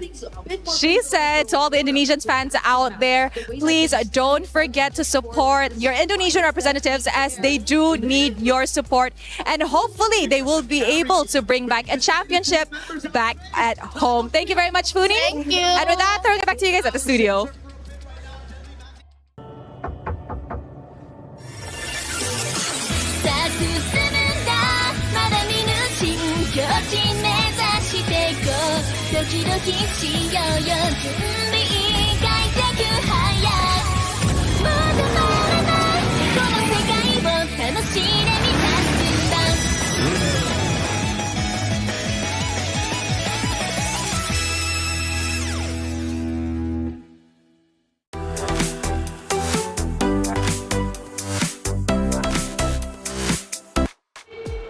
It's time for another match, and this one means a lot. It's a repeat from Grand Finals of MWI just last year. It's Gen G versus Vitality, the rematch. Revenge or repeat? The winners punch their ticket to the knockout stage once again. For the other, the loser, they have to drop down, protect their key, and try and survive, much like Falcons Indonesia just did moments ago. Let's talk about it. Not only is it Vitality versus Gen G, it's Vivian versus Ashley. The mother of tanks conversation. Who's it going to be? Honestly, I'm not so certain, but we need to hear from Ashley before we head into the matchup. Hey guys, right now we are with Cindy and Ashley, and I just know this match is about to be hot. So girls, how are we doing today? I'm good. I'm great. Now, what do we think about this matchup, honestly? Because it's a Grand Finals rematch from last year. This time it's not Grand Finals yet, right? So you excited? Yeah. What about you? Maybe the result will be the same as last year. Ooh, now she said that because if we look back to last year, the results were a 4-0 in favor to Team Vitality. Ashley, come on. What do we got here? What do you think is going to happen today? 2-0? 2-1? I think it might be the same result flipped. Oh, you think you're going to win this year? 2-0, clean sweep. Why are we so confident going up against Vitality? I think that's for them to find out. I mean, that's impossible though. That's impossible? No, not happening in a million years. Yes. Now, Cindy, she's being a little spicy. Is there anything you want to say to Ashley before the match starts? Well, maybe I saw some Minotaur, 2 games. We might ban that. You saw Minotaur what? 2 games. 2 Of you games. playing Minotaur. Yeah, what about it? We might ban that. Oh, I think that's okay. your only hero. It's fine. What if that's the strategy? Because last year you guys banned, what was it, 5 of my tanks? Really? I mean, maybe we thought that I think you don't have any other heroes than that. Or is it a respect ban? No, it's just that we're bored. Okay, let's see. Ooh, you know what? Let's keep this heat in the land of Dawn. Thank you, girls. Let's show it back to you guys at the studio.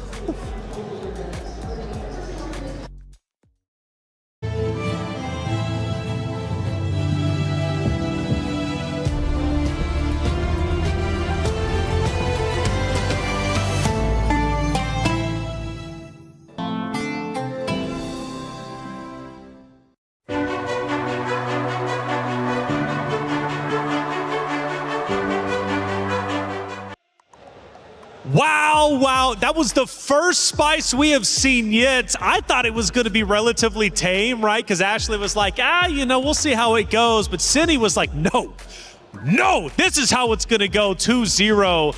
Yo, Cindy, Vivian was one of my favorites. Cindy might be taking that spot. And it's so different because last year they had the same face-to-face. I think it was in the grand finals, and she was like, we'll see how it goes later. Right, she was super chill. She wasn't nearly as spicy as Vivian, and then we see that from her. That is insane. She came out swinging. But rightly so, because after all, Vitality is in fact the returning champions. They've got all the confidence in the world, but they did have a close series against MIBR loss just yesterday. Will that have an effect going into the series? Well, of course, we need to find out. It's Vitality versus Gen G. Let's go to the stage to set it up. Ladies and gentlemen, it is time for Gen G versus Team Vitality. And ladies and gentlemen, oh yeah, you hear that energy, and with good reason, because this is a run back from last year's grand finals. Of course, Team Vitality last year did not even drop a game against anyone in the event, but Gen G is here to show that they've learned a lot and that this year will be different. That's absolutely right. Now, yesterday, we have seen the hype being tested. But of course, even with a 26-minute game in Game 2, that was because a team caught them off a surprise by a surprise pick. But this opponent that they're meeting in a few moments' time will be no stranger because they have met them last year in the grand finals. And Gen G is hungry for that win. So, will it be redemption or total domination? We will see that in this upcoming match, and of course find out who will emerge victorious and punch that early ticket to the knockout stage. Over to you at the studio.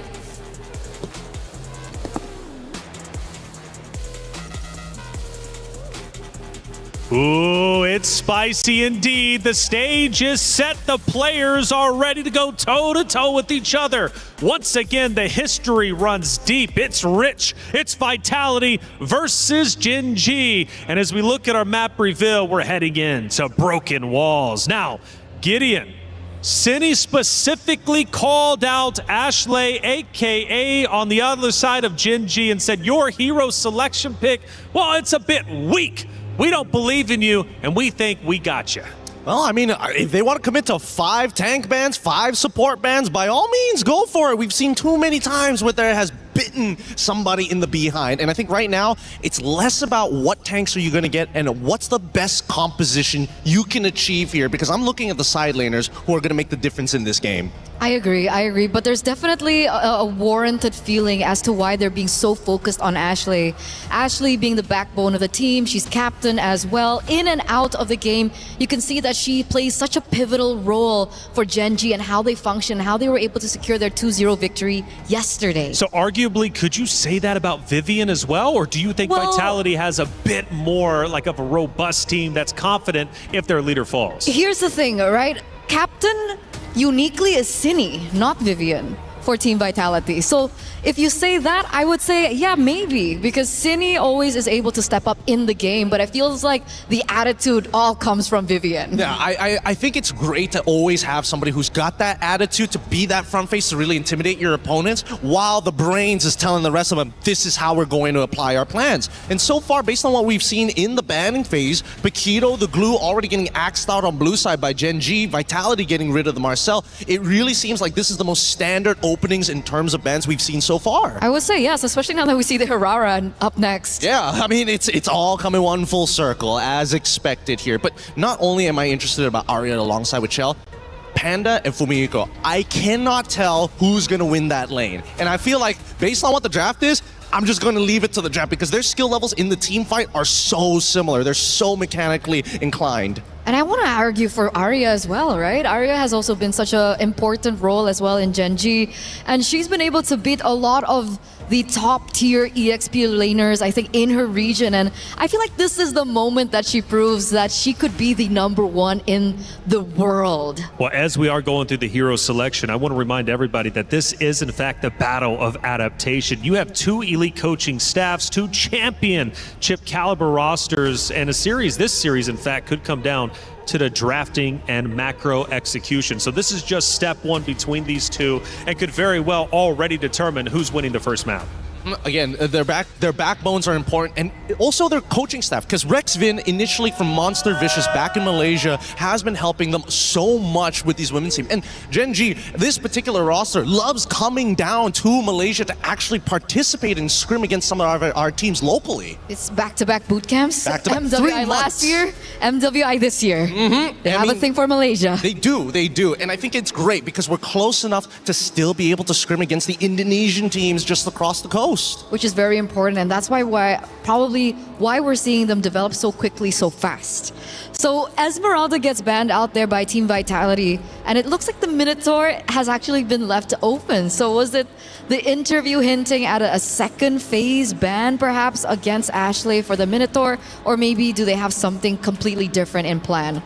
It's a tough call on this one. I think that the Glue and Atlas have been pretty consistent bans overall, but this means that both sides want to play for their mid lane, right? So they got their mid lane. The question is, are they looking to scale? Are they looking for control? Or are they looking to just play tempo? And I think so far with Abaxia, I would assume it's tempo, but we've seen many teams pivot right at the very end to show, no, we're actually going for a hyper-aggressive style. Okay, it really depends on how they're going to be able to draft around the Baxia, right? Because the thing about the Baxia is, the least I can say is Baxia is very dependable.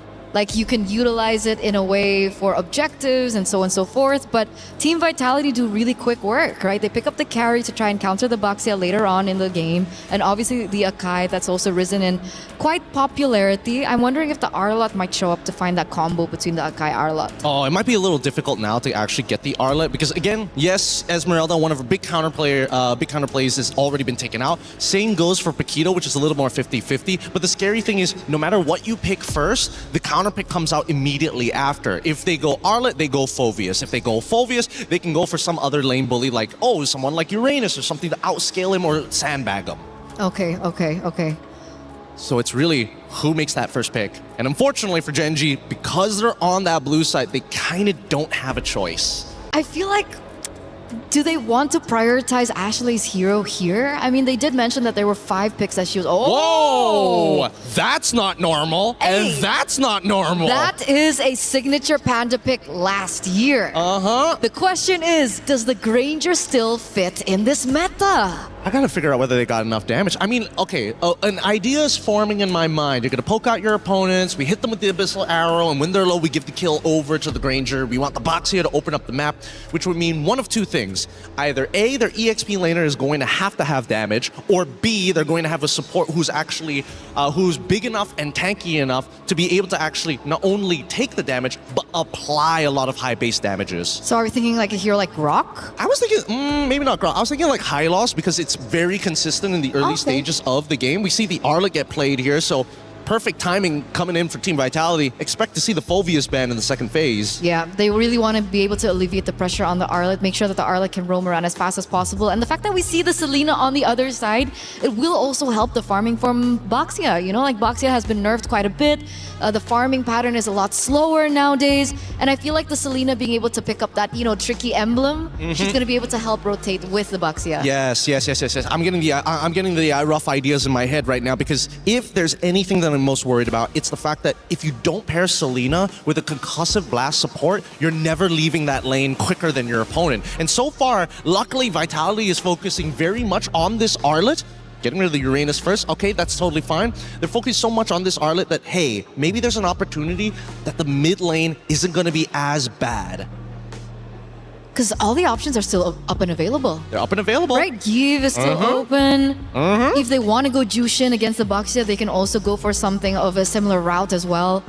They could even go for something like Gord. It sounds scary, but where's Selena actually going? We don't know. It could still be played as a support. No way. I mean, hey, right now, the biggest thing in the game is the fact that we don't have vision, and what does Selena provide? Hey, traps that give you vision. Is it really an Ashley pick? Ashley's been so, you know, synonymous with heroes that are, you know, big setters, finding opportunities, you know, like not a single target type of hero. Hey, maybe she's trying to look for a new moniker. It could be the possibility. But well, let's not forget, during the interview, we did ask, do you still want to take that title of Mother of Tanks? And she says, well, this year I might be trying for something else. Could be the... Oh, I got to come up with a good one here. Nah, I don't have something that's good yet. It's all terrible. I'll workshop it in just a little bit. But this second phase, Phoveus is wide open here. I feel like baits are being thrown out by both sides with these bans. What happens if they pick up the Phoveus? I mean, Arlet's not gonna have a good time. Like, I don't know what Arlet's supposed to do in that lane. He walks up, he just dies. So what was the bait from Vitality though? Well, the fact is, they're already banning out things. For an example, they're already getting rid of the Uranus. They're also getting rid of the Freya. Again, both of these heroes, you would have expected the Freya at least to show up a little bit earlier. But now, since Gen G didn't have the opportunity to lock in their EXP, it made so much more sense to just get rid of the axe out the Scalers, because their composition just doesn't have enough damage. Okay. I was about to say, do Gen G want to pick up the Cho? But they're the ones that actually banned the Cho out. So now it all comes down to this. Red 4, usually the money pick here for Team Vitality. They could lean into their support first if necessary, just to kind of make sure they guarantee themselves a mid laner that absolutely destroys the whole composition, or just keep it simple. And I personally think that keeping it simple might just be Jushin rather than the Eve. I like keeping things simple and I want to keep it that way, but I do want to watch out for the fact that the Akai could still be flexed. Just highly unlikely, but it still can be done for Vitality. I mean, if we're thinking that way, technically Arlet could be flexed as well. I mean, it's been many years since we've seen Arlet roam, but hey, I'm not putting it out there. And it's not flex. And it's not a flex. Phew. We see the Beleric come through, so that is going to be given over to the Mother of Tanks.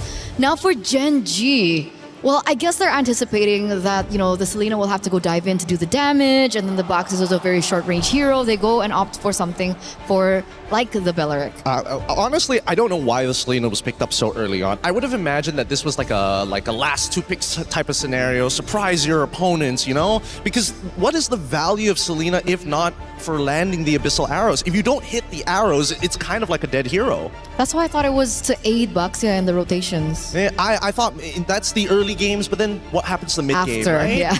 Selena kind of loses its power in the later stages of the game, but like you mentioned, the Phoveus being a good lane up against the Arlet, the Phoveus does show up here, and then the Gourd comes to play. That means the Selena is the roamer. Not too Ashley's on the surprised. Selena. Yep. So Yen, she's looking for some headshots here. This is gonna be real cool to watch because again, it's highly mechanical. You hit an arrow, they have to die. And Granger right now is gonna be their main win condition if they get the Sky Piercer. Looking on Vitality's side, they see that Gourd. It's a problem. I don't think they have the correct answers to it right now. Okay, so what do they need?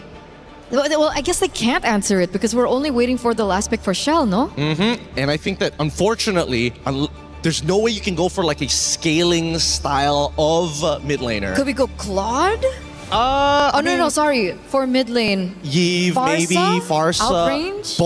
Both of them are susceptible to this Selena. Kagura. Something lane dominant, something to say, you know what? We'll figure out a way. This is diving so deep into the archives of Team Vitality. I think it was even under a different org at the time that we saw the Kagura for this team. Well, I don't know about you, Taylor, but do you prefer the arrows from the side of Genji or the umbrella from Team Vitality? Gotta go with the arrows. Come on, you want the damage. This is the matchup we've been waiting for. The crowd has showed up. The Vitality fans are going crazy. Gen G fans, let's also get loud because this is a rematch of the Grand Finals from last year. The one we've been waiting all day for. Let's get it started. Bragina, Athena, take it away. And that's exactly why the arena feels so electric. It's a matchup we're all looking forward to see. And it's Gen G versus Vitality. The rematch, the storylines, they're all falling into place. But only this can determine what would be the next for these two teams. Now that they see and meet each other again. It's a Selena for Ashley. It's something that really took us by surprise. And I know it's a bit 50-50, a very mechanical hero, but I can't help but think it's also just Genji's way of speeding things up for the Baksha and making sure that it's not left behind in terms of farming, because that's one of the biggest adjustments we've seen happen to this hero. Especially if you've reviewed some of Vitality's earlier games yesterday. So Genji learned their lesson, and it's quite a bit of a refreshing thing to see onto Ashley's hand as well. It's going to be raining arrows here, but let's see if Shinny, or C rather, could dodge all of that with her umbrellas. Now, talking about Sayori as well, with a Gourd pick coming in clutch here, she wouldn't have a hard time clearing up the lanes, and most likely here for Vitality, they need to find a way to somehow set up the tempo here on through the early game. And that's exactly what they compensated for, right? The fact that they might have lacked wave clear and faster rotations, but Arya... Okay, being punished this early. Flicker already activated. Rui with a counter punch. Vivian and the rest will just disengage. It's Vitality with the discipline and clean disengages against Genji. And the fast rotations from Genji as well, so you just really couldn't go in for the full commit. It feels a bit too dangerous to do so. So fortunately, they're keeping everything in check. They're not too behind as well in terms of speed and farming. But Vitality, they're just making their presence felt. Look at how they're showing up even right here in the purple buff. It's all about the speed, right? So Genji wants it faster. Vitality could match up that speed. And now, right on cue, it's going to be the first objective here, targeted by Vival.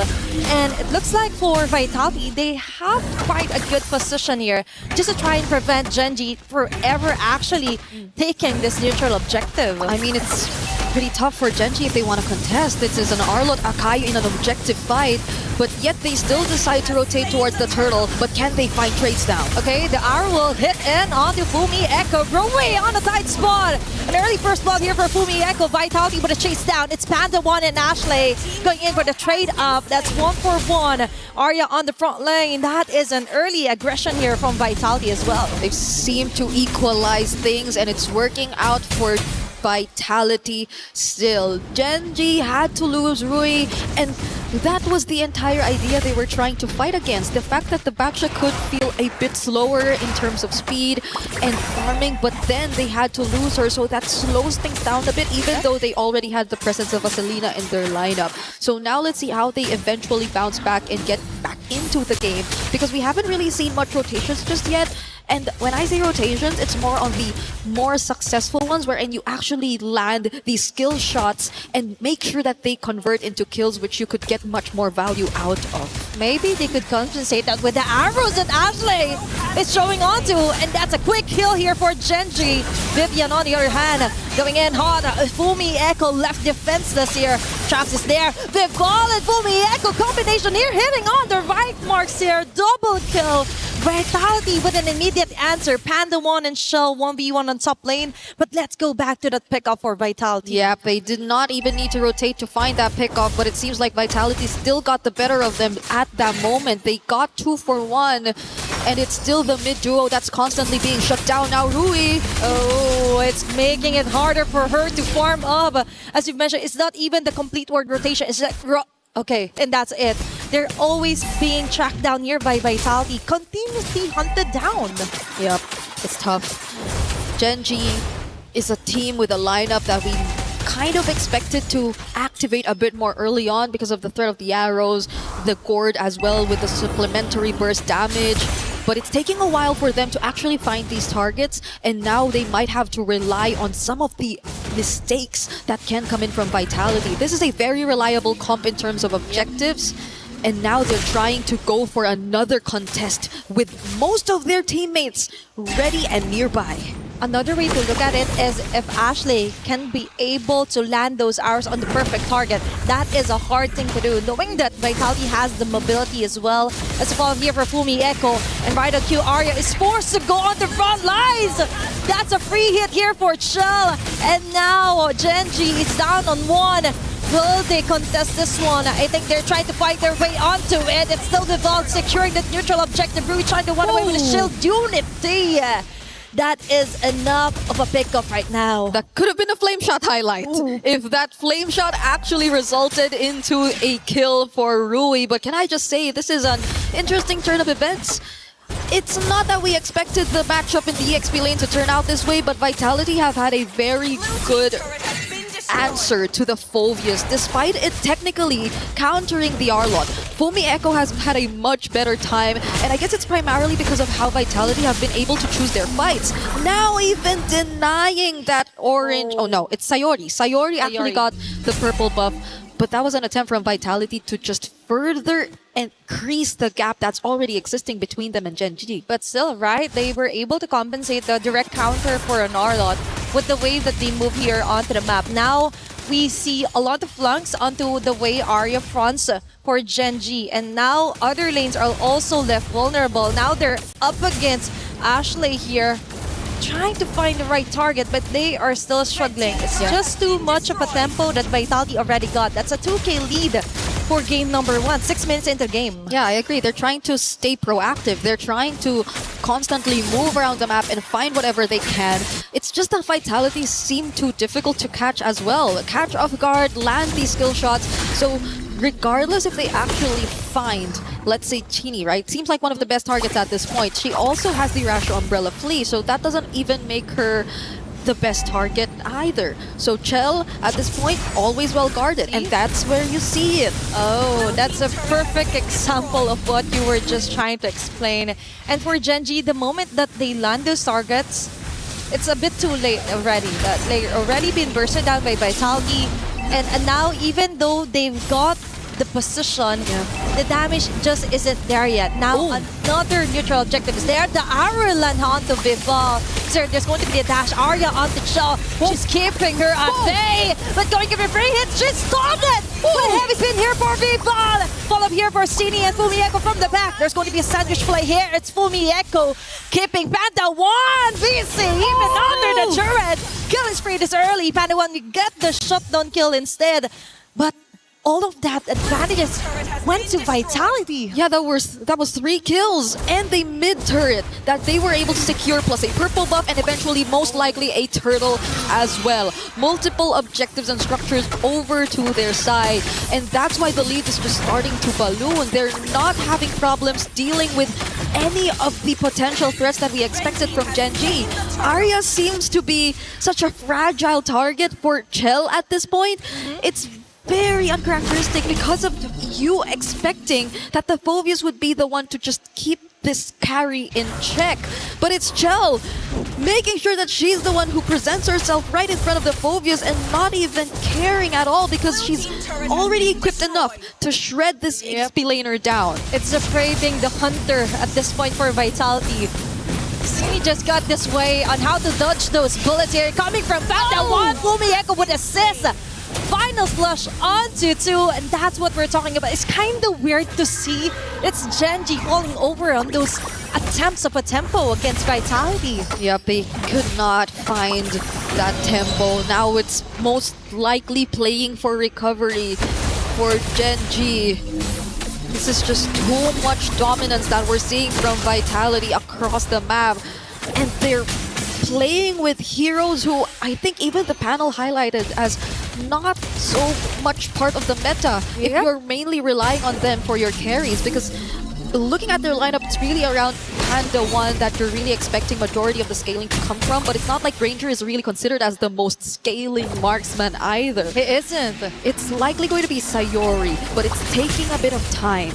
They're trying to set up, or their setups are taking a lot of time before we eventually see them executed. And now with Fumieko also picking up the Rose Gold Meteor, you could just expect this aggression to get even worse. It's all about fights here for Vitality, making it harder for Gen G to actually catch up. Even though Arya could land a great Dark Wave even onto 2 to 3 members of Vitality, but still, the damage isn't enough. We've mentioned it's Sayori that's taking a bit too long to really be activated if to go for the burst. And for Vitality, on the other hand, another way to totally compromise the jungler pattern here for Gen G is to try and take it all over. Especially even onto the jungle clips. Gen G couldn't even touch that one. Arya still got a perfect play on the shell. But still, the restful just isn't there yet, Vivian. On a tight spot, but still, she will be able to back away. Instead, it's Chewy and Arya falling down just before a Lord take even eventually comes in. Gen G definitely wanted to take on that fight. That was the pursuit that Arya risked, expecting the follow-up as well to come in. But the pin down with the heavy spin just made it difficult for Gen G to even push forward because they already lost Arya. And it's a tough task for her and Rui at the same time. They're the ones who have to get in first. They're the ones who have to set up. Yep. But every single time they attempt to, it seems that Vitality are not even afraid. They're not rattled by the least because they already have Chell, who's currently 8.9k in gold, already completed the Trinity and is on the verge of completing her items. Whereas if you take a look at Panda, yes, she already has the Hunter Strike and the Malefic Roar, but this Sky Piercer, you have to wait until you actually get the value out of it. There's so much catching up that Gen G actually need to do, and we're approaching the 12-minute mark. Fortunately, still have some of their holy shields intact, but they're on the verge of losing a bunch of their base turrets too. Yep. Time definitely is not on their side here for Gen G. You have to keep those stacks rolling in for Panda if you want to survive this task, this tedious task that Vitality is trying to do. Both inhibitor turrets here onto the mid and onto the bottom side is being targeted here by Vitality. We fall yet again with a heavy spin. It's Arya falling down. The front runner here for Gen G is easily picked off, and now it's left for Ashley to land those arrows. But a flame shot kill here from Cini will seal the deal. Down 2 women here for Gen G. All their base turrets have been totally destroyed here by Vitality. And that is a flame shot highlight right there if you've ever seen one. It's been so long since we've seen a flame shot here in competitive play, but oh no, Rui gets caught. And this is it. Vitality just exerts their dominance here onto game number 1. What cracks? There are no more cracks onto their formation, onto their domination. as they slowly choke out the life of Genji here for game number 1 alone. I am starting to understand why the Phobius was baited out of Genji and why they were just willing to let it go. Just look at how difficult of a time Arya is actually having on this hero. And it's just really something difficult to digest because it's a matchup that you really would expect to go her way. But it seems like Vitality have completely read out the kind of approach that Genji actually want to play into. They pretty much let them play the early that they want in terms of speeding up the farm, but other than that, they are not landing any of these skill shots. They are not able to maximize the early threat and presence of a double mage mid duo that they actually decided to field here in this game, and they're just taking it step by step because we're 12 seconds away until the next objective spawns, and with an 11k gold lead, this was mentioned by our panel earlier, it's very difficult to find a way around this kind of situation. That is just too much to handle for Genji. Plus, considering that 3 of their supposedly damage leaders is linear. They're on a straight arrow, they hit or they miss. But most of the time, it's a miss. Because for Vitality, all they need to do is juggle around who will be getting the arrow, who will be getting all the skill shots here from Panda 1, and the rest could just go for the free hits. Now, Sini is still untouchable, by the way, with their Kagura pick. Yep. And it totally made sense. She has the mobility, she has the burst, and the flame shot, the cherry on top, just to finish things off here for Vitality. Yeah, none of them honestly even opted to go for Purify. At this point, it's just really them adapting through the heroes that they've actually picked up. And I think it's also very dependable for them to have the Sakai in their lineup, because even when Genji decided to go in for multiple times, they just had to use it defensively, push them away, or even better yet, find the perfect pin down. But this is a Lord Siege incoming for Team Vitality. Let's see if it is here. Oh, another fight that's just connecting onto 2 members. Panda already down. Fumi Echo taking out Arya from the process here from Genji Esports. Is Shell locking in onto the tower. An easy game 1 win for Vitality. They had zero plans of letting Genji extend that game any further. And Team Vitality are 1 step closer in securing their knockout spot.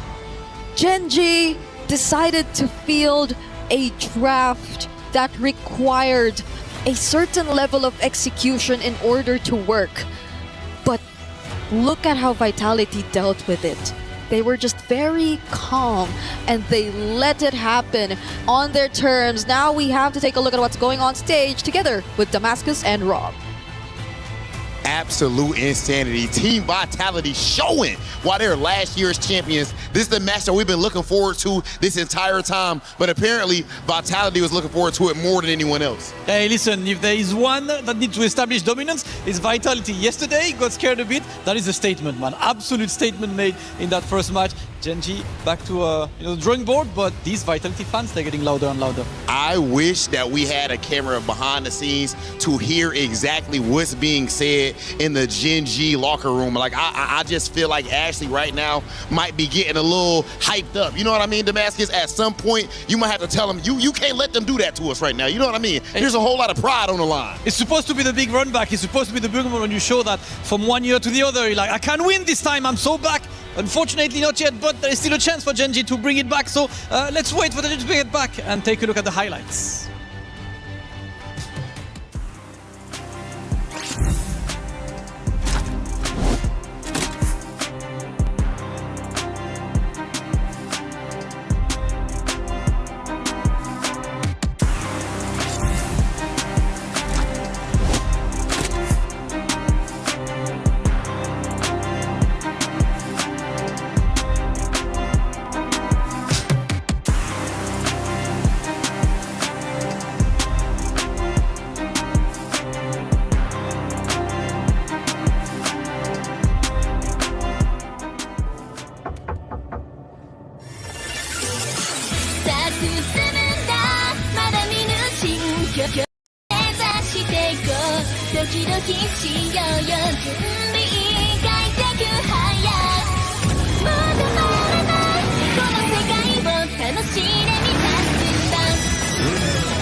Well, the title for this matchup outside of Vitality versus Gen G was Redemption or Domination, and so far it's only been Domination.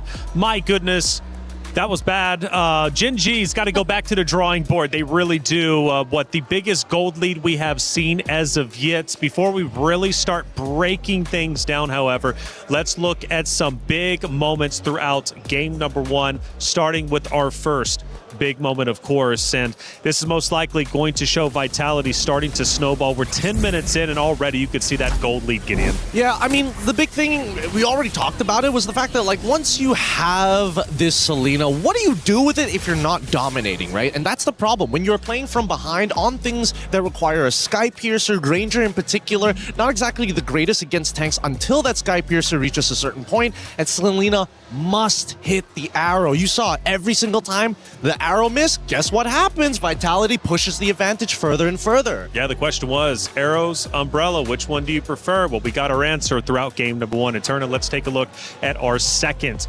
moment of game number 1, and probably getting towards the tail end here, and it might be close to the winning moment. We're now 11 minutes in. The gold lead now is well over 10K, and we're starting to enter the base. It was almost a 12,000 gold lead at this point in time. And the thing is about the Selena, it's very difficult for her to try and go for the defense on the defense, right? She needs to have a little bit more say when it comes down to map control for her to really get the shots down. And in this particular position, it's very predictable where the arrows are going to go, so it's easy to dodge. And then you see the synergy of composition between Vival as well as Fumi Echo.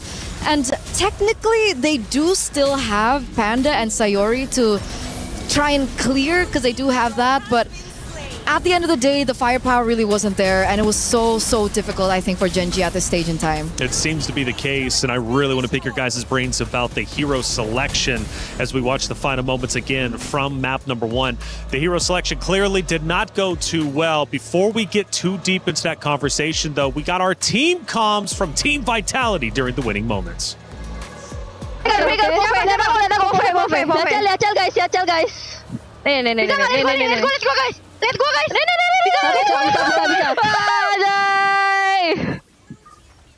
Sabar anjing, MM-nya enggak lewat-lewat. Itu cowok mid-nya anjing.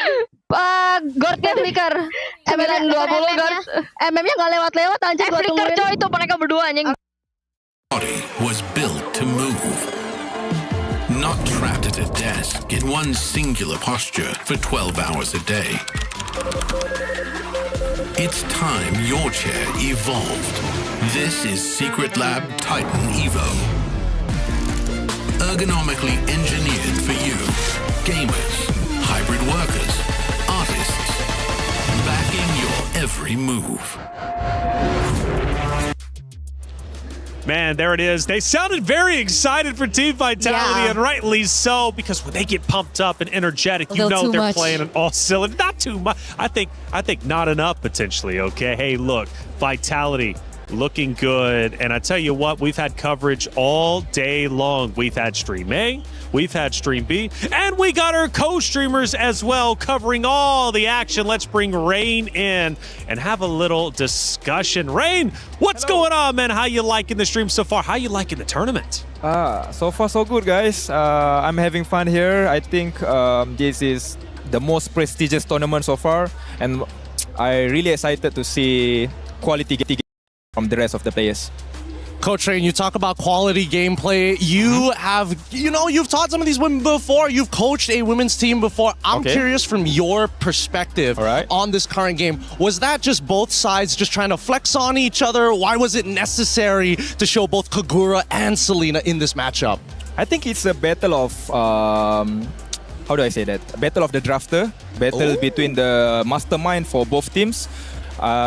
They high pick the Selena, and they expect that the Selena can be flex pick, but somehow Vitality can read the pick, and also they use Kagura to deny God and also Selena at duo mid. So that Kagura pick actually for me is really brilliant, man. Brilliant indeed. Yeah, and really brilliant. I know that you have like again, Malaysian to Malaysian here. We know that Rexvin is up on that stage. Yeah. I know that you guys have had, a bit of a relationship. But what do you think about KCS at this point? Do you think that Rexvin has what it takes to outsmart him this time in game number 2? Or are you thinking maybe there's something else that they got to be worried about? Oh, surely. I do believe in Braxvin. I trust him. I've been work with him before during SEA Games, and I know that he can actually draft the best composition for the players. So, I think they will bring this game to Game 3. Well, Coach Rain, thank you so much for the insight, and thank you so much for all the work you're doing behind the scenes supporting the MWI. Like you said, it's the most prestigious tournament, and I got to agree with you. It's been a fun day for sure, but let's keep breaking down that map number 1 between Vitality and Gen G. We got some stats to show on the screen for you all to look at, and obviously we were focused on the gold. It was one of the biggest gold leads, but what else can we see from the stats? I think the one thing that I'm going to be seeing later on is the choice of spell for Kagura, for Cine. We haven't seen the flame shot in so long. I think the max we usually see it is like in our ranked games. And suddenly it comes to play here on a competitive level. It really shows how confident I think Cine is on the Kagura. Yeah, no, I agree. I think that this is definitely in Cine's pocket pick for a very, very long time. And as Rain mentioned, it is the perfect answer in this case. So again, yes, a little disrespectful. Could have gone for the Purified just in case you get hit by 2 CCs. But I think that the flame shot has already kind of, stung Ashley a little bit. That's 2 times getting last hit by a max range flame shot. Tough break for sure for Team Gen G. That definitely did not go their way. Now, one thing though, sometimes getting beat like that is almost a blessing, and the reason why is because short-term memory, you can let that go very quickly as opposed to like a grueling 20-30 minute matchup and then only to take the L. This time around, it was very quick. Back to the drawing board they go. Let's see if they can get their emotions in check heading in to map number 2. We head back to the stage. The ladies are getting set up once again. Now, Granger pick, traditional for Panda. However, the Selena obviously was a big talking point between you two. Going to Ashley's role, typically the tank, right? Typically the mother of tanks, or at least in contention with Vivian for the mother of tanks, decides to go assassin this time, which doesn't give enough support to 2 of the heroes on the side of Gen G. They cannot afford to make that mistake again. But more importantly, do you think you can see where their mindset was with those picks heading into map 1? I feel like it was ego. I'm gonna say it here. I think it was ego. I think after that interview that they had with Cine and Ashley, and Cine was like, you know what, your hero pool's a little bit limited. Maybe you can only play the Minotaur. And Ashley was like, no, I think I have something else. And that's why it was prioritized so early. But Coach Rain did mention that I think it should have been a flex pick as well, but they were forced into a position to take the gamble. They took the gamble, it didn't work out, it's okay, go back to the drawing board and maybe go back to what made them strong in the first place. So do you think there's anything though, like any justification outside of ego, whereas like this could have worked, or was it just too quick, too soon? Here's what I think. I think that they had a great day of scrims, and Selena was part of that lineup. I think that might have given them the idea that maybe this is it. This is the pick that's going to, shake things up here and make sure that we can't get our mid trio targeted as hard as they did last year. I'm of an opinion that it could have worked had the gold lane been different, or had the mid laner have been different, because Gordon Granger, I feel, alongside the Selena, was a little bit too greedy for my taste. Obviously, there are certain scenarios where it would work, but in that particular moment, the Granger really needed to snowball. It was very difficult for him to get to that point, and I feel like the Selena just really wasn't the pick to help accentuate it, because they were going for like a front to back kind of comp. Yeah, they were, but at the same time, you got to give it a Vitality, right? They played the laning phase really, really well, and just before Gen G were about to kind of like get over the top of the mountain, on top of the peak, unfortunately, there was already a rotation to reinforce those weak points of the map. So I think that at least from Vitality side, really great adaptation, and I think that's what really coined them the game on top of the draft. And going right back to you, Gideon, one of the things you said during the hero draft was that Vitality didn't have a true answer for the gold lane. I was waiting at least to be a little bit worried for that, but based off of game number 1, clearly they did. Yep, it seems overall, I would have said that at least with that many tanks and with that many frontliners, initially Granger should be able to get something done in the carry lane. However, what I didn't expect was the way that the team comp actually plays once we get past closer towards the 7th to 8th minute of the game. When mid-tier 1 broke, I think that's when the game completely was over for Gen G, right? You have no way to kind of control the side lanes, no way to kind of rotate safely, and that's when Selena loses a lot of her value. That River of No Man Land, Selena wants to be all over there, invade even into enemy territory. How much do you think the history of this roster between Gen G and Vitality is playing in the mindset specifically of Gen G in this matchup? Because you mentioned ego, and it very well could have been. Cindy might have went into that interview looking to play mind games, and it might have paid off. So Eterna, I'm right there with you in your ballpark. But how much do you think Gen G right now is thinking, man, Vitality, they beat us last year. A lot of history here. We've yet to take them down. In fact, Vitality didn't drop a series, from last year's MWI. How much do you think that is affecting Gen G in this moment? I think it's a lot, but I think it's more so for Team Vitality. Because now they're the ones who have the target on their backs. If, let's say, Gen G lose this, it's an expected loss. Everyone will be like, yeah, okay, try next time. It happened last time as well. But let's say Team Vitality lose this. Now that is going to hurt Team Vitality a lot. And Sure. I think that is what's making them put in a position where they're the ones that has something to lose. Which would make map number 3 very interesting if Gen G does answer back and ties it up. But until then, it seems like Vitality, regardless of the target on their back, are selling through the competitors in the competition, and they remain as confident as they've ever been, not only in the interviews, but also on stage and even in our team comms. We start our pick and bans, and again, the story will once again be told, and this time around, I hope Gen G did their homework. I hope they did. At the same time, I agree with you, Eterna. If Vitality somehow drop this, especially when they are currently on match point, that's definitely going to hurt the mentality coming in. But it's always harder to defend the title than it is to chase for it. And I still think that Gen G have something up their sleeves. However, come down to the picks and bans, we're already seeing good adjustments here. Vitality is taking whatever they learned from the previous game and now applying it on the blue side. Yeah, they have the carry banned out, they have the Phobias banned out, they have the Jushin even banned out. And it's signaling, what is it signaling? Do they want to go for an early pick assassin now that the Hirara is available? Do they want to take that risk? Well, let's give it a moment here, right? Because it's kind of up to Gen G. And Vitality is asking the question, oh, please give me the Hirara. That would be really fun to play. And if Gen G allows it, then sure. But if not, I still think that there are better openers right now so far in the pool. Okay. It goes back down to this final one. And I mean, it goes and brings me back to Vivian's interview. Oh. When she was like, everyone please do your best because I don't want to get sleepy.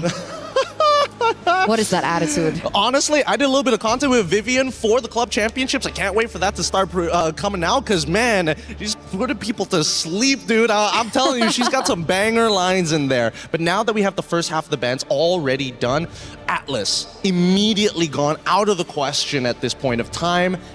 It seems a little strange. Most people like to hold the Atlas up, especially if Zushin is already banned out. But I think they just don't want to let it go. Are they contesting a different pick, perhaps? If we take a look at the first game, I think the Esmeralda and the Glue were heroes that were also banned out. Do the defending champions want to go and prioritize the Esmeralda here instead?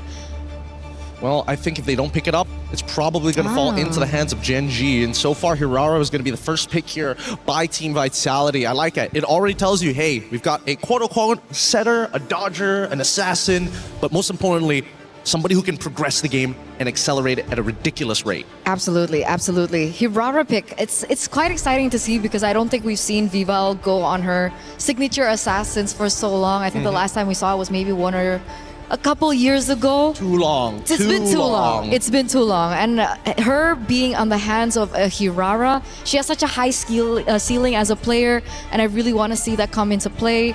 GG though, how do they respond to this? I'm thinking, the traditional stuff, right? You're already looking for, maybe hold your mid laner until the very end, get the Esmeralda for Arya at this point of time, because so far we haven't really seen any team say, you know what, I am willing to sacrifice a little bit of team fight power to win this lane against the Esme. They also pick up the Baxia, great pickup from Gen G, making sure they're covering their bases in terms of counter picks. I like how we were seeing Esmeralda and the Baxia on the same side. Because usually when we see the Esmeralda, we do see that the Baxia is kind of a counterpick towards it. But they're really, strengthening what they didn't really have in that first game is they have a really good front guard. Now, I'm expecting some really heavy hitters later on, perhaps, the gourd again if they want to go for that type of thing, despite it being a little bit more risky right now, as we do see the Hirara on the other side. Vitality, do they want to go ahead and pick up their gold laner? Now that the carry's been banned out, they can go ahead and pick up something like the Claude. Very smart. They go for the glue instead. I like that. And they go for the Claude on top of it. I was thinking whether or not they wanted to show Yve within this first phase. If it was not Yve, it was definitely something plus glue. You call the Claude. We got technically half 50-50 on either side, but Nice. now it's that final one. This one, I can't figure it out, right? Because now that they have glue on the opposite side, it would really suck to have to go out of your way to play, unfortunately, Vexana, or the direct counter, in this case, Faramis. You saw the Faramis yesterday. It didn't really work out. That's what I'm saying, dude. And then it forces your team to get close together, and Hirara was like, all right, if you're going to get real close together. Which is kind of bad, and especially like Claude alt AoE as well. Because I was thinking they could still pick up the Faramis and then they ban out the Valentina, but I think the Lilia is still the better option. Because in this particular stage, it doesn't feel like there's any space for the Yve, considering you're up against both the Hirara as well as the Claude. I feel like the Lilia was the safest pick. Yeah, I agree. And not to mention that this second half, I'm hoping that Gen G are the ones getting rid of this Yve, because Yve is kind of the only thing that kind of like keeps Gen G's current composition in place. Like, yes, you are worried that Esmeralda walks up to you, but I'm thinking that maybe Team Vitality, the fact that they left it open, they have to have something in store, right? I agree. I think the Yve would be very detrimental to the success of the Esmeralda as well. I know she has, faster cooldowns and she could rotate a lot quicker, but it's still a very risky play to want to play within the box of the Yve or the real world manipulation. So yeah, the Yve goes out. Yve is down. I'm thinking whether Gen G is considering leaving the Valentina open, even though we don't see many big ults on the side of Team Vitality. And that's the thing, those last two picks I think has to be the either big initiator alongside with the glue, because glue can technically be flexed into the EXP. Not the greatest matchup into the Esmeralda, but at least you won't die. That's true. I feel like Fumi Echo would like something a little bit more flashy though. Give me the Lapu. Yeah, she's been so, flashy with her Lapu Lapu. There's so much attitude as well in her gameplay. I do want to see that maybe come to light once again. I think the hero that I was really thinking about for Gen G to kind of ban out in the second phase alongside the Yve would also be the Valier. Valier up against the Esmeralda, I think it would be a problem for the Esmeralda alongside the Baxia, but I don't know if they want to go full both bans onto Cine. I would like to agree with you if I knew for sure that glue was going as a support. And that's the thing, right? No matter what, even if you have terrible mid lane matchups, your support makes such a difference in the 2v2 dynamic that it helps you say, you know what? If you take Concussive Blast, we clear this wave, let's just minimize how much damage we take. That's the way. It's Valier. Called it. It's just I'm in disbelief. You don't very often get these correct, but when you do, it's so accurate that there's no argument to it. It feels good. I feel like an analyst today. You get it now, right? You get why Wolf does this all the time. It's so satisfying. It's great. Wolf, clip that while you're at it. Now, Bruno, I think this is a little strange. Why go and look to get rid of a marksman bully in the Bruno?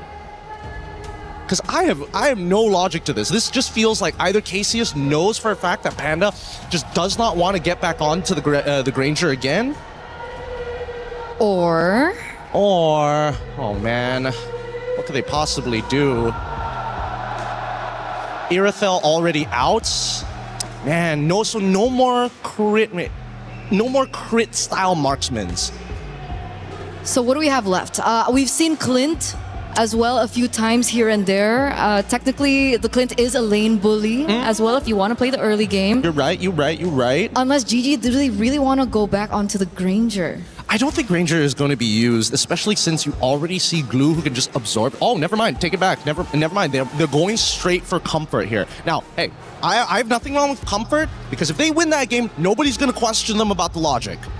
But this means that they really need a very, very reliable roamer. Yeah. Okay, she needs to be able to clear fast, rotate fast as well, in order to help facilitate the snowball potential for the Granger Or not, game 1 will happen all over again. Yeah, or maybe Panda just somehow dumps their shell in the lane, which seems a little difficult because it was like Carry v Granger at that point of time. So technically it would be Granger favored in those matchups unless you messed up at like level 1 or level 2. Either way, I think that Vitality at this point,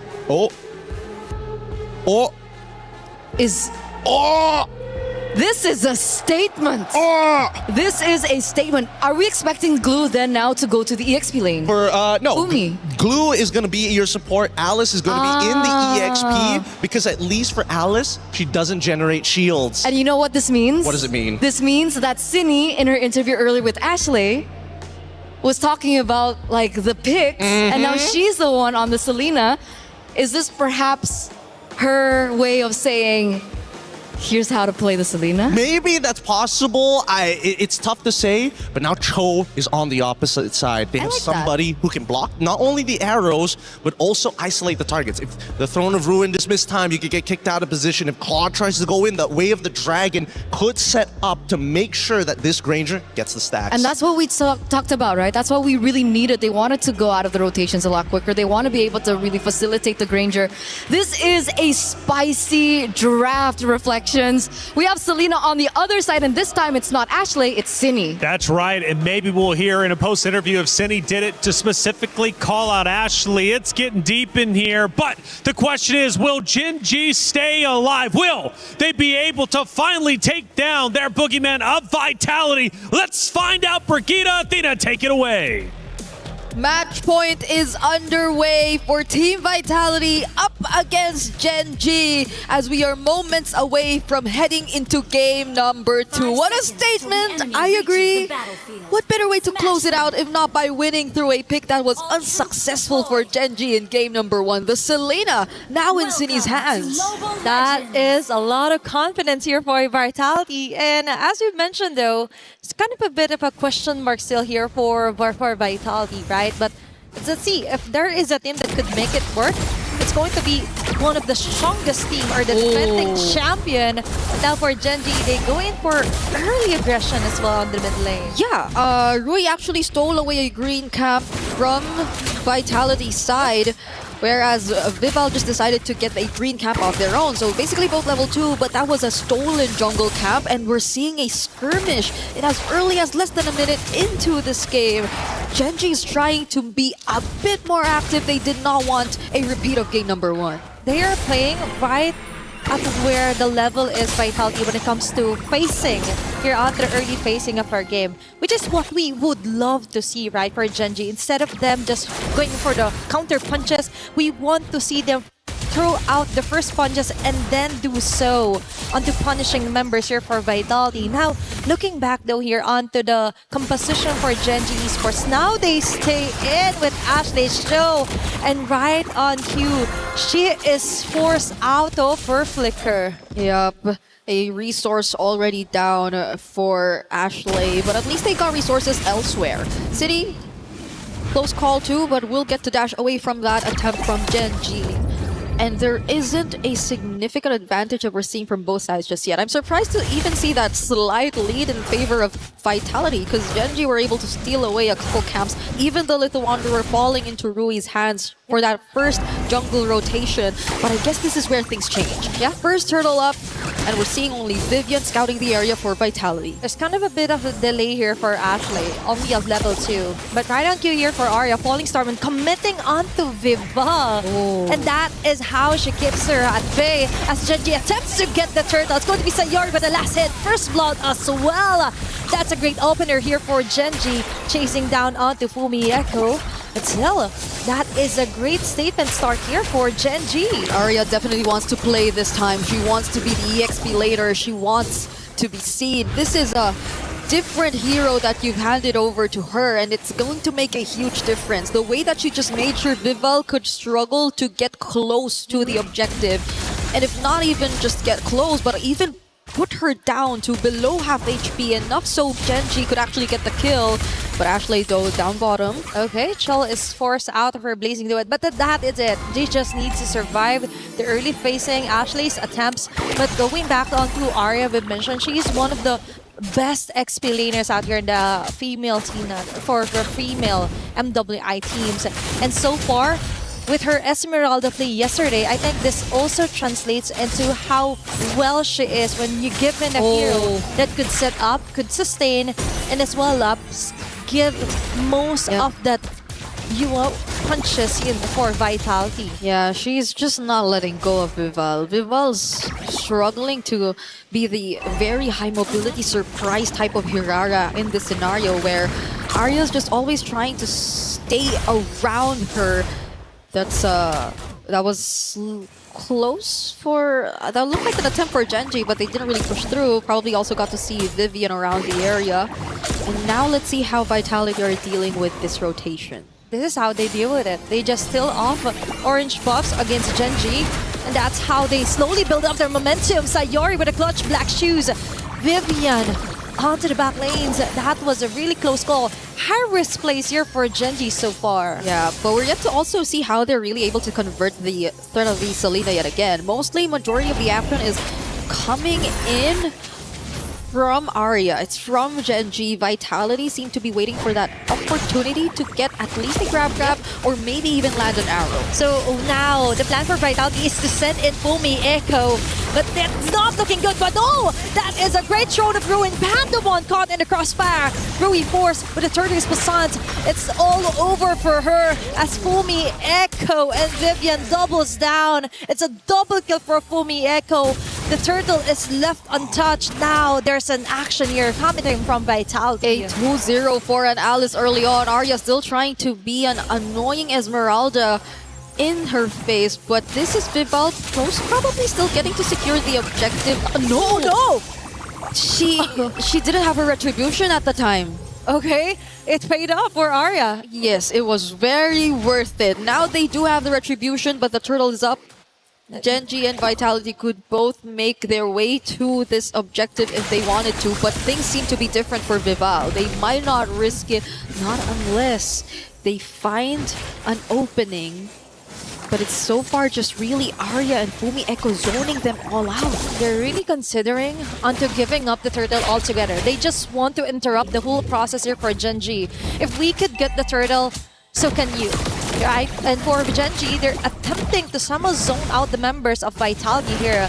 But Fumi Echo and Vivian is just not having any of it. Now it's Ashley targeting on Vival. She's just zoning them out. Sini onto the side. Arrow and traps are there, but the damage just isn't enough to get a kill. Fumi Echo with a Crimson Gleam going in. Vival clutches to get the turtle alongside Vivian here. Sayori forces out onto her black shoes. Fumi Echo buying enough time to just delay things up here for Genji. That was quite the messy of initiation here for Genji. Yeah, Fumi Echo. That was Fumi Echo just making sure that it was a better scenario for Vitality to just commit to the objective. The way that they again forced Rui out, put her down to very low HP, and all just by being an Alice that's standing in the way. This is a 2-0 Alice that you're talking about, just picking up the Radiant Armor too, so that adds to an additional layer of sustainability that you will have trouble dealing with if you're Genji. At this point,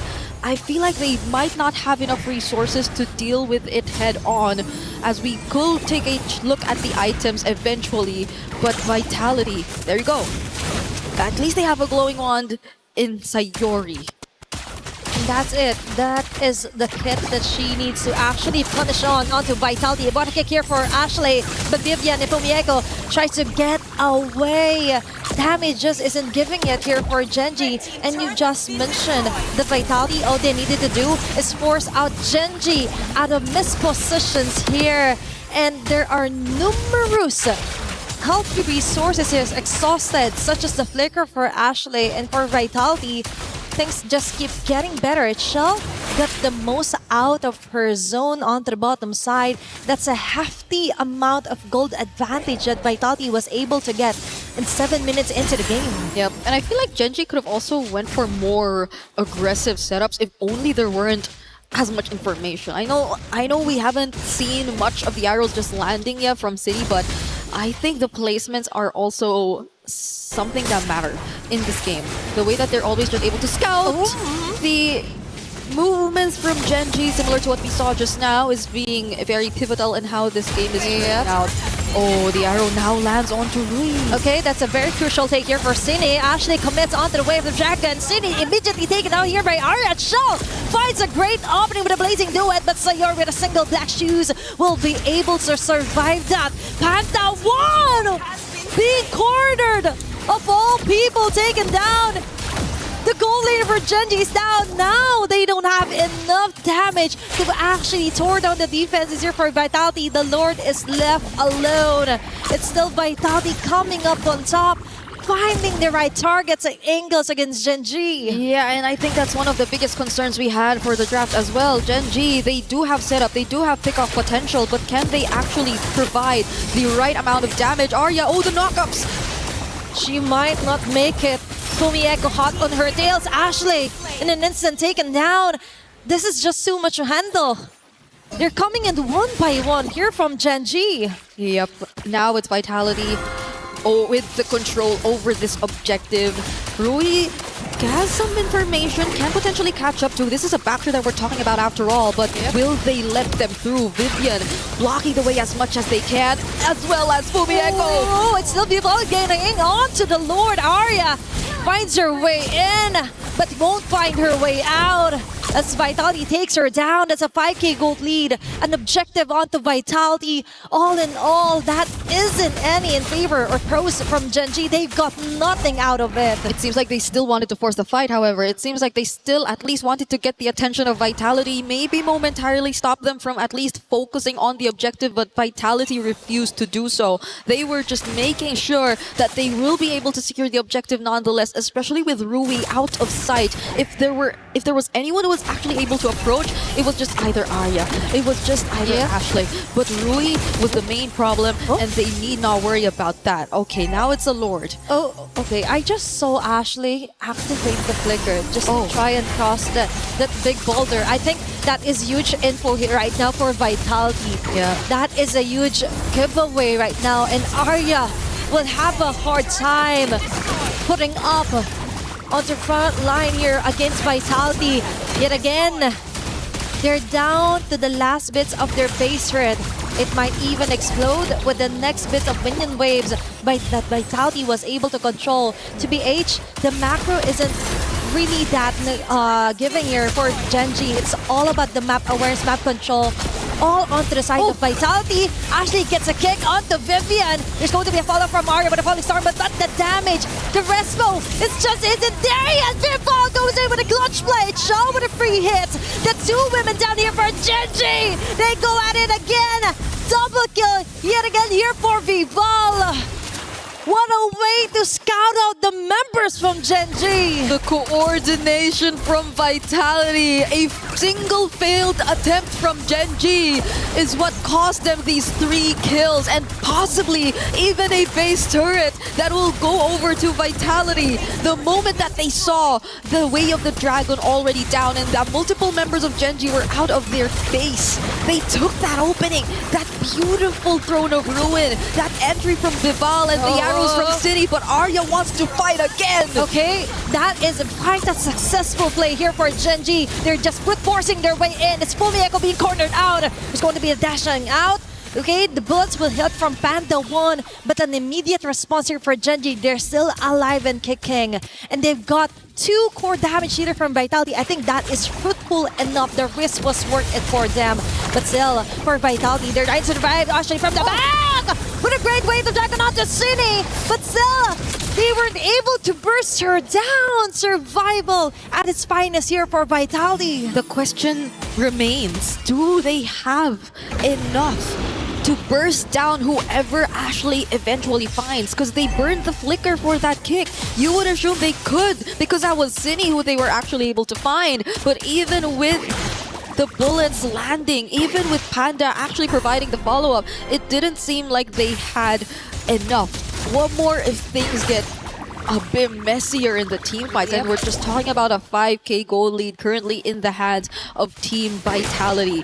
More so, once we actually scale into the latter portions of the game, once Genji actually gets to prolong it to that point, do we expect that the Ranger could actually deal with everything? the Skypiercer stacks aren't even handed over to him. It's not like he could just put herself forward. It's Arya who's actually just trying to force their way through, open up a bit more of the map, and try to create space when there are actually team fights going on. But other than that, this is going to be a tough task for Gen.G. That is the reality. And to answer the question on whether Panda will be enough, I don't think it will be. Because for now, Vitality still has most of the gold, most of the damages, plus they're really having a hard time committing onto getting the right targets. And now there's also Lord in the mix. They're burning it down as fast as possible, but Vitality is just waiting for those arrows to hit, and that might be it. Now Gen.G needs to be really careful on where and when they should commit Ashley's flicker, even the Way of the Dragon. 5 seconds next before they go in with a Blick clutch play. It's Vival trying to run away. Arya getting caught in the crossfire, but Foamy Echo does it again. She forces out Panda out of position. Vitality brute forces their way in. Foamy Echo yet again on the front lines. Panda later time down. Vivian Shell with a blazing no and Panda and Ashley in a very heavy position, but they will do it. They will still survive, defend their fervor base, and Vitality won't be able to end game number 2. Vivian was brought back to the fountain, and Panda looked like it was about to really get bad for her, but even then, she was also able to just regain her HP back, and that was a successful attempt from Gen.G to defend and prolong this game. That's what we're talking about. Finally, they also get to pick up a stack for themselves for the Skypiercer. We take a look at that replay where it did feel like they were just trying to intercept and make sure that Gen.G weren't the ones who were actually going to start things up. And that was a beautiful way of just forcing Sayori and Panda out of position, as you mentioned. But Sayori was quick to also re-engage, get back, zone them out, and Ashley with the mobility too. But Vitality are not letting go of this. Okay, for Gen.G, they don't care how expensive it will be just to get a kill. As long as they get it, as long as they get the job done, they will take it. Vitality now has somewhat having a hard time to actually finishing off this round, because now Sayori and Panda is getting harder to catch from the back lanes. It is 30 seconds before the next flicker of Panda comes back. Sayori does need a minute to get her Purify back too. And there's only 10 seconds before we actually see the next objective. Gen.G want to get out of their base. Gen.G actually want to make something happen. But Cine already spots Arya, and they have a pretty decent amount of info. Enough to know that Gen.G are planning to do so. Plus, Vitality knows that Gen.G has to send someone over onto the top lane.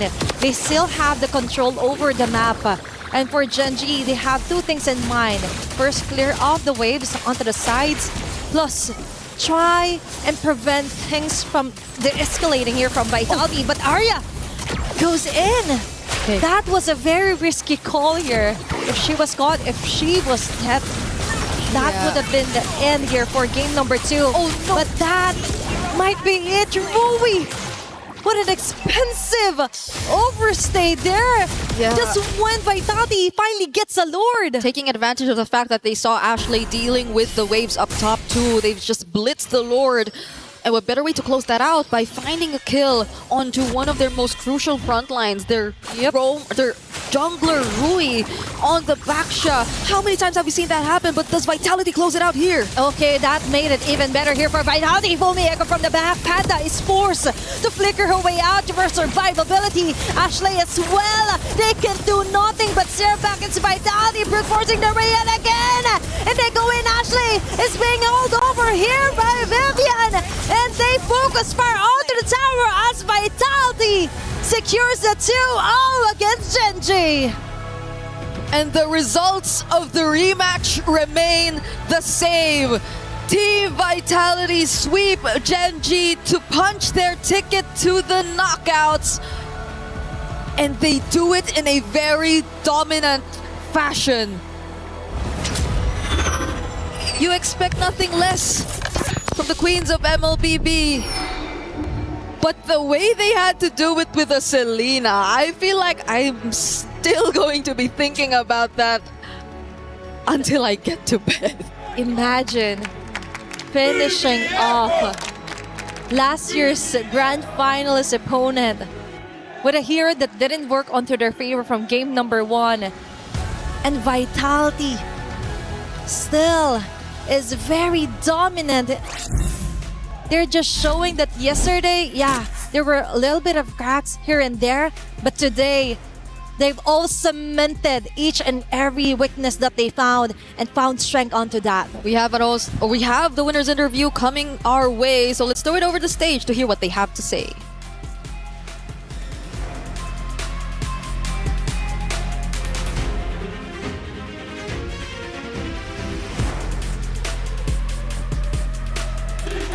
And the crowd goes wild right here today at the Paris Expo. Just take a look at that. Now here I have Vivian beside me. How does it feel to have the V-Hive here with us today cheering you guys on? I'm feeling proud. Happy and proud. Thank you guys. Viviane qui tient à remercier tous les fans de Vita. Merci à tous, fiers de pouvoir faire cette performance devant vous tous. Wow. Now, that was a spectacular showing earlier. Now, you really put Gen G in their place. Now, you really showed them who's boss, right? Because this was a rematch of what happened over in Grand Finals in 2025. Now, the question is, earlier on, Ashley used a Selena. And then you guys clap back. You guys clap back with that Selena. So was that to show them how to properly play Selena? Tell us more. Aduh, mampus gue nih guys. Katanya apa? Katanya apa kak? Ya sebenarnya kalau yang dari kakaknya bilang ya dia pakai Selena. Itu sebenarnya unpredictable sih. Jadi gue nggak expect dia pakai Selena Rome. Dan juga gue nggak expect dia ngeband banyak hero gue. Dan tadi mereka udah tampilin sesuatu yang berbeda lah. Keren mereka di GG dan tapi kita tetap menang. Makasih. I would need our friends who are very well versed in Bahasa to help me out with that. But of course, who do you think you would meet next? Actually, earlier, Vivian, I saw that you had a post on Instagram and then you want to meet in MWI and you actually wrote Kiowe. Why? Why Kiowe? Like, are you a fan of her or she's someone that you're looking to defeat? Because she very beautiful, right? Oh, so you're a fangirl. Yeah, beautiful. And jungler, wow. Wow. So it's out of respect, and that's why Kiowe is the one that you want to see in France, here for MWI. Because she's pretty, cantik. Is it? Yeah. Wow. So yes, congratulations right here. You guys stamped that pass straight onto the knockout stage. The Vasquez, let our friends know right there on the sidelines that they have secured their ticket to the knockout stage. Of course, straight to the knockout stage. Vita qui sera de retour demain pour la phase 2, pour la phase knockout. Ça sera important, ça passe en BO5 demain. Et demain, c'est du single. Et on compte sur vous pour faire un max de bruit pour la team Vita, s'il vous plaît. Est-ce que je peux avoir un max? C'est ça qu'on veut. Merci à tous, vous êtes les meilleurs. Back to the studio for our next match. Is in our DNA. Whenever we let it out, it becomes our superpower. Now imagine an entire city being built to supercharge it. Kadir City, powered by play.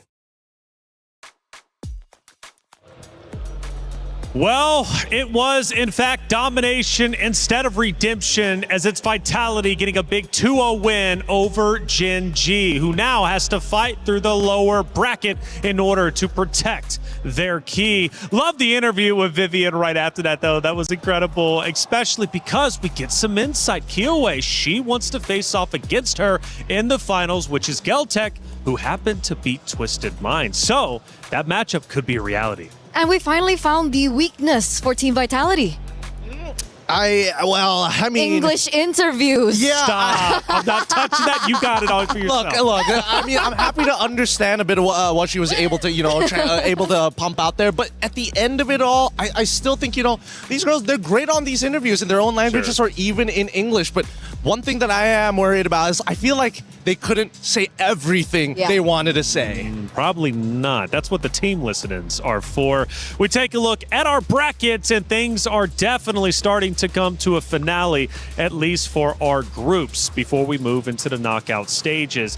We started, obviously, with the opening matches just yesterday, which gave us some upsets and also some surprises. But the big thing to look for is we have Team Ray Young. We also have Geltech Cyber Team, who has moved forward, officially punching their tickets to number 5 through 8, guaranteed over in the knockout stages. For our Group B tournament bracket, however, we also have 2 other teams who have pushed forward. I believe we're going to be waiting on one, and that's going to be Galaxy Phoenix versus Team Falcons Minute coming up next. But Vitality from Group B, the first team to officially punch their ticket into the knockout stages. But Ashley, she was a big talking point throughout that first matchup, and luckily we've got Rose sitting down with her to hear how that first series went. All right, guys, right now we are with Ashley from Gen G after an upset up against Team Vitality. Now, I know in the pre-match just now, Gen G looked rather confident, which is why I want to ask Ashley, what actually happened? Because even yesterday with my post-match interview with Panda, she looked confident going up against Team Vitality. So what was the key factor of today's loss? I think it's still okay for us to be like confident.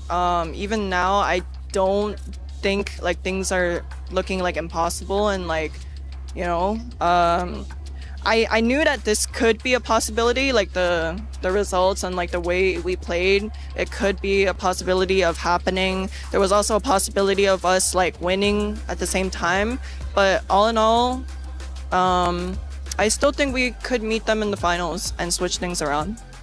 Yeah, I agree. Nothing is definitely impossible. And hey, you guys might even rematch again in the finals. But let's talk about the present right now. Tonight, how does Gen G plan to recoup after this loss, especially since you guys are heading to an elimination match tomorrow?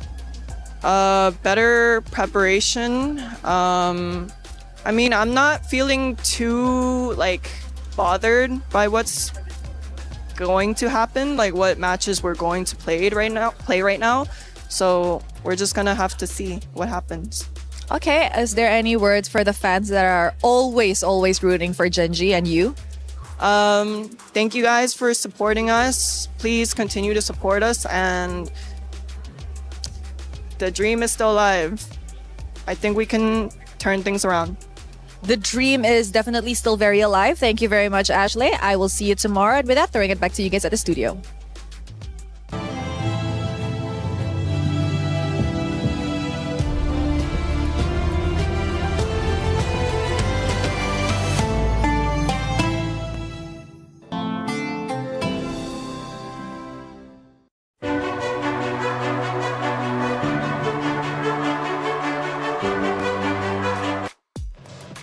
Thank you, Rose, as always, for that interview. Ashley saying the dream is still alive. She's got full faith not only for herself, but also her roster of Gen G to make it into grand finals. This was only a roadblock, but I would say pretty big one. They take a 2-0 loss, and both times over a 10K gold difference. At least in this way, it was a little bit closer than that. But regardless, for Vitality, they just played around Gen G and did it well. They really did. And I don't know about your reflections, but after looking at that interview, it's clear that Ashley put on her big girl pants after a game like this of 17 minutes of grueling combat. Just look at the damage taken by Fumieko. Nobody comes remotely close except for Arya, and even then, Fumieko has half her damage. What are you supposed to do against that? It's an unkillable monster in the EXP. And that started in the early game, too, because I remember Gen G was looking good in the early game until Fumi popped off. She really was able to find her moments, and it really just reflects how much she's grown as a player in the EXP lane. I remember the era of Team Vitality in whence Fumieko was the weakest link, right? She was the newest addition to this roster, and then she came in and then people were saying like maybe Vitality's not as strong because of the new addition, but I mean, seeing that performance earlier on, wow, I think everyone was screaming her name all around the world. Yeah, she was definitely the best wingman for sure, and at times, honestly, one of the leading slayers dominating the competition for sure. What do we think about the titles? Do they match up and reflect appropriately for you? No, that's weird. I mean, obviously it's a little strange to see the carry and the sandbag both going to the EXP That is kind of wild, isn't it? It is, but at the same time, it also goes to show that Gen G, towards that latter half of the game, weren't feeling as confident to walk up and say, yes, this is our zone. You cannot walk into our area of influence. They gave up a lot of space and they kept on doing it until there was no space to give. And it also typically shows how the Grange just really didn't work out again. Like, they tried it back to back. They did it in the early game. Game number 1, it didn't work out. Game number 2, they tried again. And this time they had a little bit of a better composition to try and help facilitate the Granger. But at the end, it really didn't work out. The damage wasn't really there. And that's why maybe we see Arya on the top of the charts of the damage dealt. Well, we have 3 great moments to look at. Let's look at our first wonderful moment that took place. And I'm sure it's going to be Vitality setting themselves up nicely, or even Fumi popping off. What are we looking at? Yeah, here is the first initial setup, right? Because they get the initial kick onto the correct target, but look at Fumiko, right? Blocking the shots from the Granger, allowing the glue to find the setup on towards Rui all at the same time. It's very rare that an EXP laner can do everything all at once. Yes, it's a little bit of a mistake on Gen G's part for getting too close together, but how can you predict the trajectory from where the flowing blood is coming from? It's tough to say. It is tough to say indeed. Let's take a look at moment number 2 and see what ended up unfolding. We're now getting deeper into the match, towards the tail end, about 6-7 more minutes left. We're at 10 minutes and 45. And it looks like they're going straight for the throat here for Team Vitality. It looks like they're going for the push. Ashley here gets a good moment coming in from Vivian, but you will see, I believe, Fumi Echo being able to, there it is, the counter engage that always happens. So despite Ashley being on a hero that is way more active, she can look for more opportunities around these team fights and these skirmishes. There's always that counter engage coming in from Fumi Echo that really just ruins it for the rest of the team. And it's not just that, right? There's also the argument of like, wait, why isn't Sayori just kind of drawing the line in the sand and saying, you know what, you can't get past here? And unfortunately, that's where the Hirara suddenly appears, right? Again, the combination of locking down the target, forcing out the Purify as soon as possible, and if she doesn't have Purify, Sayori will die and will not be able to use the Black Shoes to get out. Well, moving on to our third and final moment that we'll be reviewing for this great matchup. We take a look now towards the end. We're now starting to pressure into the base. Gen G knows they are backed up against the wall. The pressure from Vitality is unrelenting. I think this is the moment where we do see that Vivian got really confident, right? If I remember this correctly, yes. They try to get on top of Ashley. Ashley flickers out in time to bring her right back into the fountain. I was laughing so hard at this. It's one of those moments where you're like, all right, I got you. Oh no! And it's definitely those small victories that can be celebrated, I think, for Ashley in particular. She didn't look too happy after the game, but obviously she had her moments in the game there. She did. And hey, you can have your moment in game as well because it's Rhino Day. We got the brand new interactive effect for Rhino Day, and it's available now. Check it out and join the celebration. Get involved. We love our stickers. We love everything in game, right? Hey, Rhino Day. I love rhinos. Okay, well, she loves rhinos too. That gives me I like turtles vibes. Have you ever seen that meme? A turtle hero in Mobile Legends? I don't think so. You don't know? Yeah, no, there shouldn't be, right? There's already a neutral objective. We need a turtle. Old. She doesn't know the meme. Dude, I was trying to cover for you. It's okay. You didn't have to bring it up. All right, I need a little bit of time to breathe after that one because that hit deep. I'm not going to lie. We got Rose on site with Vivel. Good interview. Let's hear what she had to say. Now, Vivel, one thing I want to ask though is why the sudden Selena in Game 2 after Ashley Selena in Game 1? Were you guys trying to prove a point? Actually, no. Ashley playing Selena was literally unpredictable, but us picking Selena doesn't have anything to do with Ashley. It's because Chinny's main hero is literally Selena. She plays Selena a lot. She likes Selena a lot. So, yeah. I see. Now that you guys are officially in the knockout stages, is there perhaps a team that if you were to meet, you think that Team Vitality will have a hard time facing? I don't think there will be because all this time we want to go against any team. There's no team that could pose like an obstacle for us, but if I have to mention, it's probably Team Ray Young because they're from Malaysia, and Malaysia is one of the powerhouses of Mobile Legends. Oh, wow, confident from Vival. You know what? Congratulations today. Thank you very much. With that, throwing it back to you guys. Bye-bye.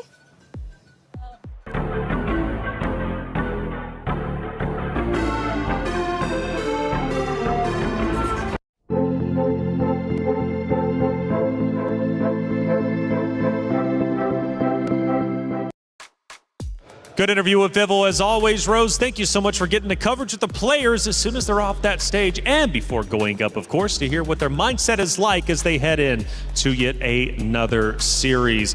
Final thoughts, right? We got the chat involved. Make sure you're tweeting out or however you would like to talk, of course, on especially where you are watching the stream.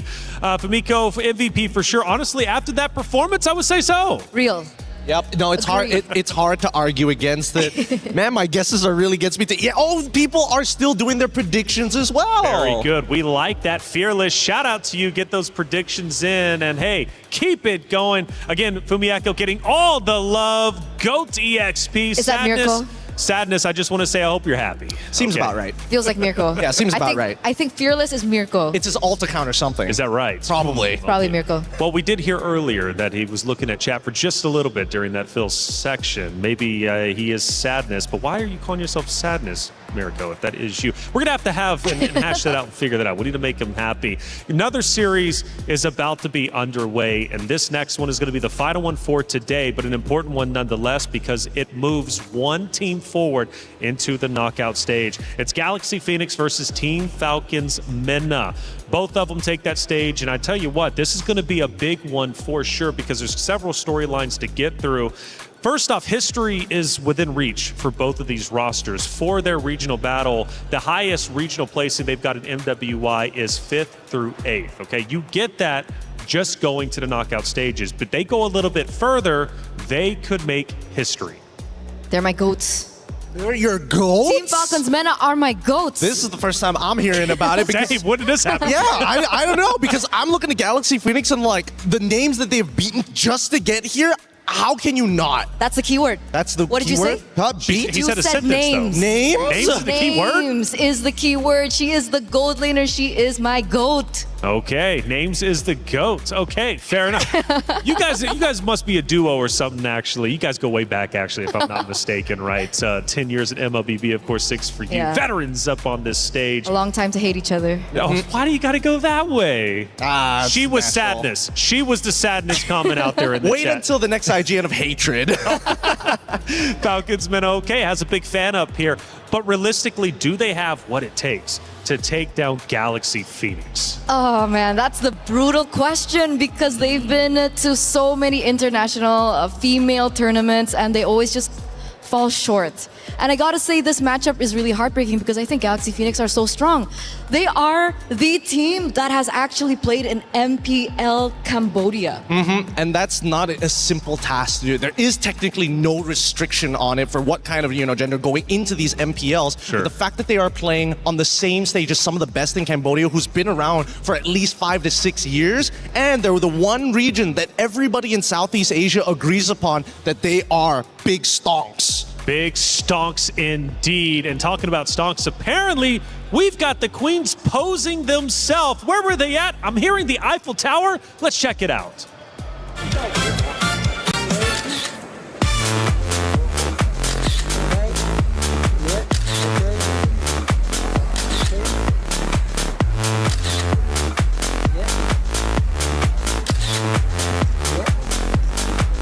I want to go into the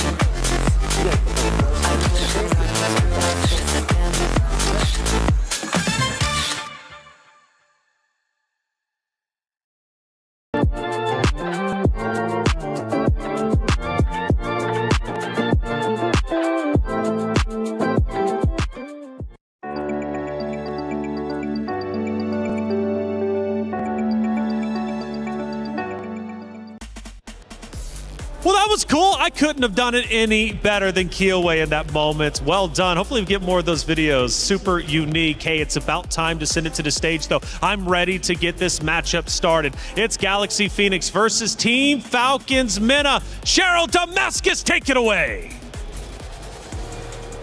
Thank you, Taylor. It's time to kick off our fourth and last match of the day here on the Stream A. On one side is Galaxy Phoenix, fresh off a great performance, sending Navi into the lower bracket, taking on Falcons MENA for Esports. On tomorrow's knockout stages, what are we saying about this match, Sharon?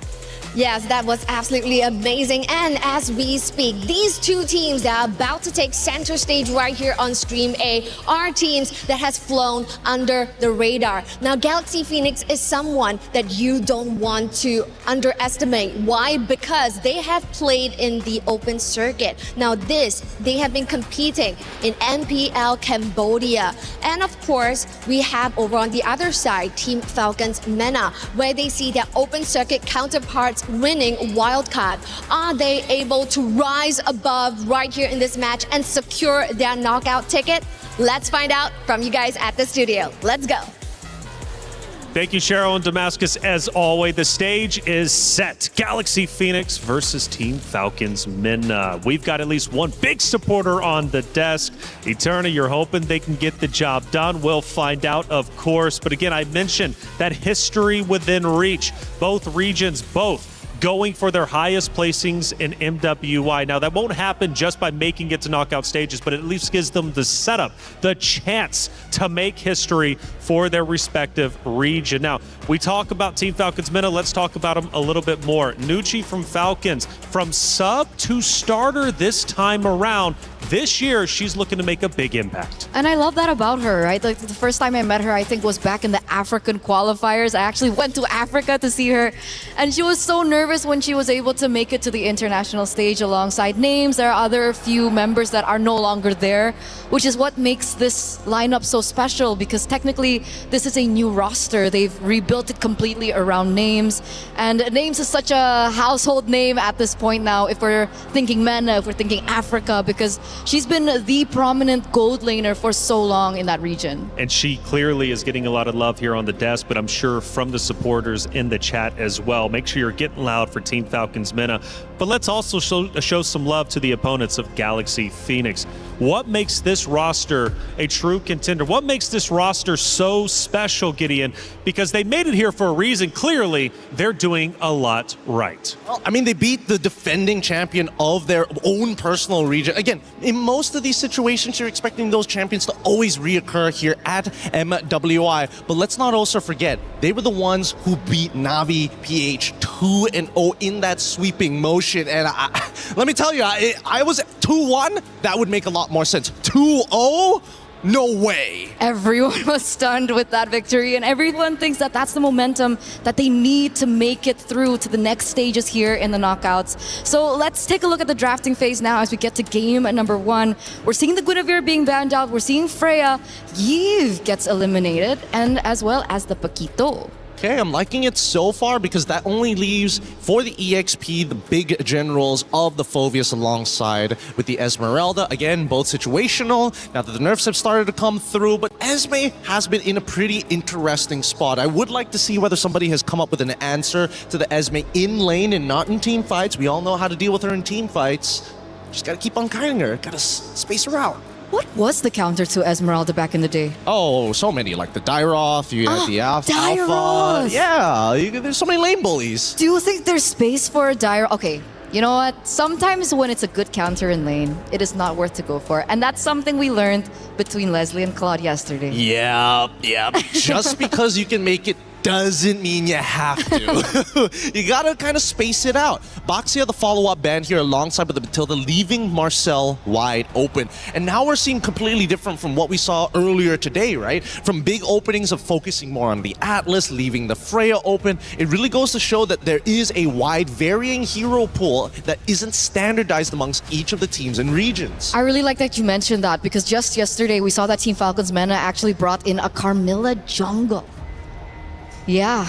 Okay. Yeah, we've seen a lot of bans yesterday against the Carmilla, and I was like, why did they go for Carmilla bans? And then I hop over to Stream B and I see a Carmilla in the jungle, and I was like, is this what they're scrimming with right now? Who's giving them these ideas and who's letting them think that this is right? But yet, they still are able to find these games. Hilda, an early call as an easy answer to Marcel. Marcel wants to go in and out. Hilda says, I'm gonna stick to you like glue and I'm gonna hurt you while you do it. Also a very strong showing with the Claude early pick as well. We do usually see the carry being picked up after, but we do see that Falcons MENA want to secure a strong lane of their own, right? They have the Esmeralda, very quick in.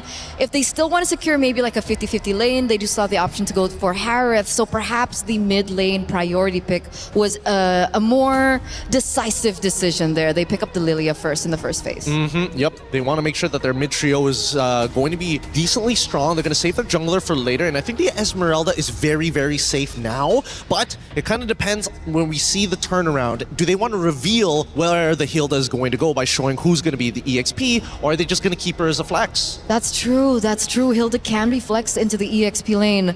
I thought it would be like a sure answer. I mean, technically we aren't on dangerous grass, so Also it true. doesn't really warrant that it has to go into the roaming position. Expanding rivers would also allow the Hilda to rotate a lot quicker around the map, so that's definitely something that we should still keep an eye out for.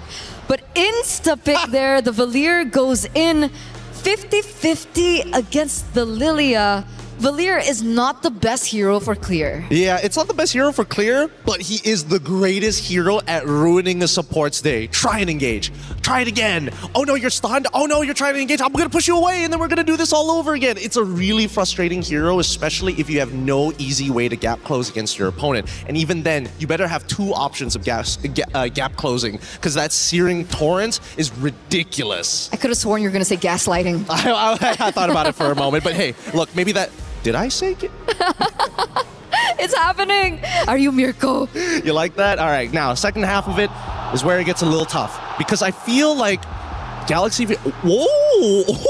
Getting rid of some of the favorites here. Yeah, Carmilla instantly banned out there in the second phase. Galaxy have done their homework, but I thought that perhaps because they picked up something like the Valier, they wouldn't mind a Carmilla in the jungle. Well, then it would mean that taking quote-unquote having a Purify, inbuilt Purify, is useful, but I guess this also means like Galaxy Phoenix want a team fight to some degree. I don't know to what degree. I don't know whether or not it's a full dive composition and that Valier is going to be the dedicated anchor. But since Yuzong is already banned as well, I'm not 100% sure.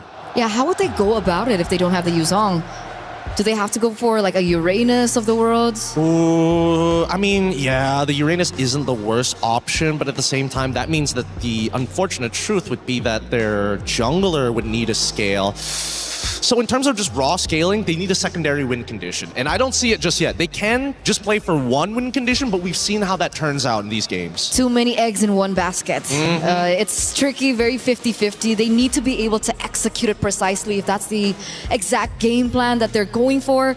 Taking a look at the history of Galaxy Phoenix, we've only seen Fa on the Guinevere. So it's also homework being done by Falcons as they have actually already banned her out. And Hirara goes out the window as well. So it's starting to really push down into the hero pool of Fa. Yeah, so what do they need here? They need... It's either they say, you know what, we're only going to play for the earlier stages of the game, or we're going to look to contest, or we're going to team fight. And it looks like they're leaning into the direction of team fighting because they haven't still yet shown who's going to go into that jungle. And they pick up the Sora to boot.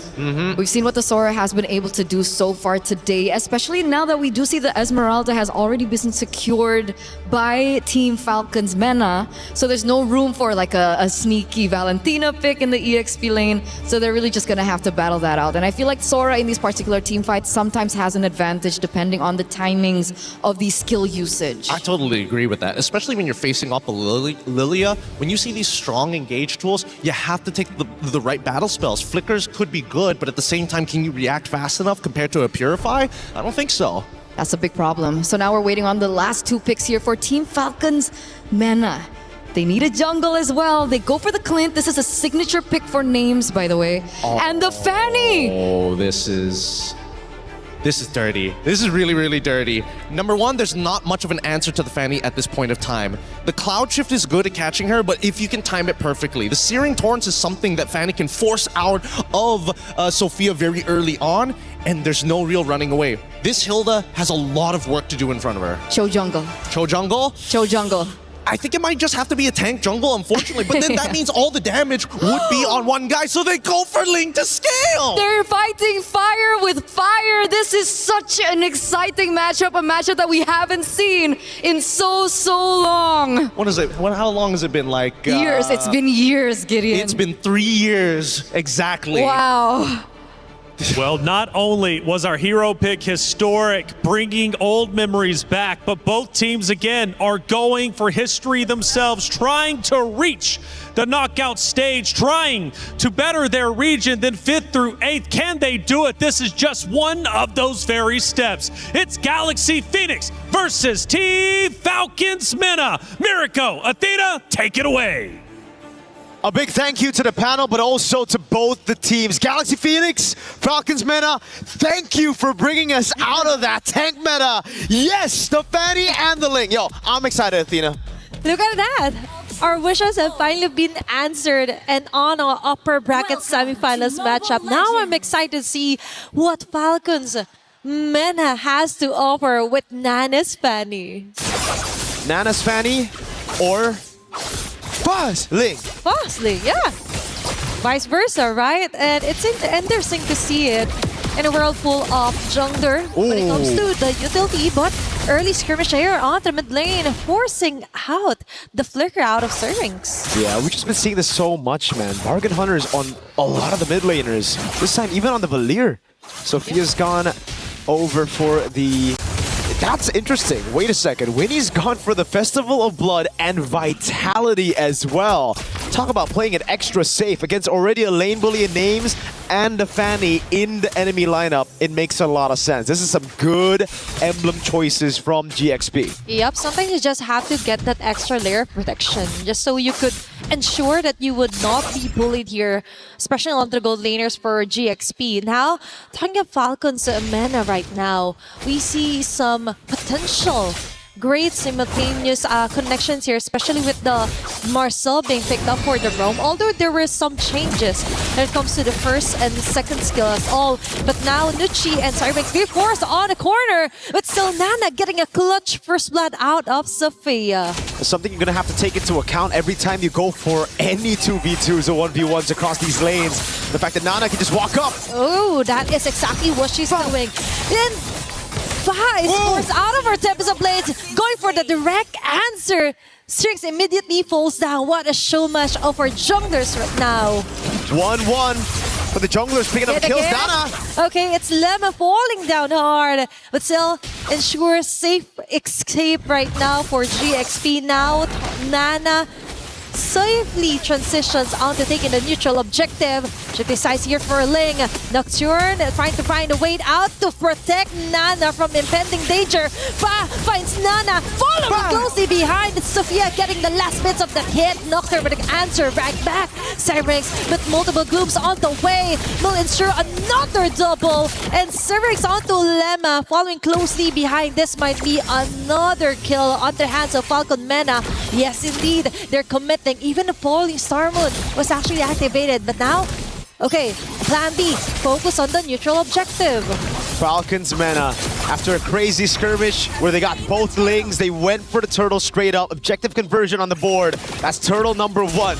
I thought with a Ling and a Fanny in our game, we wouldn't be seeing a lot of neutral objective control. More on the battle for purple buffs. I thought that was the real neutral objective in this game, but so far it's been brawls across the map. Gonna have to say though, even though it's a Fanny versus Ling, it's the others who've stepped up massively. Syrinx, great rotation. Sophia as well to start things off, pushing Nana away from the first turtle attempt from Falcons Mena. But now it goes back to the slow game. I think for Falcons Mena, they gotta look at the other side of the map. Yes, they can play around those neutral objectives, but there's a big winning lane down below. A winning lane so dominant that it forced Winnie to go for Vitality and Festival of Blood. And you can already see how much respect Winnie has placed on names here down below. The whole team rotating down. They're really trying to choke Winnie out of this gold lane. And that's the thing, you have to capitalize on where you're good at, especially onto lane-to-lane comparison to the gold lanes. Hey. But now they focus onto the roamer still. It's Lemma having the hardest time of her life ever. Game number 1, immediate takedown onto Sophia with that assist here. They want to go for the trade-off. Even the red V was activated to ensure a kill immediately. Nana and Nucci hot on their tails. What a great answer right back. Now focusing onto the bottom side. It's just Winnie trying to survive the first few minutes of this game and falling closely behind. There are non-stop MLBB actions right now. Nana's solo kill onto Ling as well. Wow. Lil up top. So much action. 6-3. We got 9 kills in the first 4 minutes of the game. And it's only as expected for an assassin versus assassin matchup. Nana now playing around the purple buff. Now is the time that we see kind of a neutral objective take here onto the purple buff. Okay, there's going to be golden R, but they do not commit at all to ensuring a kill. But Names on the other hand, that is quite the hefty advantage that she got there solo. And now it's a turtle take. Slow but sure. Falcons Mana send Nocturne over to hold the turtle while Nana gets on the purple buff. Ling though. Okay, Falling Stormer right on track, but Ling risk it all. But that is just too much to handle. It's 4 women targeting her alone. Nana forced to back away, but she will be getting right back on track. It's Winnie and Fa ensuring the turtle take, and Nucci falling down fast, still alive and kicking. And it's Syrinx with a clutch black shoes, trying to force her way onto a kill. Too much things happening at once here. No can do now for numerous objective takes here for GXP. It's just all about distractions, all about who can play the chaotic game better. Galaxy Phoenix, it looked like they were tracking behind, trailing behind in the first few minutes of the game, but here you can already see how that chaotic nature from Ling, holding that side lane, going into Names, forcing the flicker out and the whole team to peel for her. Got the space for the rest of the team for Fa, Sophia, and Lemma to control the neutral objective now. Gold Crab still taken by Names, and look at the trade up top. Both Lings rotating towards the top side of the map. Nana versus Fa. Okay, 1-on-1. Will she be committing onto that? But before all of that, it's Nocturne caught on a very great vantage point onto Winnie. She will be backing away. Lemma taking it safely. Sophia. Disengaging. Sophia, on the other hand, just goes in with a Cyclone Eye. Clear advantage onto Falcons Mana right now.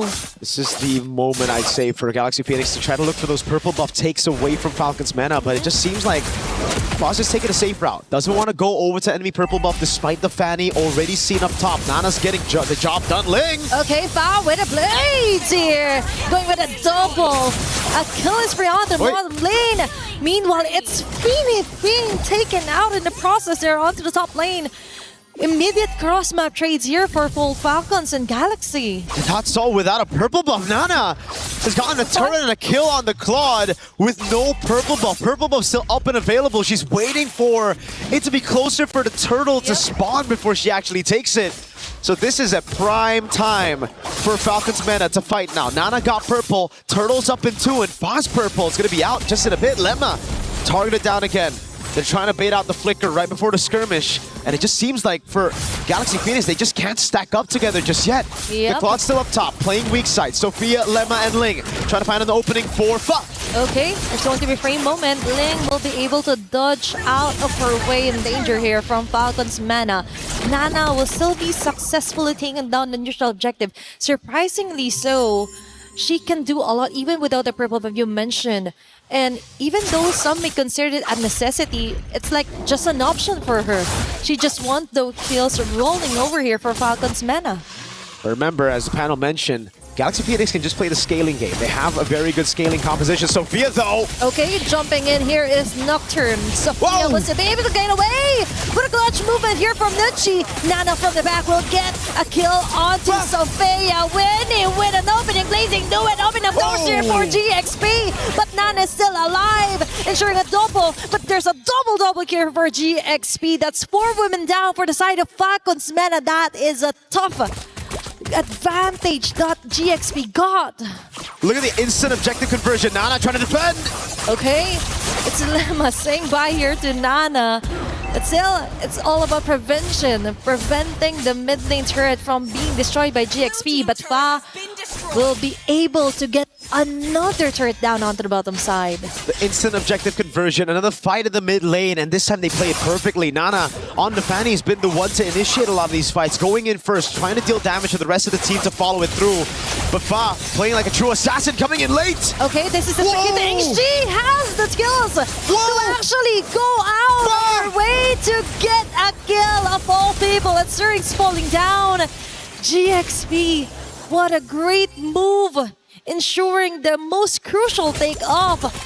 And Fab got a very assassin moves at air. That's exactly what you want from your assassin. Foss just moving across the map, taking Syrinx down, and then instantly getting away. I thought Nana had the cutthroat to take her down, but no. Foss been clinical on this Ling after that first death. Never again. She's learned from that moment. Now the purple buff up again for both of the junglers. Nana has it already. Faz a level ahead of Nana, and they're going to go for the far lane first. They're going to have that control over this lane. Let's see how they play it. Is it the Lord Dance, or is it a straight blitz to a team fight? Okay, it's all about the macro and micro movement here. Nana risking it all. Sophia still survives. It's Leva shutting down Nana. Golden are on the mid lane. Winning gets the opening with a blazing duet. Fa with a godlike kill. Numerous members down, making it a triple kill for Fa. And GXP taking down 4 members yet again from Falcons Mena. If there are people who didn't catch Stream B and were asking the question, how did Na'Vi get sent down to the lower brackets? Now you know, Galaxy Phoenix are here, and they're here to conquer it all. Falcons Mena down by 4,000 gold. Galaxy Phoenix are taking away the purple buff for the first time now. Nana won't have her purple buff. Tier 2 up top, falling down. Tier 1 in the mid lane. It's all the map control already given over to Galaxy Phoenix, as now they continue to push on the pace. Yep. Jungle is now compromised for the whole Falcons meta. Now, Lemma is also a menace when it comes to the life here for Nana. The first concern was that maybe no one from GXP could keep a Fanny at bay, but now it's all possible. They've got an advantage, they've got the numbers, and now they also got turrets falling down against Falcons Mena. Now 5,000 gold lead for Galaxy Phoenix. The orange buff take, the purple buff was already stolen away. Now it's Fa with the purple buff in her own jungle. Let's see what they can do with this. They played the Lord really well. They delayed the push up top, waited for a build up on the waves. Now they have 3 to play with. Fa's gonna go in onto Nana. Final tier 2 in the mid lane falling. They still have a Lord, but Holy Shields should delay this push by quite a bit. Okay. Fa is ready to rumble if ever Nana commits to it. Nana falls down here hard. She has to back away. That's a great disadvantage. Without any purple buff, she can do longer team fights onto GXP, and now that is the next course of action. They have to level it out against GXP. Nocturne. But Fa right now targeting Nocturne, half an HP left. Purple is up, but they're risking it all. Golden R will hit or miss some of the members here for GXP. Fa on their back lanes. The Heavens of Blaze activated as well. Series falling down as well in the process. Fa has this wonderful way onto actually taking down Series over and over again without missing a bit. And there's just not enough damage from Falcons Meta to get the respect out of Galaxy Phoenix. They can do whatever they want. They can walk up, they can just dive in, especially with Ling on this Sora. Winnie is taking a ton of damage in the mid lane, but it doesn't even matter. Just walks away as Fa sieges down this turret down below. And with the first Lord, they've gone both mid and bot to a quarter of HP. That'll make things a heck of a lot easier as they wait for Lord number 2. Nana's doing a good job. Notice everybody on this other side of the map, so she goes for the counter jungle and takes something back for herself. It's all about improvising. Yeah, your jungle is compromised, but all you can do for now is go for the sneaky movements around the map and go for the best course of action, which is to push out other lanes across the map here against GXP. Now, Lord will be up for grabs. Will we be seeing longer Lord dances around this one? Is Mena or Falcons Mena willing to risk it? Now that GXP yet again, they're having the control over the map, and it's Nana yet again being the person to actually push through and interrupt the plan for Fa. This is scary. Fawn knows there's no purple buff just yet on the hands of Nana. Yep. Okay, that's kind of scary here for Nucci. 1v1 up top. That is a very crucial play if ever. Golden Ore will catch no one at all. Instead, it catches her. Falcon's mana right now is slowly crumbling down. It's fine, ensuring the lore take. They could follow through for another kill. And that's 2 members immediately down for Falcon's mana. And it's through not just playing the far lane, but playing the purple buff. She just waits around the purple buff, makes Nana sweat. Once Nana hesitates just a bit, Fa takes the route into the Lord that was already so low from the rest of the members holding it down. We have the damage L rankings and Names is number 1, but we have to take a look at the damage allocation. A lot of times, Names is just playing front to back. She's dealing a lot of damage, but it's to the main frontliners of GXP. Winnie, Sophia, even Fa, they've been safe coming in late or even playing far back. Lord taking a tier, base turret down, and it's the bottom turret to fall next. Okay, it's all about where your bullets are hitting, because right now for GXP, it's all hitting onto the right marks here for Falcon's mana. Attempts to play that again for Fa, targeting Naze and Nucci from the back. She has to back away. Nana chasing on there, but still, it's Winnie ensuring a double kill. They're taking too much time out to chasing Fa that they forgot they have to defend for their base. Winnie clearing off the last bits of the minion wave here for Falcon's mana. Nana as well. They have to prolong this one, but GXP, they just want to finish this, get it over with, and it looks like game number 1 will be going onto their side. A solid 31 kills in game number 1 of our last series of the day here in Stream A, and my goodness, did it live up to our expectations. Ling versus Fanny, at this point, it raised the bar for the competition. If you don't have 31 kills at 11 minutes for an assassin versus assassin, you're doing something wrong. Yeah, this might be one of my favorite matchups so far for MWI. It's exciting, for sure. And it's just day number 2.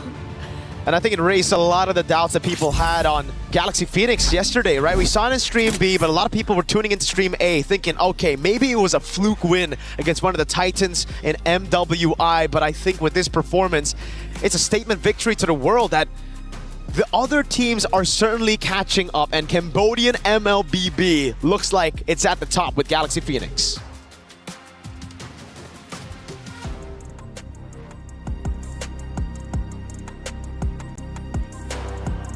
Is in our DNA. Whenever we let it out, it becomes our superpower. Now imagine an entire city being built to supercharge it. Kadir City, powered by play. Well, based off the pick and bans, we knew it was going to be exciting, and it absolutely was. Galaxy Phoenix takes map number 1. Can they close it out in a 2-0 like everyone has done so far in the past 2 days on our stage? You guys were going crazy watching that matchup, much like the commentators were, for good reason.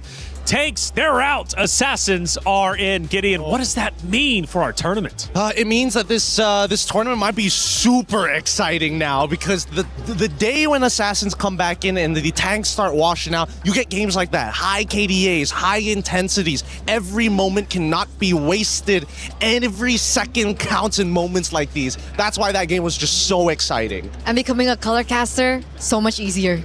Fair enough. Assassins. 31 kills in 11 minutes. Let's see if any of the moments from those kills were actually in this big moment from that game number 1, because from what I was hearing, man, it was Ling versus Fanny the entire time. Fa was also getting a ton of attention, right? Plenty of just exciting, electric moments from the Assassins. But we knew coming into this, the new meta would bring potentially that conversation. Ladies have been a bit slow in order to develop that, and I understand that coming into this tournament, you want to go with your comfort picks. But getting deeper into the tournament, especially if you want to beat the high-level opponents you have to play against, you've got to risk it all and go for gold. And that's exactly what they're doing. You also shouted out names at the beginning, too. Let's see what, or let's hear from you, I guess, one of biggest supporter of names and how she did. No matter what happens, you guys are still my GOATs. I want to make that very, very clear. But I have to say that when it came down to the in-game execution, it felt like they were kind of outclassed. You can see it from even these highlights. The beginning of the match, oh, the Ling was just so well done. And we were talking about the drafts on how they really set up so well for the Fanny. But on the other side, they were also unprepared if the enemy picked up an assassin. And this Ling was just everywhere around the map. There was no way to shut him down. Yeah, just the mechanical prowess of this team is ridiculous. We saw the hand cam of Fa just now, and she's using the traditional, forefinger and thumbs, not going for the spider six-finger activations, and still was able to precisely pick up every single one of her swords. Most people can't even get all four. Yeah, honestly, mobile gamers are just insane to me with how many fingers you're able to put on there. I've seen one player use 8 fingers, which is crazy, to say the least. But 4, 6, however you get it done, either way, she was doing it well. We got even a little bit of dancing on stage, of course, as Galaxy Phoenix and Falcons will take over map number 2.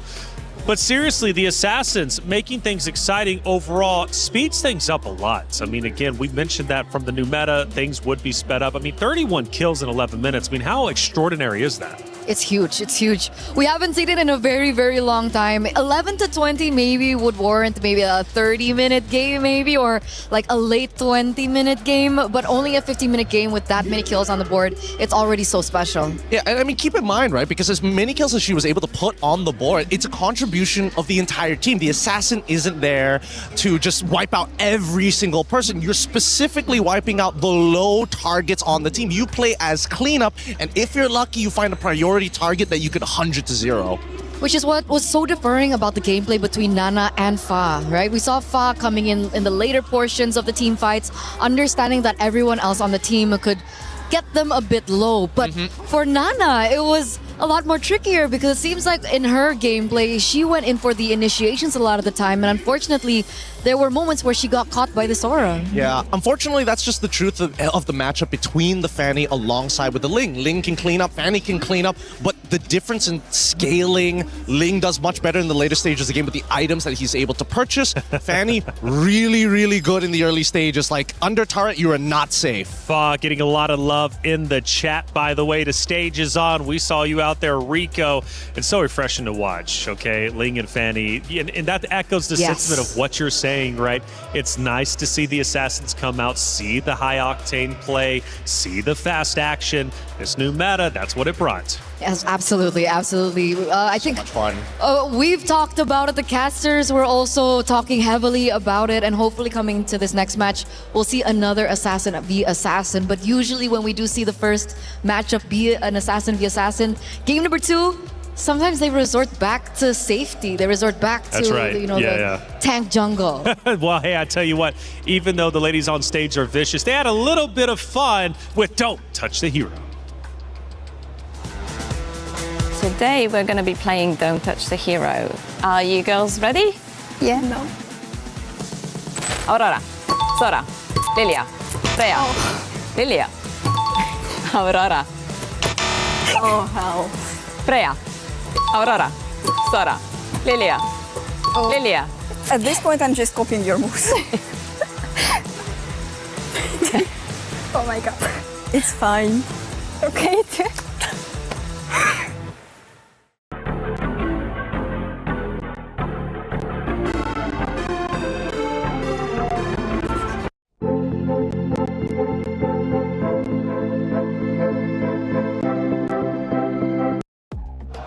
That was entertaining, and it takes at least a little bit of the pressure off that main stage or the MWI. How do you think you two would do in it? Amazing. I do amazing. Okay, pure confidence. Gideon? I think I would have simulated that handshake as well of like, Hey, that's what I did in Wild Cards. We don't talk about it. Look, it's tough. It's tough, and I have to admit that these girls are doing a very good job because I would have absolutely ruined myself. Sora, okay, Sora. Oh, no, I'm not supposed to do that. I think you would have done well, though, posing for the Eiffel Tower on the green screen. Let's head back to the stage, though, because it's time to get things started once again between these two great teams. Now, going back into game number 2, Do we stick with the fresh meta, right? Do we continue to try it? Obviously, for the side of Galaxy Phoenix, why not? I mean, they were dominant. They ended up winning. For Team Falcon's meta, though, do we go back to the bread and butter? Would that even work against the Assassin comp? Personally, I think yes, it does work very, very well. There was a reason why the meta always revolves around these three things. If tanks are in the jungle, assassins are out, then fighters need to come in to deal with the tanks. Then once the fighters become the main meta, the assassins come back because the fighters can't keep up with the assassins. It's this nasty little trifecta that always happens every single patch. Every patch indeed. And for Falcons meta, how do they deal with Fa? I mean, Fa was on fire the entire time, repping Claude. What's the counter to that? I think that's a really good question because come game number 1, we saw that they actually respected Fa by taking away the Guinevere. And they're going to do the exact same thing actually as we get into the drafts here for game number 2. But would it warrant another Ling ban in the second game? No, I think let the Ling through. I really think that you have to tell your laners, you know what? You got to trust in the mid trio to make sure that Ling doesn't have as much impact. A lot of these assassin or purple buff assassins are dependent of, by the category of the name, the purple buff. When you have strong side on the correct side, if you are on blue, you want your EXP alongside, oh wait, sorry, if you're on blue, you want your gold alongside with your mid to be strong so you can instantly invade and steal away that purple buff. Once they have no purple buff, there's a lot more downtime where you can breathe and actually farm. And it's funny that we were actually talking about this before the broadcast even begun, unknowing that the Fanny would actually pop up here in this last game, this last matchup between these two amazing teams, I would say. Freya gets banned out, Baxia also gets banned out. It is looking like they might be setting up for yet another assassin jungle matchup. Did they ban Baxia out in game 1? I don't think so, right? It's only like towards the latter half. So they only went onto that third pick to ban it out. The fact that they're banning it out now, I feel like Galaxy Phoenix are already thinking about what Falcons are going to do to adapt. That's possible. That's possible. The Bellerik gets banned though. Is that in accordance to what you're saying right now? Not 100% just yet. I want to see this third one just to be sure. Whether or not it's just we're changing up the order. Really, we already know what we want to ban and we know what we want to pick. Okay, but in terms of bans for Teams Falcons, it's the exact same. Hasn't changed at all. Gwyn, Freya, Matilda banned out again. Last time they picked up the Marcel first. I'm wondering if they want to swap things around. I think they can still do it because again, like we saw in the previous game, the mid duo, they were already going to war and they called in both their junglers at the exact same time. So it's moments like that where it's like, can you be a little bit more precise? Could you set up a better scenario? Can you win out that 2v2? And I think that's what GP is thinking about as they get rid of the Carmilla. Once again, just making sure that they cover their bases. If I'm not mistaken, it was Galaxy that banned out the Carmilla in second phase. So the hero that they left open this time around is the Paquito.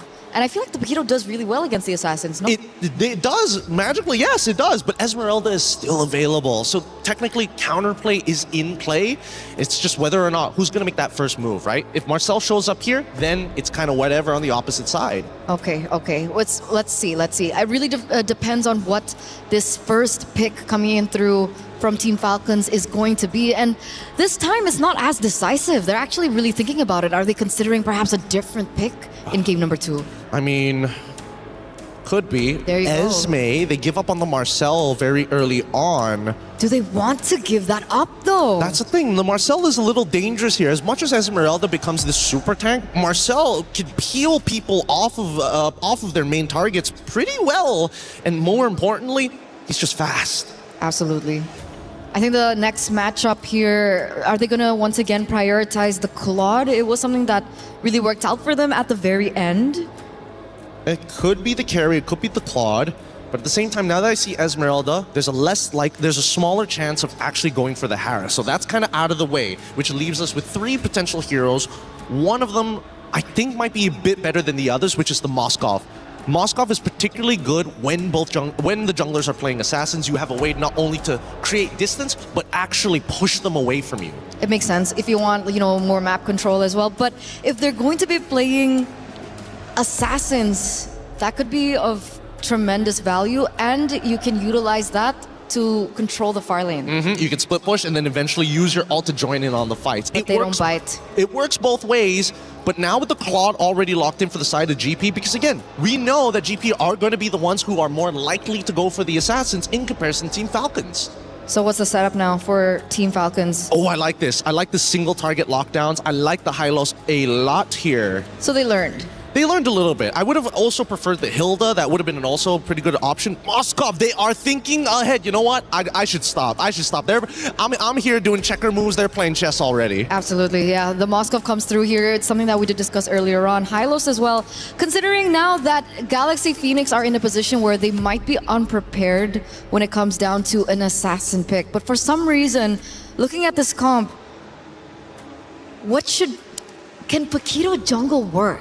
Paquito jungle, with the nerfs, I don't think so. I personally don't think so. He doesn't get any extra benefits going into the jungle. Yes, he'll have impact, but he also still is going to be a little slow to hit level 4 because of that clear speed. You're better off in the EXP where you're still going to be relevant, and better yet, I think that right now, it's not very clear what kind of composition either side want to actually play. The Alice, very good option here from GP. Dude, Ririth... his drafting has been crazy. He is calling the shots here. Can they go on the second phase? Do you think that they're actually looking for an option for mid lane that can scale? I'm thinking like Farsa Sicilian type nonsense. Oh man, I mean Renmar did mention the Sicilian, but if we want to go like a lot simpler, we can go for something like the Kimmy. Kimmy? Like Kimmy does also scale, right? All right. If we see here on Red 4 that GP decide to get an assassin, hey, that's not the only assassin, nothing to worry about. There's still the Hayabusas, there's still the Hellcurts, there's still the Hanzos still available. Oh man, you know what?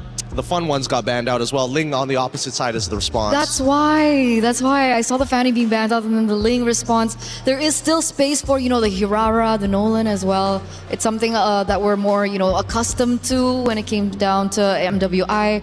The Yve gets banned.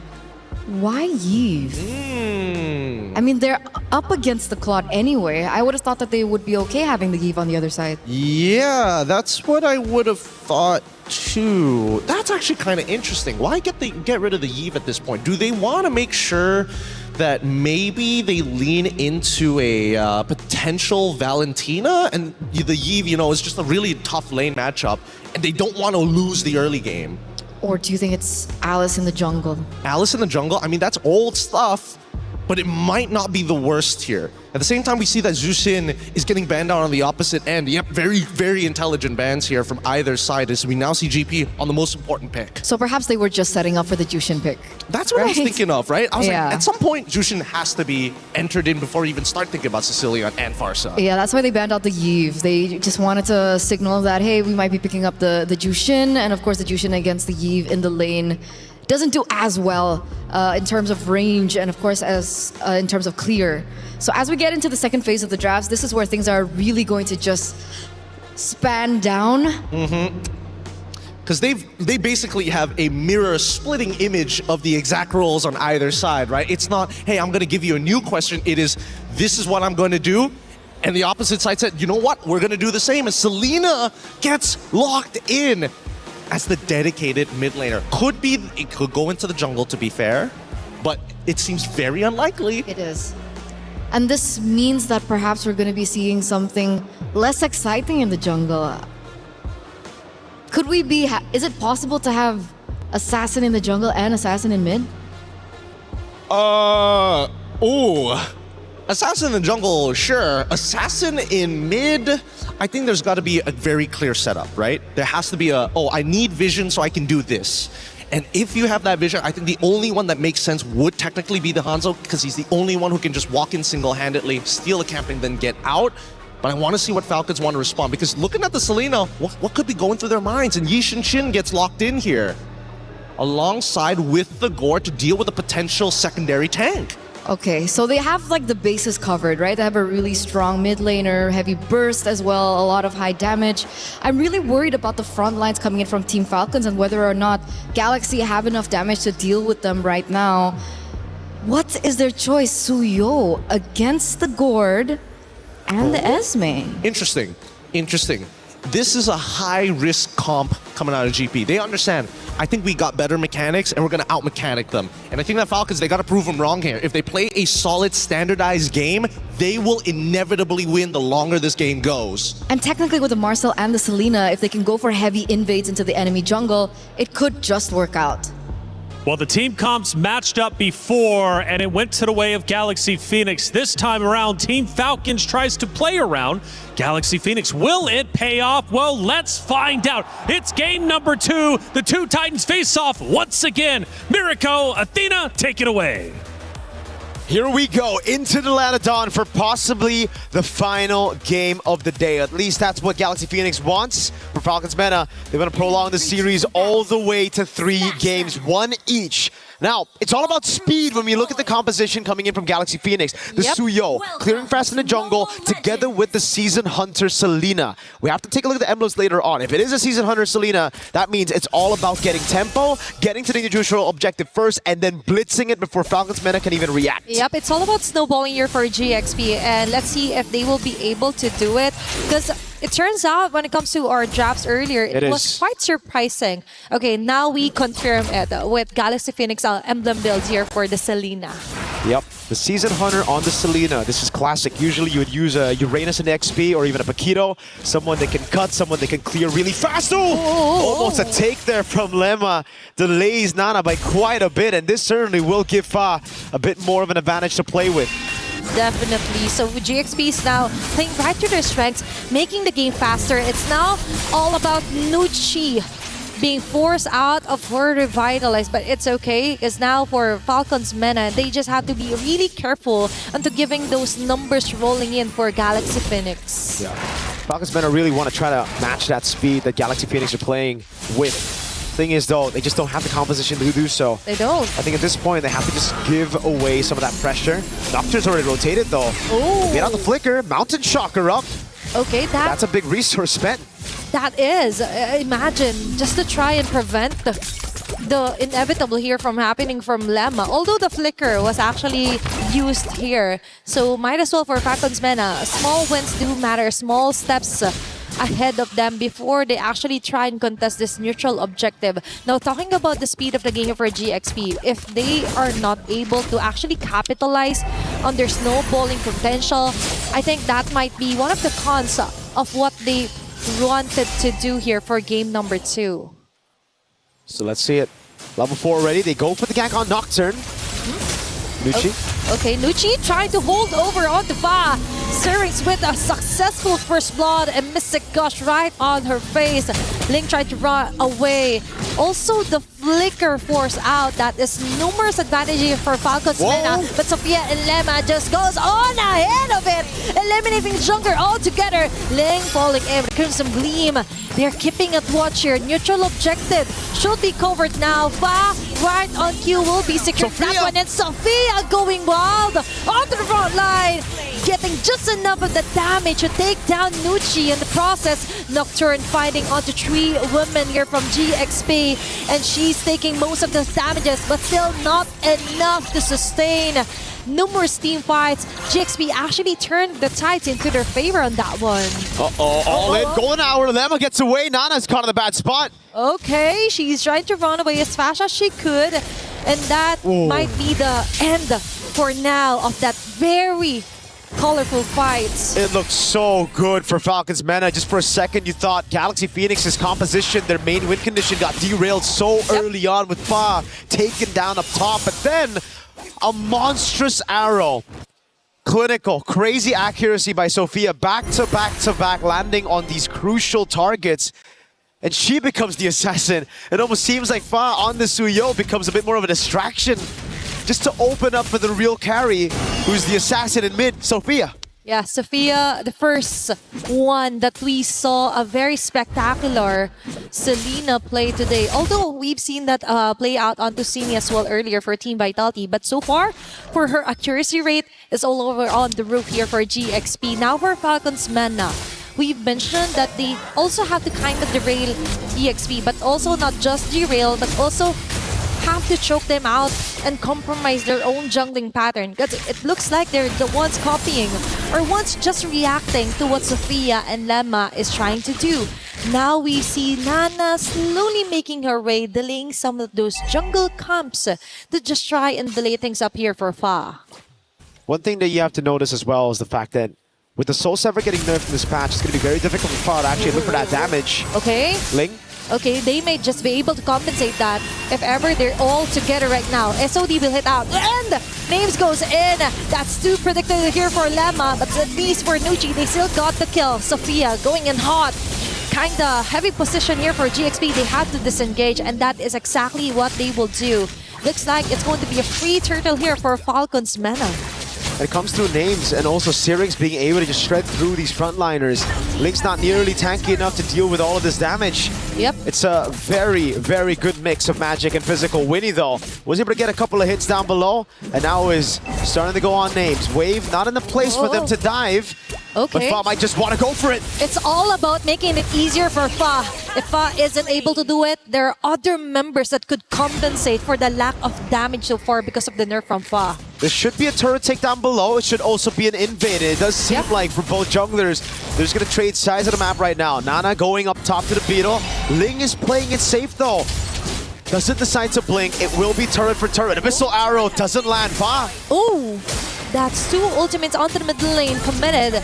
Not any equal exchange at all from GXP. Although they've got a turtle onto the top lane, I think GXP still got the most out of it. Denial of the buff, turret onto the bottom side, plus they forced out multiple ultis here from Falcons Mena.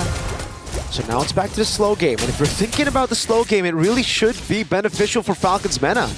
They have a very good composition to scale into the late game. The Moskov, Gord, Yisun, Shin, heck, even the Esmeralda, all will find a lot of value. But then you look at GXP and the fact that they can split things up a lot as well, right? It comes down to delaying these skirmishes with the Marcel, making it awkward, and then landing the crucial arrows to possibly turn things around.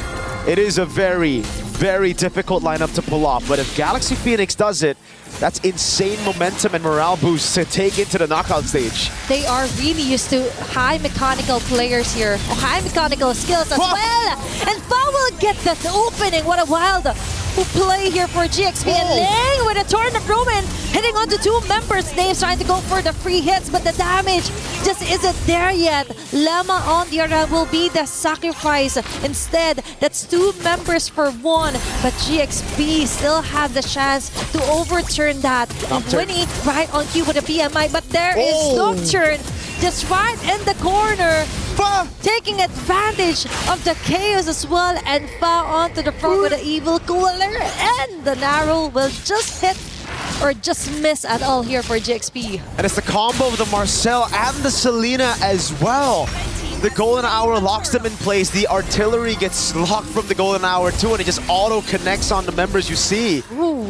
Again, very difficult composition to pull off, but so far they've done a fantastic job at executing it. Up top now, they send the Claude. Winnie trying to go for the siege, as Nocturne has to respect it. Galaxy Phoenix, they have enough damage to deal with the frontliners, and they have enough sustain to deal with Falcons Mena's damage dealers as well. This is actually good for GXP. Although we mentioned that this is something they're really difficult to pull off, they're also were able to pull off the macro side of things as well. Controlling the map, preventing Names with actually annihilating the rest of them, and giving Winnie all the winning lanes here. SOD with whisk out here onto Winnie. Very close call there for Galaxy Phoenix. Now they rearrange, they regroup as well. Really taking their time here as Nucci gets falling into the mid lane. Syrinx with the Mystic Gush of Winnie.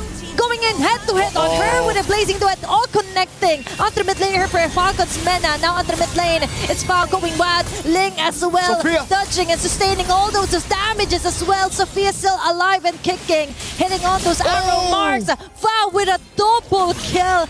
Now that's how they play. That's how hard they go against Falcons Mena. The back and forth is beautiful by Galaxy Phoenix. Falcons Mena, they always are in awe of what's happening, of what's hitting them right now. They're confused, left in confusion every single time. They think it's just going to be a clean front to back, where they've already gotten the sustain, where they already have the CC locked down on some of these members. But then Galaxy Phoenix, they utilize this composition not in a way where it's just arrows coming in, clean up attempts as well, but also them outmaneuvering Falcons Mena. You see the all-in happen here with the Glorious Pathway and the Mystic Gush, but then you see just how many of these resources are used to perfection. The Golden Hour to delay, the rest of the team utilizing those mobility skills to get out of harm's way and then to re-engage when it's all safe, when it's okay, when there are layers of frontliners coming in, and you get to see that final Blade Surge. Now Nucci, again getting desperate. Pop into Glorious Pathway early. Up top, it's a good lane. Throw to Ruin! Okay, that's 4-member caught again here. Balema and Lingfa with a mega kill. Immediate takedown onto the jungler. Now for the double. Wow. Lemma onto Zerg's hot on her tail. Lemma. Even with the flicker as well. Needs for the free hit. Now they go for the trade. But I think that won't be enough of an answer against GXP as Fa secures a triple kill. Now it's Names all alone here on the bottom side. Fa and Ling targeting her. And that is going to be a last hit for Sophia.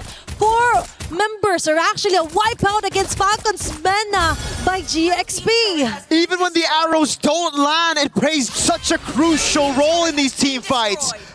Sophia with an arrow that didn't land but forced the step away from Names. She had to take that Blade Surge to the face and then the Purify desperately to try to get away. GXP are playing one hell of a game of MLBB. 5,700 gold lead. A Lord up top pushing in as well. And all this while, they've been able to get these turrets down before.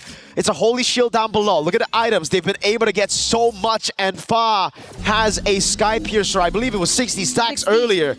This is massive for someone who died so early on before Turtle 1 to get 60 stacks. After a Sky Piercer, you usually start feeding. Oh my gosh, it's all about the QSG as well from the arrows from Sophia that made it easier for Fa to actually come back from the first blood suddenly from Falcons Mena. Plus, it creates a lot of space interruptions against Falcons Mena, which is what they're exactly doing. And now its Names being targeted. Holy shields pop up. Another arrow right onto the face and a follow with a tornado throw in here for Ling. There's going to be a golden R. Okay, frozen on the moment is Zerg. So with the Mystic Gush, they tried to find an answer and they find it on the body of Ling. But still GXP, they were able to pop up Holy Shields, able to destroy a base turret. And now they're eyeing out a possible or a potential kill. But still for Falcons Mena, they're trying to force their way in against Winnie. With a blazing duet, now he's going back up again. And Nocturne onto the front line is not enough to sustain at all as Fa gets an opening with a mega kill following up for a moment as well. What a chase down here. It's 2 members down here, but Nana gets a shutdown kill. And GXP, what a play here. Woo. 80 stacks on the board. She's fully stacked up. There was a shutdown over to Sophia, but GXP got the base turret in the far lane. They won't even have to send anybody over down below to set up that slow push anymore. So it's all about playing it calm now. I know they've thrived on playing it chaotic, on just going for these chaotic brawls, but it's time for them to slow things down as they wait for the Lord to spawn. 30 seconds on the clock. The wave in the bottom lane will be slow pushing. It's all about taking prio in mid and top and then forcing Falcons Mena to react, either by sending someone bot or by completely giving the Lord over to GXP. This is how they set their name high here on MWI. They may be tagged as newcomers, but with the way that they move... Oh my god, that arrow landed. It was just the Traceless that saved her. Okay, that is multiple dangers up ahead here for Falcons Mena. I think if they want to contest this Lord, they have to cross over onto Sophia, which in fact will land another arrow in the trap. And Fa yet again. Incoming attack. And Ling with a drone of ruin Fa targeting Names. Okay, there's going to be a mini stun here for Falcons Mena. Ranks with a Mystic Gush, but she will be caught yet again here by Ling. Nocturne cannot sustain the 5 members attacking them continuously from Galaxy Phoenix. Another arrow in the face of Nana. Fa with a finishing move. Double kill as well. Sophia might fall down, but still for Galaxy Phoenix, that is a huge win advantage. That is a huge kill advantage. And now they're slowly making their way onto the base. Mid lane base turret being targeted. It's going to be a Glorious Pathway to try the link things off here against GXP, but no. This might be the end as Fa closely survives. No, Syrinx and Names getting a name out of Ling and Winnie. Still defending for their life here against GXP. And they get 3 base turrets already. Everything stripped down to the crystal. I know I said to play safe. I said to play safe. I said to play it slow. You know what? Screw that. Just do your thing, man. Galaxy Phoenix, they like it fast. They want to go in. They want to just look for those chaotic duels. And it's facilitated through Sophia landing these arrows. It's just ridiculous how disgustingly accurate Sophia's been on those arrows. Finding these angles that makes it so difficult for Falcons Meta to react to. Another arrow again just lands on Nocturne. I'm surprised she doesn't have Wishing Lantern at this point. It's a poking tool. It's like you're playing Navaria. It's like you have an Astral Echo placed on all of them. The hitbox is doubled whenever Sophia's on the Selena. That will be the cherry on top if ever she plans to build up the Wishing Lantern at this point. Because now for GXP, they got a Lord. They've got most of the turrets out of the way. Now they just have to find a very good setup, which so far they have been landing onto the body of Ling, and with the use of Lemma as well with the golden hour. Not to mention, if you manage to dodge those critical ultimates, the arrow will still hit you. Just on cue, I just mentioned this one and it happened right before the Lord responds. Okay, Lemma might have been too early onto that fight. Okay, that was an overheat for sure. Yep. Okay, maybe now they need to play it slow because they got the Lord, they got everything, but they still have to respect the fact that Falcons Meta have a good scaling composition. If they're able to prolong this game even further, they might be able to contest the Lord. You can already see that clear with the Gord, Easton, Shin, and Moskov. This Lord is gone straight up. You need all 5 of your members with the arrows landing. Remember, if these arrows just land inside of the base, they can just walk back to their fountain, get all their HP back, and then reset all over again. That certainly has delayed things for GXP, and it's given Falcons Meta a second win. It's all about stretching out the game here for Falcons Meta. For GXP, yeah, you are dominating, but there is still the wave clear present, and heroes for Falcons Vega, or Falcons Meta rather, that is slowly catching up. Speaking of stacks, 37 on that Thunderbell, 56 on the Sky Piercer, so we see how that has impacted GXP, how it's given Falcons Meta a bit more chance in this game. It's no longer at 80, so they won't start disappearing from the map whenever they get low. It's all about maintaining a low profile for now for Falcons Meta. But still, you can't keep a low profile as there's someone always attacking and giving the vision here, which is Sophia from Galaxy Phoenix. Now, they might not force out a team fight just yet. More on the macro side of things is Galaxy Phoenix, Phoenix needs to focus on. Look at Fa. Okay, Fa and Lemma has other things in mind. No, they don't want to wait for the Lord. They want to go in. Okay, Golden Arc caught all the 3 members here. Syrinx being caught here by Ling, and a fall of Throne of Ruin as well. Fa with the last hit. It's going in with the Blazing Duet with Winnie, who roams in movement as well. Double kill. That's 2 members down. Now it's 3 members left to defend further base, but no, they still get it. Fa with a triple kill. Galaxy Phoenix just fucking hit. This might be the winning goal, winning moment that they need. 5 members still up, and it's only Nocturne left, and this is it. Galaxy Phoenix ensures the 2-0. A maniac for Fa. Delayed Savage, or rather a denied Savage by Nocturne, but it don't matter. Galaxy Phoenix are able to get the job done with a clean sweep. A statement victory to send them into top 8. And perhaps a declaration of war with this composition. A statement for sure. A win with one of the craziest, one of the toughest compositions to pull off, and they pulled it off all the way. It was crisp, clean, the arrow, the flanks, not waiting for the Lord and just subverting all of our expectations, especially Falcons Meta's. They weren't ready for that play. They thought it was going to be slow. They've expected teams to just play around the Lord after losing, or after winning this hard, after getting defended over and over again. Galaxy Phoenix may have come as a newcomer this season, but no, they should never be treated as such. What an amazing way to end the day for MWI. that is somehow one of the most dominating wins that we've seen today so far. We've seen dominant wins in the form of calculated domination, macro control, no shutdowns given. But now we're going to talk to some of the players with Hollywood, Rob, and Cheryl. Now, heartiest congratulations. You guys just punched your tickets to the knockout stages. Galaxy Phoenix has risen to the occasion. Now, I do have a question for you, Sophia, and that is, this is the first international appearance that you guys have been, and you have dominated the world stage. So how are you feeling? Are you guys like nervous at all? Because this is a spectacular performance. For us, even though this is our first international stage, but we prepare for it for months, so it's okay. We can maybe go to grand final. And even on its own, this is potentially the best showing even, for Cambodia. Are you guys super proud? I believe a lot of our fans back in Cambodia are super proud from where you guys are right now. How are you feeling about that? I feel very proud of us that we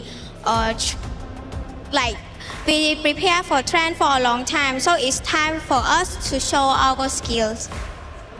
That's true. It is time for them to shine. And so far, of course, you have been showing your skills. You've already beaten 2 champions, actually have swept 2 champions from 2 different regions. Is there any specific team that you have your eyes on next?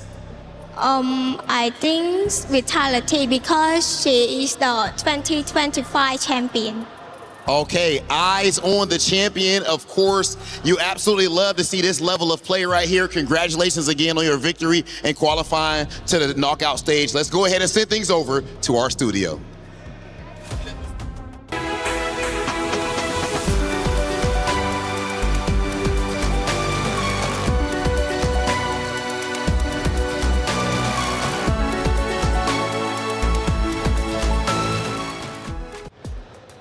Galaxy Phoenix pulls it off with a 2-0 victory. They did it very well, and they will officially be moving forward into the knockout stage. Congratulations to them.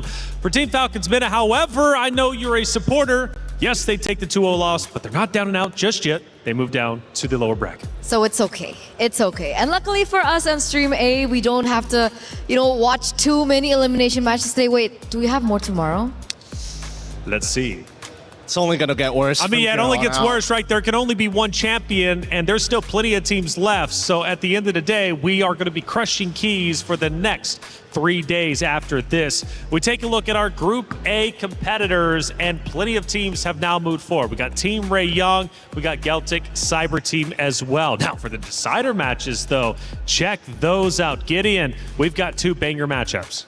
Yep, we got Twisted Minds and Team Falcons ID. We also got Seda Esports and Virtus Pro, all of which I'm excited to see here because I think they're actually at a pretty even level overall. But man, I'm looking at Group B and I get excited. Yeah, Group B's looking great, right? And Team Vitality was just called out by Galaxy Phoenix. That could become a reality matchup in the knockout stages as Vitality and Galaxy Phoenix have now officially moved on. Still awaiting the results from Foot Esports. It might be our loss. However, Genji Esports, Navi face off against each other, but Team Falcons MENA, Foot Esports, it might be our loss. Either one of those opponents are tough. Yeah, I mean, that was the only team that has brought Vitality to a 26-minute game so far here at MWI. So I'm anticipating that last matchup, and I think it should be, well, my prediction would be it might be our loss, but who knows, Foot Esports could definitely surprise us. Either way, it's up to them to decide how it ends up going. Let's start taking a look at our great moments from that series. We take a look at moment number 1. We mentioned the team comps were going to be a little bit different this time around. We're getting up to the 9-minute mark. Gideon, what do you see? Oh, well, honestly, at first when you look at this composition, it just doesn't make any sense. There's very little synergies because it requires so much personal microing from each of the individual players. But Mirko mentioned the combo exactly, right? Golden Hour, set up the projectiles, and when they connect, everybody is going to pounce on them. It wasn't as quick this time around as it was in map number 1, but again, we still had plenty of chaotic moments. We take a look at our second one in Eterna. This moment was quite critical during the middle of the game. We're now down to the 9.5-minute mark. The Lord has been fought for. What do you witness? Yeah, so it's not so long after the clip that we saw earlier on, but we do already see some gaps here and there, especially when it comes down to the objective takes. Ling, she tried her best with the setup, but like look at the retaliation from everyone else. Like Strings had the Mystic Gush opened up, but look at the way that Lemma also just flickered for that, by the way. Names also had some moments in this particular moment, but at the stage, Fa was already, what, 60 stacks on the Sky Piercer? It was really difficult for them to mount a comeback, and even Names in this moment also fell short. That was the wipeout, I think, that we witnessed from that game. And Fa was a name that we were saying consistently and hearing from the casters as well. We take a look at our final moment from that great series, and again, we get towards the end, I do believe. We're now at the 13-minute mark, and things are starting to look a bit grim for the side of Team Falcons Minnow. Yeah, I think this is the point where Winnie is having the time of her life, right? Because really, the team can kind of do whatever they want, and they seem to always be getting away with it. As Sophia connects another arrow upon another arrow upon another arrow, this is what we wanted to see from the Genji game previously. Those arrows, it feels like you're doing nothing if you don't hit them, but when you hit them, it's all me, baby. That's it, Eterna. Let's start taking a look at some stats and dive in a bit deeper into how the series ended up unfolding. I love stats. I love stats. That's my specialty. 18-minute game, like you mentioned, it was one of the longer games of the series, and you can see that Names did, you know, a surmount amount of damage. I mean, she was already getting to that power spike already. I believe the gourd was already online, but what was like the main reason why they couldn't get it down? Or were they just always in the area of effect of the combo from GXP? Yes, actually they were, because again, the Golden Hour covers a really large area, and with the help of the Abyssal Traps, they're making better decisions consistently because, hey, we don't have to worry about these areas on the map because we've already technically warded them. 26-10 also whenever it comes to the overall kill. Still a high kill game, not as much as the Assassins though that we saw just a little bit earlier. Hey, check it out, 2 champions, 1 game. My Champions Pick event is now live. From July 27th, submit your picks for the MSC and MWI champions for a chance to win 50,000 in-game diamonds. And you also have a chance to win the MSC 2021-2025 tournament skins. Don't forget to leave your picks under at MLBB Esports. Post for even more chances to win. Lock in your champions now and cheer for your favorite teams. My champion pick now live. Get involved, get active, whether it's skins, my champions pick. MLBB loves to throw you some stuff your way. So again, you can just love everything MLBB, which I gotta say I have genuinely loved each and every day so far. 2 days down, 3 more to go, more keys to crush. But as we look through our highlights, so many great games today that we ended up unfolding and going through. And obviously at the start, we had 2 talented teams take the very stage. And well, for some, their keys got crushed. For others, they moved forward. Absolutely, they do move forward. And I think that there were so many exciting things that we saw today as well. New heroes, new picks as well. Still going into the question of, you know, the meta in the jungle so far. Is it assassin? Is it still tank? But I'm really, really relieved that we did see that Fanny and the Ling pop up there in that final game. I agree. Now, usually, you know, they don't usually get me for the women's tournaments, to be perfectly honest. And I thought maybe this time around is like, this could be a mistake sending me of all people. I'm very critical. I come in here, the most I have to criticize is, oh, just a slight miss mechanic, and that's easy to fix. Their mechanics are good. Their compositions have solid ideas. I can see direction in more of their compositions than I do see in the men's divisions. And hey, check it out for Vitality, though, who ended up going toe-to-toe with Genji, that rematch from last year. That was also a great series that ended up unfolding. And that one goes to the way of Vitality, which was a big move coming out from them, looking unstoppable even now, which is truly phenomenal. A lot of great teams have moved up. And again, for Galaxy Phoenix, they called them out specifically. They want to play that very roster, and they have a chance to take them. That would be crazy to say the least. You mentioned that target on Vitality's back. Well, now it just got a little bit bigger with Galaxy Phoenix. I think everyone, I like what Miracle likes to say like over and over. I think he mentioned it in the group draws as well. He's like, to be the best, you have to beat the best. That's it. So I love that mentality coming in from all these players and ladies. And I gotta say, when it came down to the earlier match number 3 that we saw, it felt a little anticlimactic for me, honestly. I thought that maybe there would be more fight. It's so anticlimactic that I dropped my papers, but that's fine. But I hope in the coming days we do see like that comeback coming in from Gen.G, because once again, it's still one of the main storylines that we always keep building, especially after what they did last year. Well, I got something to cheer you up, okay? It's Rhino Day! Check it out. Brand new interactive effect for Rhino Day is available now. Check it out and join the celebration. So even though you chopped your cue cards, it's Rhino Day. Let's be happy for it. Hey, we got a post-match interview. Rose, who do you got? About the game, because just now Fa was amazing. A Maniac on the Suyo and a debut on the Ling this MWI. Let's talk about it. What made Galaxy Phoenix bring out the assassins? គេសួរថាមិនបានសម្រាប់ចិត្តយកលីងមកលេងព្រោះលីងហ្នឹងគេខានដកយូរហើយឥឡូវដោយសារតាជា favorite hero របស់ខ្ញុំហើយខ្ញុំក៏ខានលេងវាយូរដែរដែលខ្ញុំដកមកលេងហ្នឹងក៏វារៀង practice តិចតួចដែរមុននឹងលេងតែដោយសារតាវា favorite ស្រាប់អញ្ចឹងស្រួលវិញ so first of all she said Link is her favorite hero and it's been a long time quite a long time that she didn't use it but before the match she did practice for a few matches. That's why she chose choose to play this hero because she feels so confident today. Yeah. Amazing. I love it. And the confidence definitely played off. And you know what? I know there's a lot of Khmer fans back at home that is supporting your journey here in MWI. Is there anything you want to say to them? អរគុណសម្រាប់ការគាំទ្រហើយសូមបន្តគាំទ្រពួកយើង Galaxy Phoenix បន្តទៀត Okay, she said thank you for the supporting and I hope you guys keep supporting us.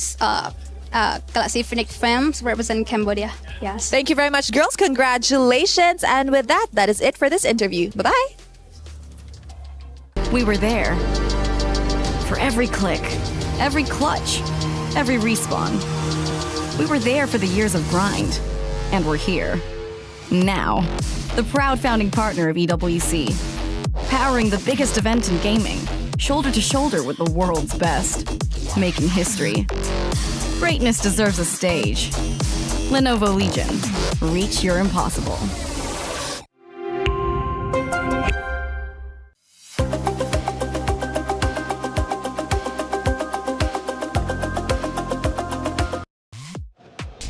Thank you for the interview, as always, Rose. That's it for our matches for today. However, we got to go to the stage for one more surprise. We're interrupting your regular MLBB programming right here for a very special segment. Ladies and gentlemen, now we are celebrating 10 amazing years of Mobile Legends Bang Bang. And we would love to call in all of our favorite faces to come on in and join us on this celebration. That cake looking mighty good, Damascus, I'm not gonna lie. That cake's looking really nice. 10 years creating one of the biggest gaming communities around. And of course, we had to invite all the homies around before we dive into this cake, yeah? Okay, 10 years, ladies and gentlemen. Can I please just get one comment really quick from you? Or it don't gotta be quick, whatever, however you feeling. Just, how you feeling about 10 years of MLBB? Any words for the community?